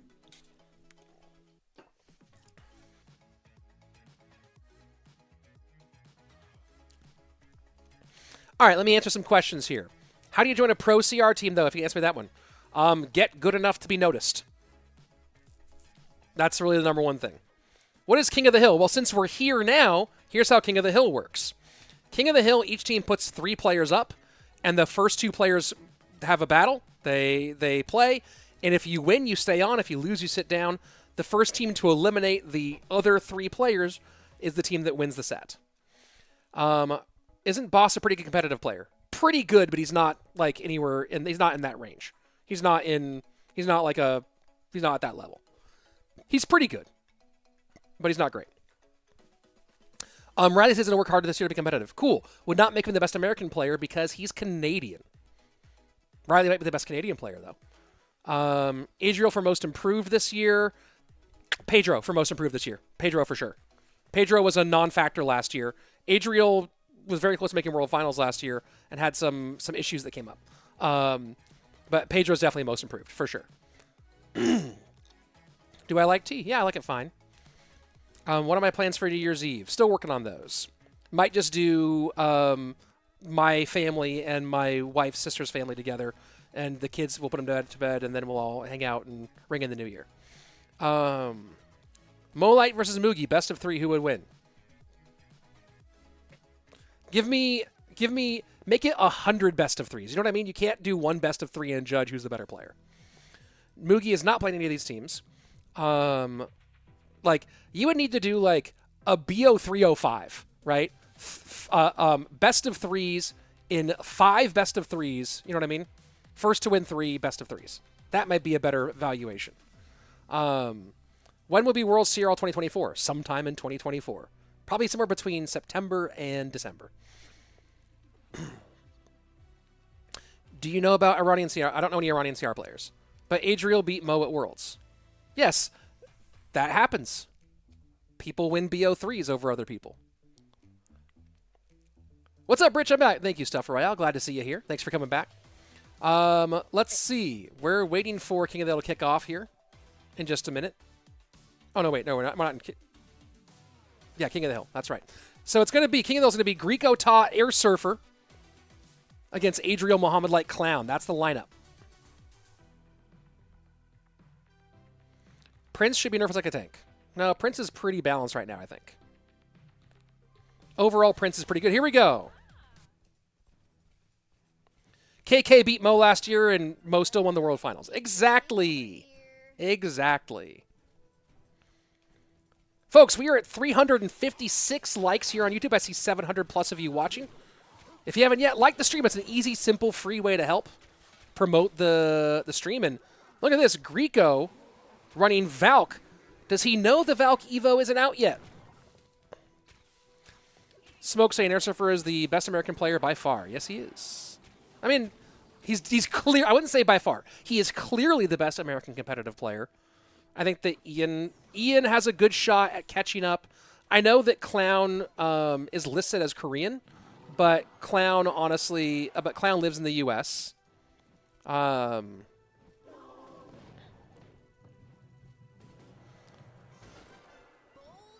Let's see. Who else is American? Mr. Cena is good, but he's not close to that conversation. Yeah, Bruzani, Luminary. Yeah, it's not even close after that.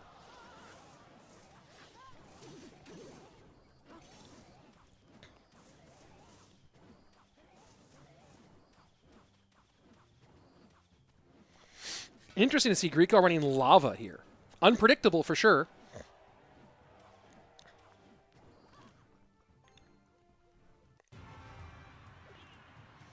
And Adriel with not the best answers here. What's the covered up card? Is that Evo Archers? What's the glitched card here?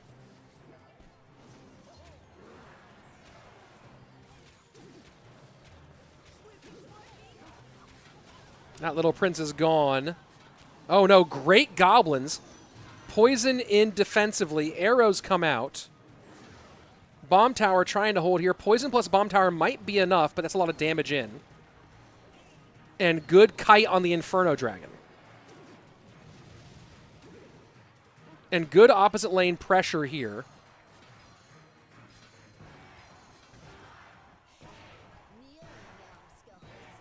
Oh, Evo Knight is the glitch card. Thank you, Thomas. So trying to win this with just a Little Prince, Poison, Ice Spirit, Bomb Tower is crazy.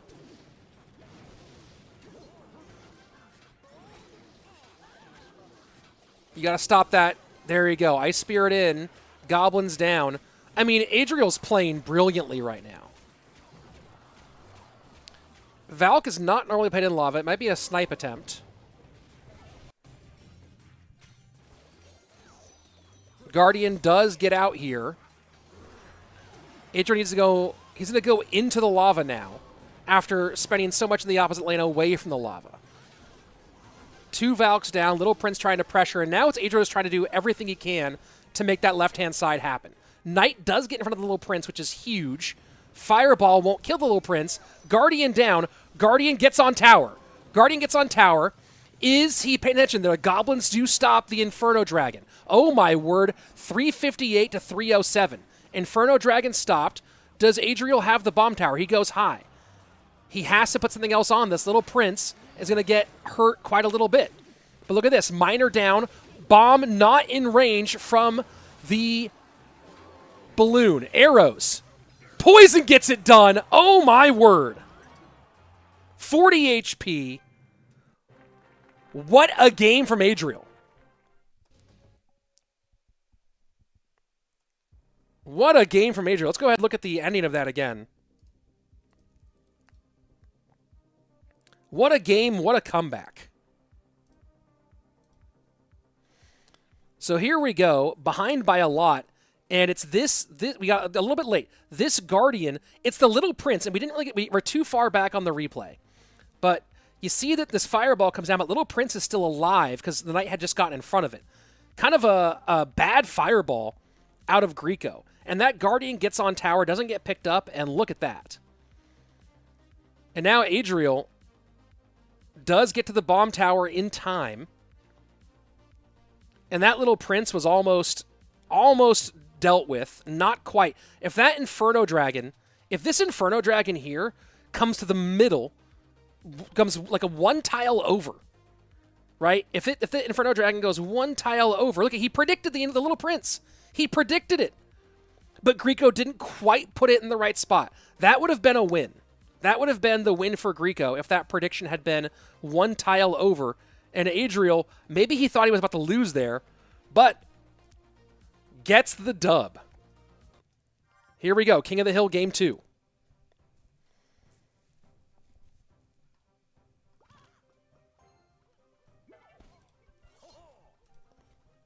Ta up next. Rich, you think if Juicy qualifies for World Cup to leave the casting booth during his matches? Double duty? Yeah, I don't think you can really do that. He'd have to do like enough in the rest of the season. I don't know. That would be a fascinating problem to have.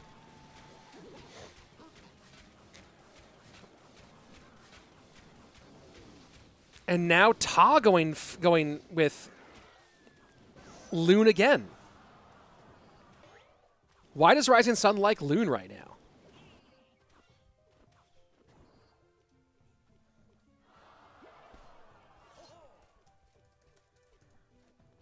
What is happening? Come on. Discard that. I'm trying to type here.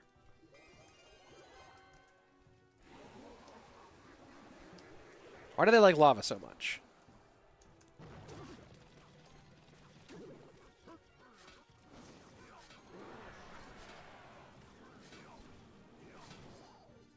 Probably in the contract that you can't be. Actually, you know what? I don't know if there's anything in the contract that says you can't compete. I've never paid attention to that part. I've read the contract. It's been a while.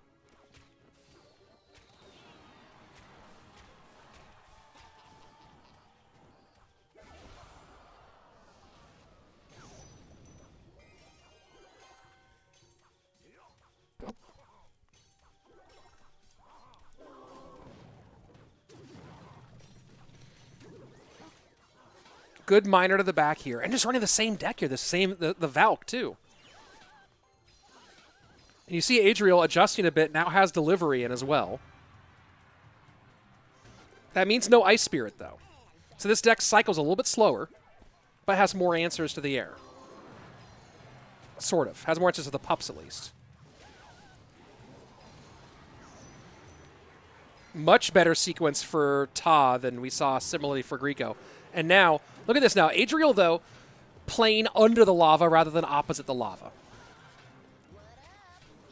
So now that he has damage into the lava side, willing to do it.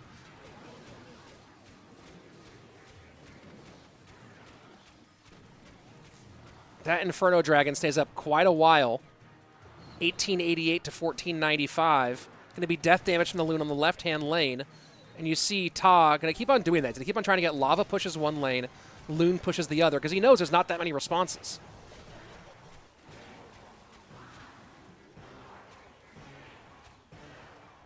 But I think Adriel's in a great position here. And wonderful timing right as the lava comes down to send that Evo Knight to the opposite lane. Really, really well timed. Valk has to cover the goblins. Adriel's playing this perfectly right now.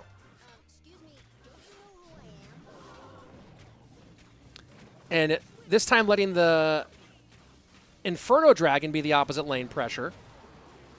Goblins kite. That Loon is a problem. I don't think there's anything to stop that Loon. It's going to hit maybe. No, just death damage. Still, that does put Ta right back in it, 880 to 772. This time, Miner goes to the front here. Archers try to predict in the back.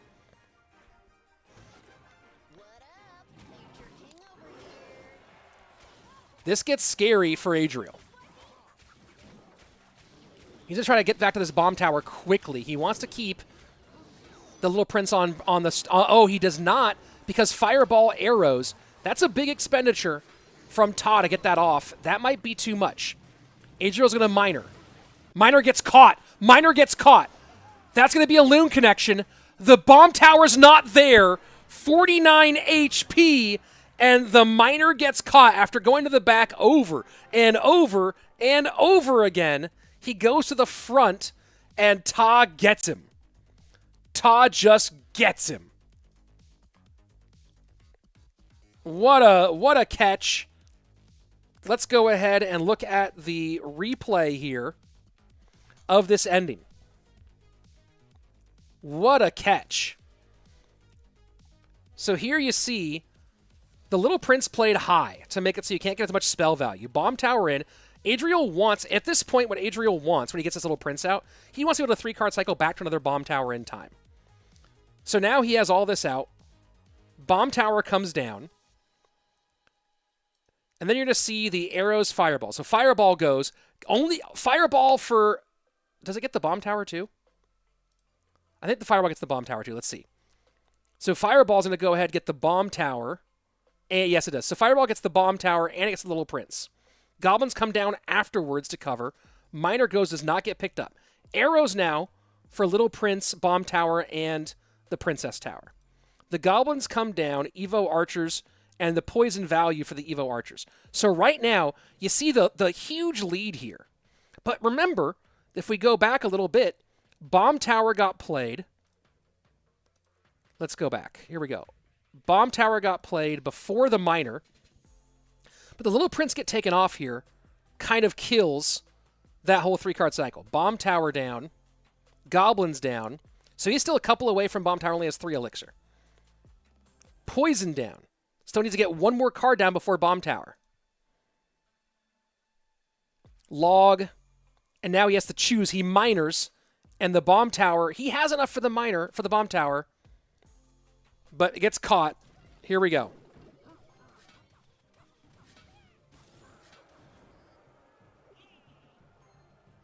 The fireball, I thought that fireball hit the bomb tower. Maybe it was something else at the bomb tower because a chunk came out of it. Excuse me, do you know who I am? And this time, Miner Loon, out of Ta, gets the shot. Royal Hogs for Mohamed Light. I love the 3-1 split. Bomb Tower's going to negate most of that. Nah, it missed. Doesn't matter. We love you. I thought it something hit the bomb tower. I thought the fireball got the bomb tower there, so maybe it wasn't enough damage. Something chunked a bit more off the bomb tower.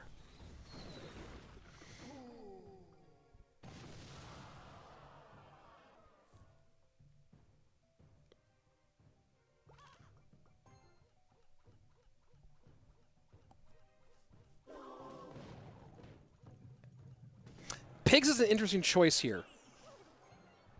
And maybe it's because he was thinking, hey, they're going to go lava one more time. The arrow hits it later, but something hit it there. Like an arrow from one of the archers.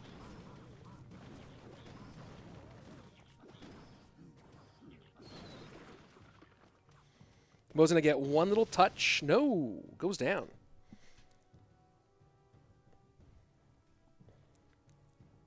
Snowball, arrows, goblins, bomb tower.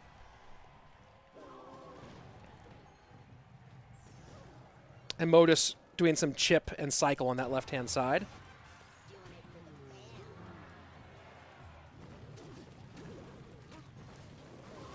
And good, interesting read there from Mo that Ta had just spent all that on that right-hand side. Delivery clears.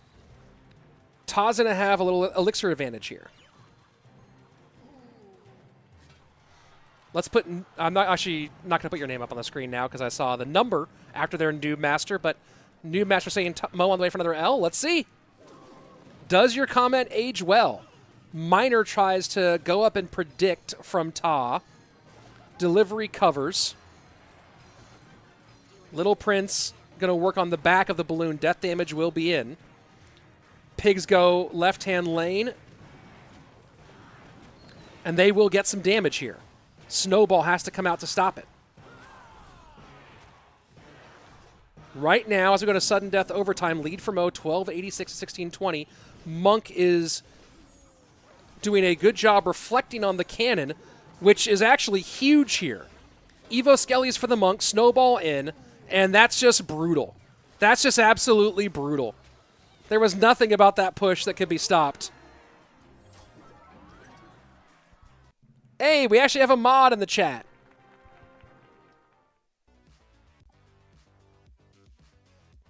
And let's go look at the push that was the impossible to stop push. Because what are you going to do here? Let's take a look at it. So pigs go in left-hand side. Bomb tower covers. And this monk walks to that left-hand lane. And we're going to see Ta do his... Ta's going to eat some damage here. Ta's just going to let that go for the balloon on the left-hand side. This is a smart call from Ta. Right? The Guardian comes out. Ta knows he can tank a lot of damage here. As that little prince goes down, Balloon goes down opposite lane.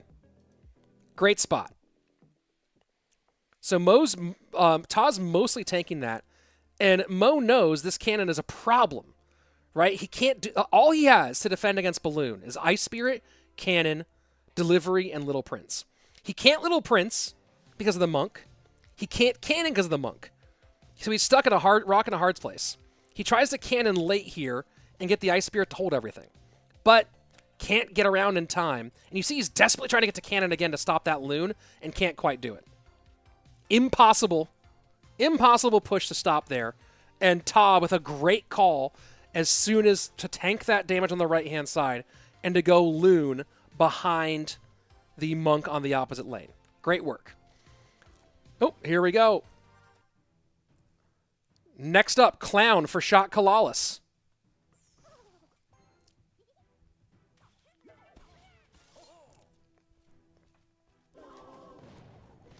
Do I think the new tower chip will have more damage or rate of fire? Thought I saw something, but maybe not.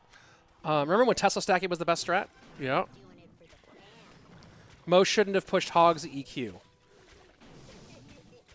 He probably shouldn't have used the Little Prince ability, if anything. Volume is not working. It's a bit glitch. It sounds fine to me, but who knows? Abu Zahid. Yes, I know. I saw it. Who has better carrier? Goblin or Surge Goblin or Morton? What does that mean?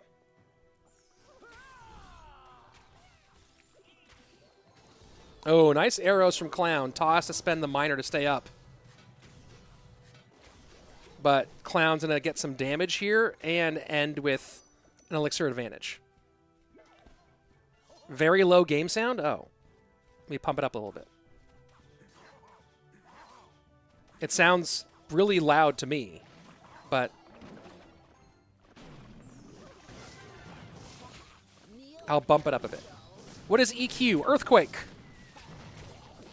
Shaky spell. Rattle, rattle, building fall.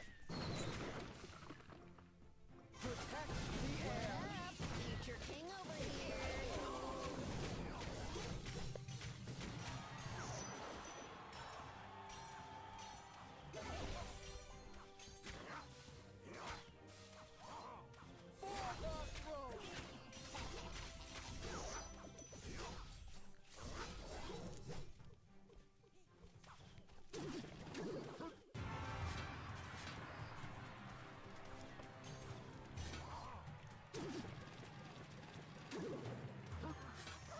And I like seeing people very minor position early once they realize they're not against Tornado. So often you see people continue to play to that number one spot out of like a rhythm thing.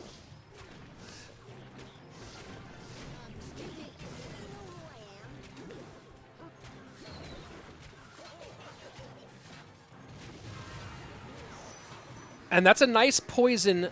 I don't know if the Little Prince survives this poison. That's a yes, it does. Yes, it does. That was huge, right? Nice. I mean, I meant to say nice, not nice poison. Nice timing of the minion horde to force out the poison before the Little Prince.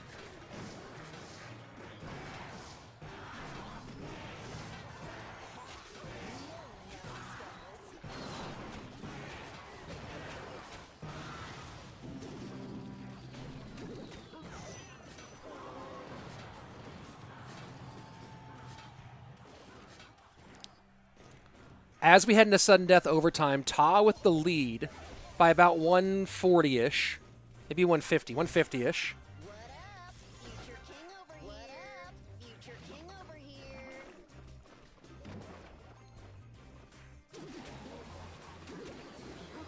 here. Minor arrows to the Little Prince to clear the back end.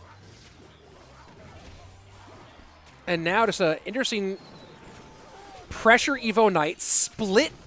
Attempts to split the minion horde, but they get drawn over to that right-hand lane.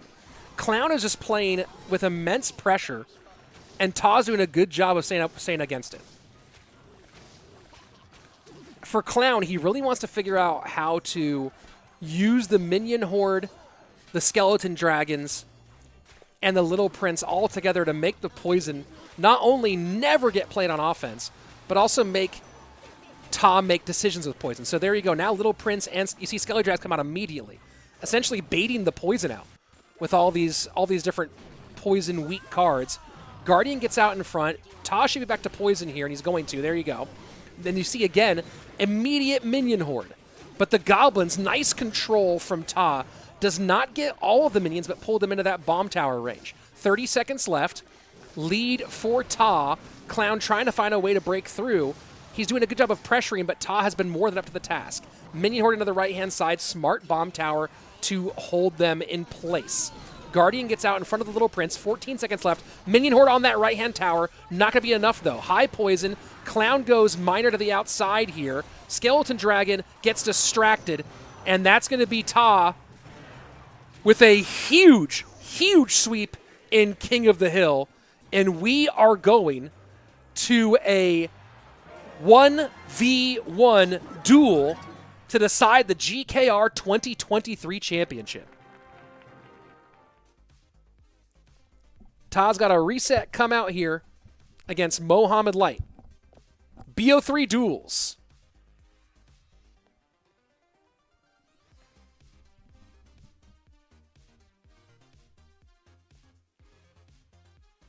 Will be a lot of fun here, folks, as we are approaching the last moments. This will be the last best of 3 of the GKR season, and probably the last thing I cast in 2023. I said that at the end of Queso Cup, and then here we are for the GKR World Finals, which I forgot were happening until I was reminded. I was like, oh, yeah, one more thing. So we'll see. Probably the last thing I cast here in 2023, but you never know. Maybe we'll come up with something fun to do next week. Very possible. Every other champion's ability doesn't go off if they die, but the Little Piece Guardian comes out. As long as you activate it before the Little Prince dies, the Guardian does have a delay before it hits. So there you go. A duo tournament would be cool. Probably not going to do that. Do you win something for watching this? Yes, you win you win the chance to watch great Clash Royale. Not having 5 sets in finals is disappointing to watch. I disagree, Game Saver. I also think these streams are crazy long, and teams is probably a bad idea in Clash Royale, et cetera, et cetera. I think this is fine. I guess you could do a BO5 sets. I know what would you do, right? In this set, would you do? I don't want to do more than one King of the Hill. Multiple King of the Hills is too much. Snowy, what is the King of the Hill? Can you explain? I've explained it many times. We just watched it. So if you want to know what it is, rewind to the beginning of that King of the Hill, and that's where I explain it. Ta on fire seems like it will be MVP. Maybe. Gotta go. Devlop, Happy New Year. Hope you do well. I understand you were tired. Yeah, I am, for sure. Who do you think is the best Mortar player? Not sure. End of the year Mega Draft special? That's the most likely thing that could happen. We'll see. Been a great end of the 2020 and CR overall. Yeah, it's been fun. Let's see. Ta versus Mo? Exactly. Here we go. Ta versus Mo. BO3 duel.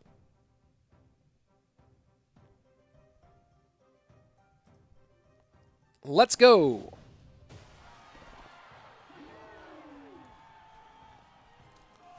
Recruits to open up for Mohamed Light.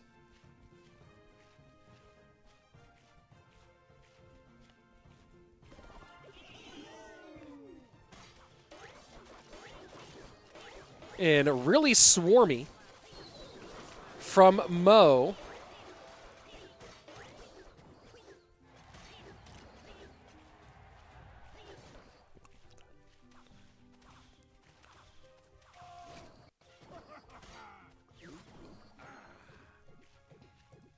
Let's see. Rules apply to all, but LOL, I guess that's where he should be nerf rich. The Guardians would come out while he's alive. Otherwise, no Guardian. What do you think if he's already dead? Interesting question. Interesting theory. Skelly King also, though, can summon skeletons and then die before they come out. So Skelly King also applies those same rules. Wow. So 6 Loon from Ta. That's fascinating. I'm assuming this is not Ram Rider with the Musketeer. Rising Sun trying to really be unpredictable today.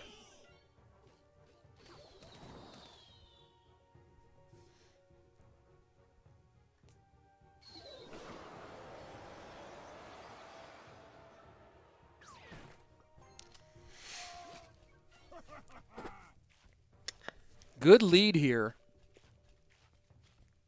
for Mohamed Light. Excuse me, don't you know who I am?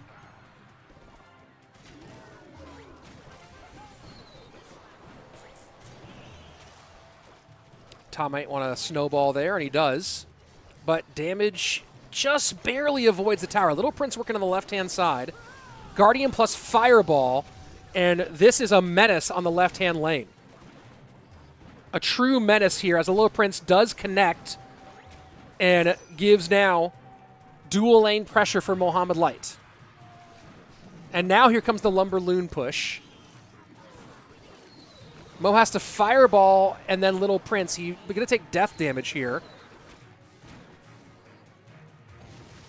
1463 to 1649. 2 lanes damaged, in trouble for Ta. Only the 1 for Mohamed Light. And now Goblin Giant to hold. Fireball value all on top of it.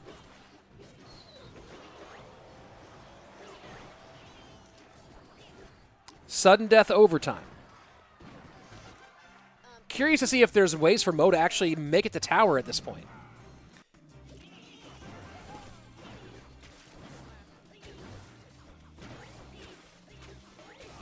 And Mo opts to eat the death damage here in hopes of turning this into a counter push. Goblin Giant down.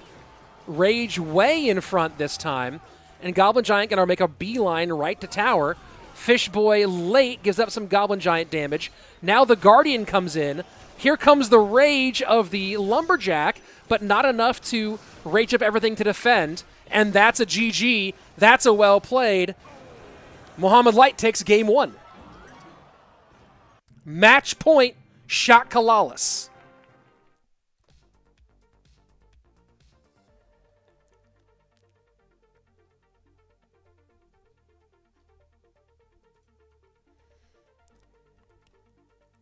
Can Ta get those 2 in a row? Or will Mohamed Light end 2023 with the way he started, by winning a competition? Mo's still amazing, says Rich M, but he has lost the Tyson effect, where he would scare his opponents into a loss before the match even begins. Yeah, I feel that. I feel that for sure. The Tyson effect is a great way to say that, too. Folks, I see 900 of you watching right now on YouTube. We are at 393 likes. Let's see if we get to 400 likes. That would be a nice way to go into the end here. And if you're watching right now and you haven't yet subscribed to the channel, this is where we do so much Clash Royale esports. We've done one-off competitions, Queso Cup, GKR, so much stuff here on this channel. And of course, some of CRL during the qualifying stages is here on top of that. So if you haven't yet subscribed to the channel, come on back. Be a part of this, because we've got a lot more in 2024 that's coming your way. Skeleton King, well-designed skeletons aren't free. You need to set up his ability to spontaneous elixir. He's almost supposed to bring out. Fair enough. Here we go. Match point.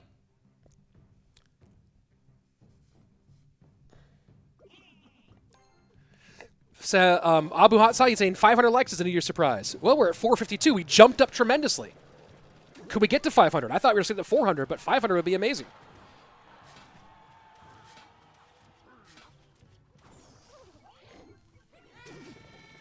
And Mad saying Mo going minor poison, and look at that. Big shocker.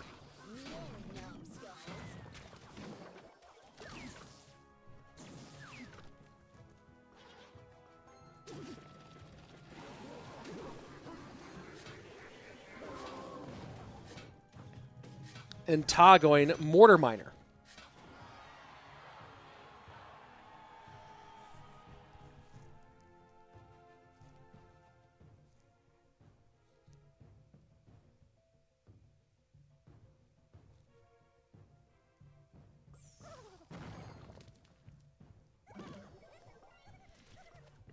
Archer's right into that. Well played, says Ta.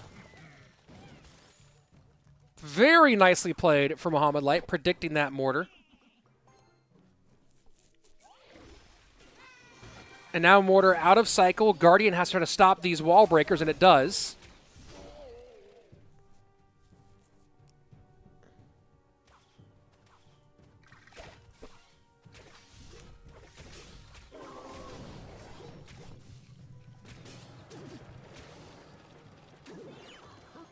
This little prince getting far more, I think, than Mohamed Light expected.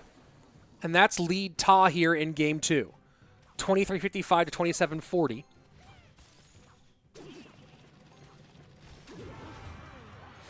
Guards will make catching miners a little bit easier in some ways for Mohamed. Tesla there on top of the Evo mortar.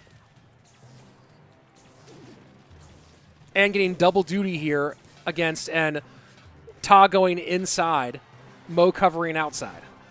Excuse me, don't you know who I am?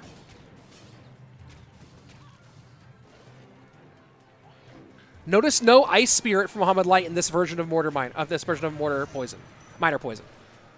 So it means that if he doesn't catch that miner on first spot, miner gets his tower value. Good Ice Spirit miner predict there out of Ta to keep his mortar in the game. Archers, though, this is a pitched battle here. This isn't a game where this isn't a matchup where you think about bridge fights as much. You know, sort of the spammy ones. You think more bridge fights, Royal Giant, bridge spam, etc. But the bridge battle between these two has been fascinating so far. As you see Mohamed Light trying to figure out these mortars. You know what? Maybe I misjudged the guards. If you're just talking about straight miner poisons, they're nice. But if you're not having the Ice Spirit is a real problem spot for Mo. Good prediction on the mortar from Mohamed Light. But it still gets a shot. And Mo is confused there. I'm not sure what buy. As he goes miner poison, goblins come out. Maybe he thought his Tesla was going to be far enough away to control that shot, but it wasn't. And I think that might be enough to give Ta the game here and send us to game 3.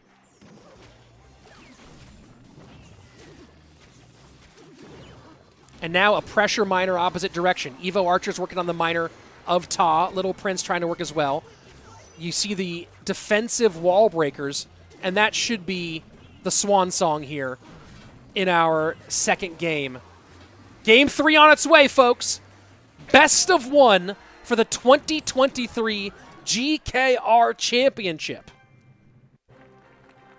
Winner gets the final championship of 2023 and secures $7,000 for their team. Whoo, boy. Ta evading all predictions. Yeah, the predictions back and forth were crazy.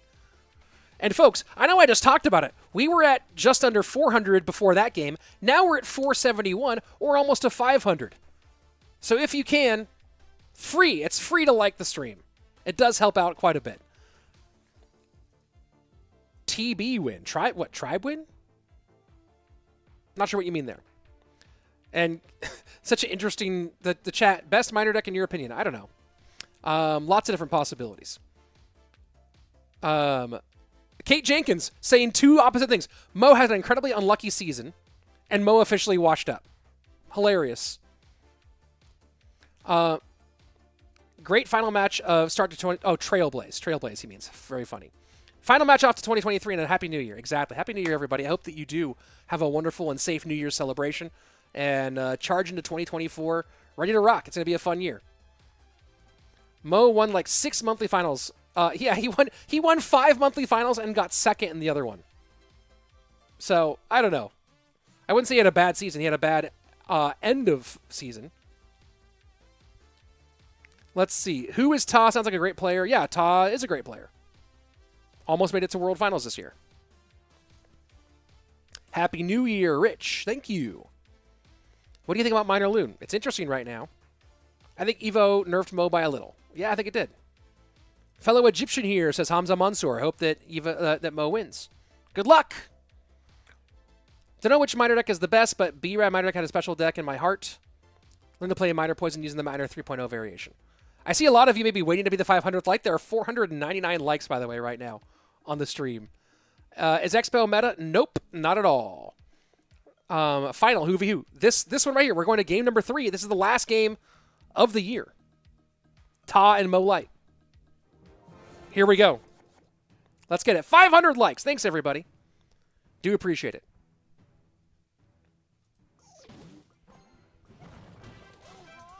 And Mo going E-Giant with Golden Knight in the final game? Golden Knight. I mean, trying to look at this game so far. Oh, and the Brawler gets on tower.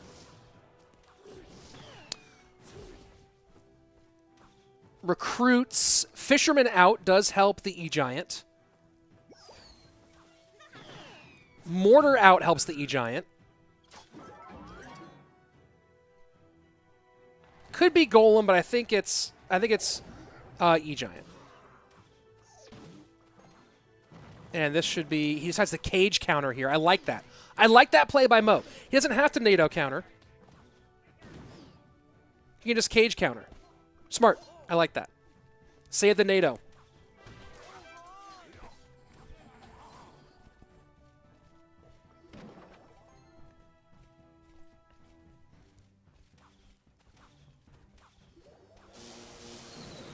And Mo recognizing lightning value early.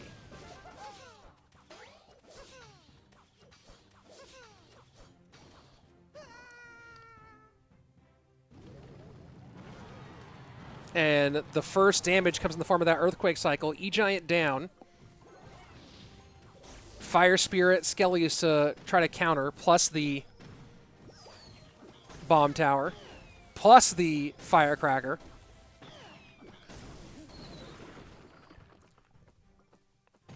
And Mo is more than happy to take the advantage there. And he'll have the Brawler with a Firecracker behind. And notice that there is no log here.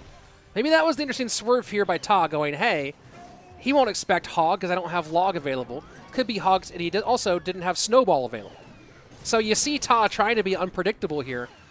But playing Hog without Snowball, without log, is a fascinating choice. Let's put it that way. And he's being punished for it right now. Might Hog behind this Knight? No, he hogs into the lane that he hogs away from the weak lane. Smart choice there. But again, Mohamed Light can just cage counter.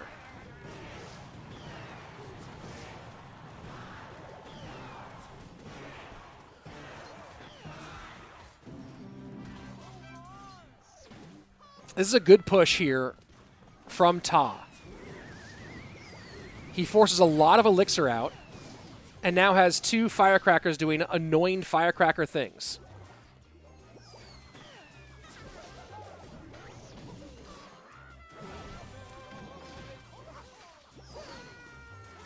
And now Ta finally getting to a place where he can use some Firecracker against that cage. He needs to figure out Firecracker or Earthquake against that cage if he's going to get the win here. And now NATO for the defense. No. Opts to give up the damage here. I'm a little surprised by that. Mohamed Light opts to give up the damage.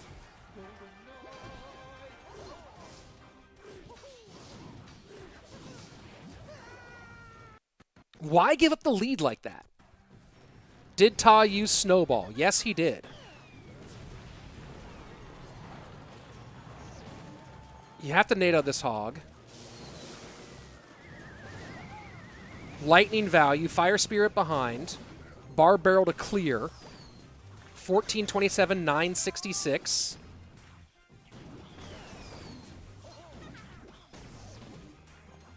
And you have to distract the Knight and NATO the Hog here. Maybe Golden Knight ability instead. NATO's all that together, Bar Barrel play, very nice. Golden Knight ability still available, but NATO not in cycle. Just a straight lightning cycle there. 642, 793. Bar Barrel to pull the Evo Knight back. Hog in. Cage high away. Are there heroics? The Hog gets a shot. The Hog gets a huge shot. Fire Spirit doesn't leap. Lightning not in cycle.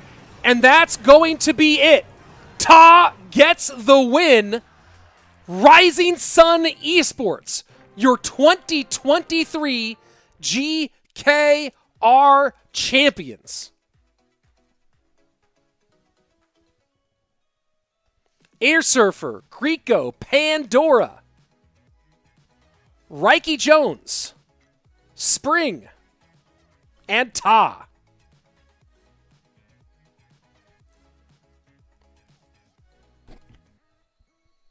What a win.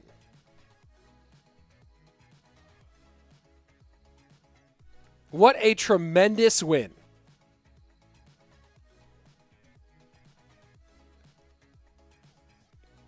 I hats off to Rising Sun. They really took GKR seriously this year. They put together a real team. They came out aggressively. The organization overall really promoted the league and the team throughout this year. And I am very happy for Rising Sun Esports and everyone involved there. Rising Sun, founded by Sho and K, two brothers. I don't remember. One of them is still operating. One of them is not anymore. But this org's been working hard in Clash Royale for a long time, for many years. And while this might be one of the smaller leagues, overall, the competition is still fierce. You're still playing against teams like the one that they just beat. You're still playing against look at the teams that were in this grand final, right? Shock-13, Adriel, Vitor, Clown, Mohamed Light, Ruben Rainbow. Higher Gaming had Keef, SandBoxm, Bassotto, Ardentoas, Kodigo, Surg TS. Shock-13, Pedro, Sub, Lucas, Wallace, Tyton, Betfas. These are solid. These are solid teams. It might be less prize pool overall, but the competition is up there. This is still just as dangerous. Like, these teams are just as dangerous as any other team. And Rising Sun Esports came in, took this league seriously all year, really worked hard. Oh, the prize pool is wrong. Oh, that's so funny. I didn't do that. That was not my prize pool graphic. Someone got that one wrong. Someone maybe mispredicted it. Either way, that was a great year overall for Rising Sun Esports. Very, very proud of them.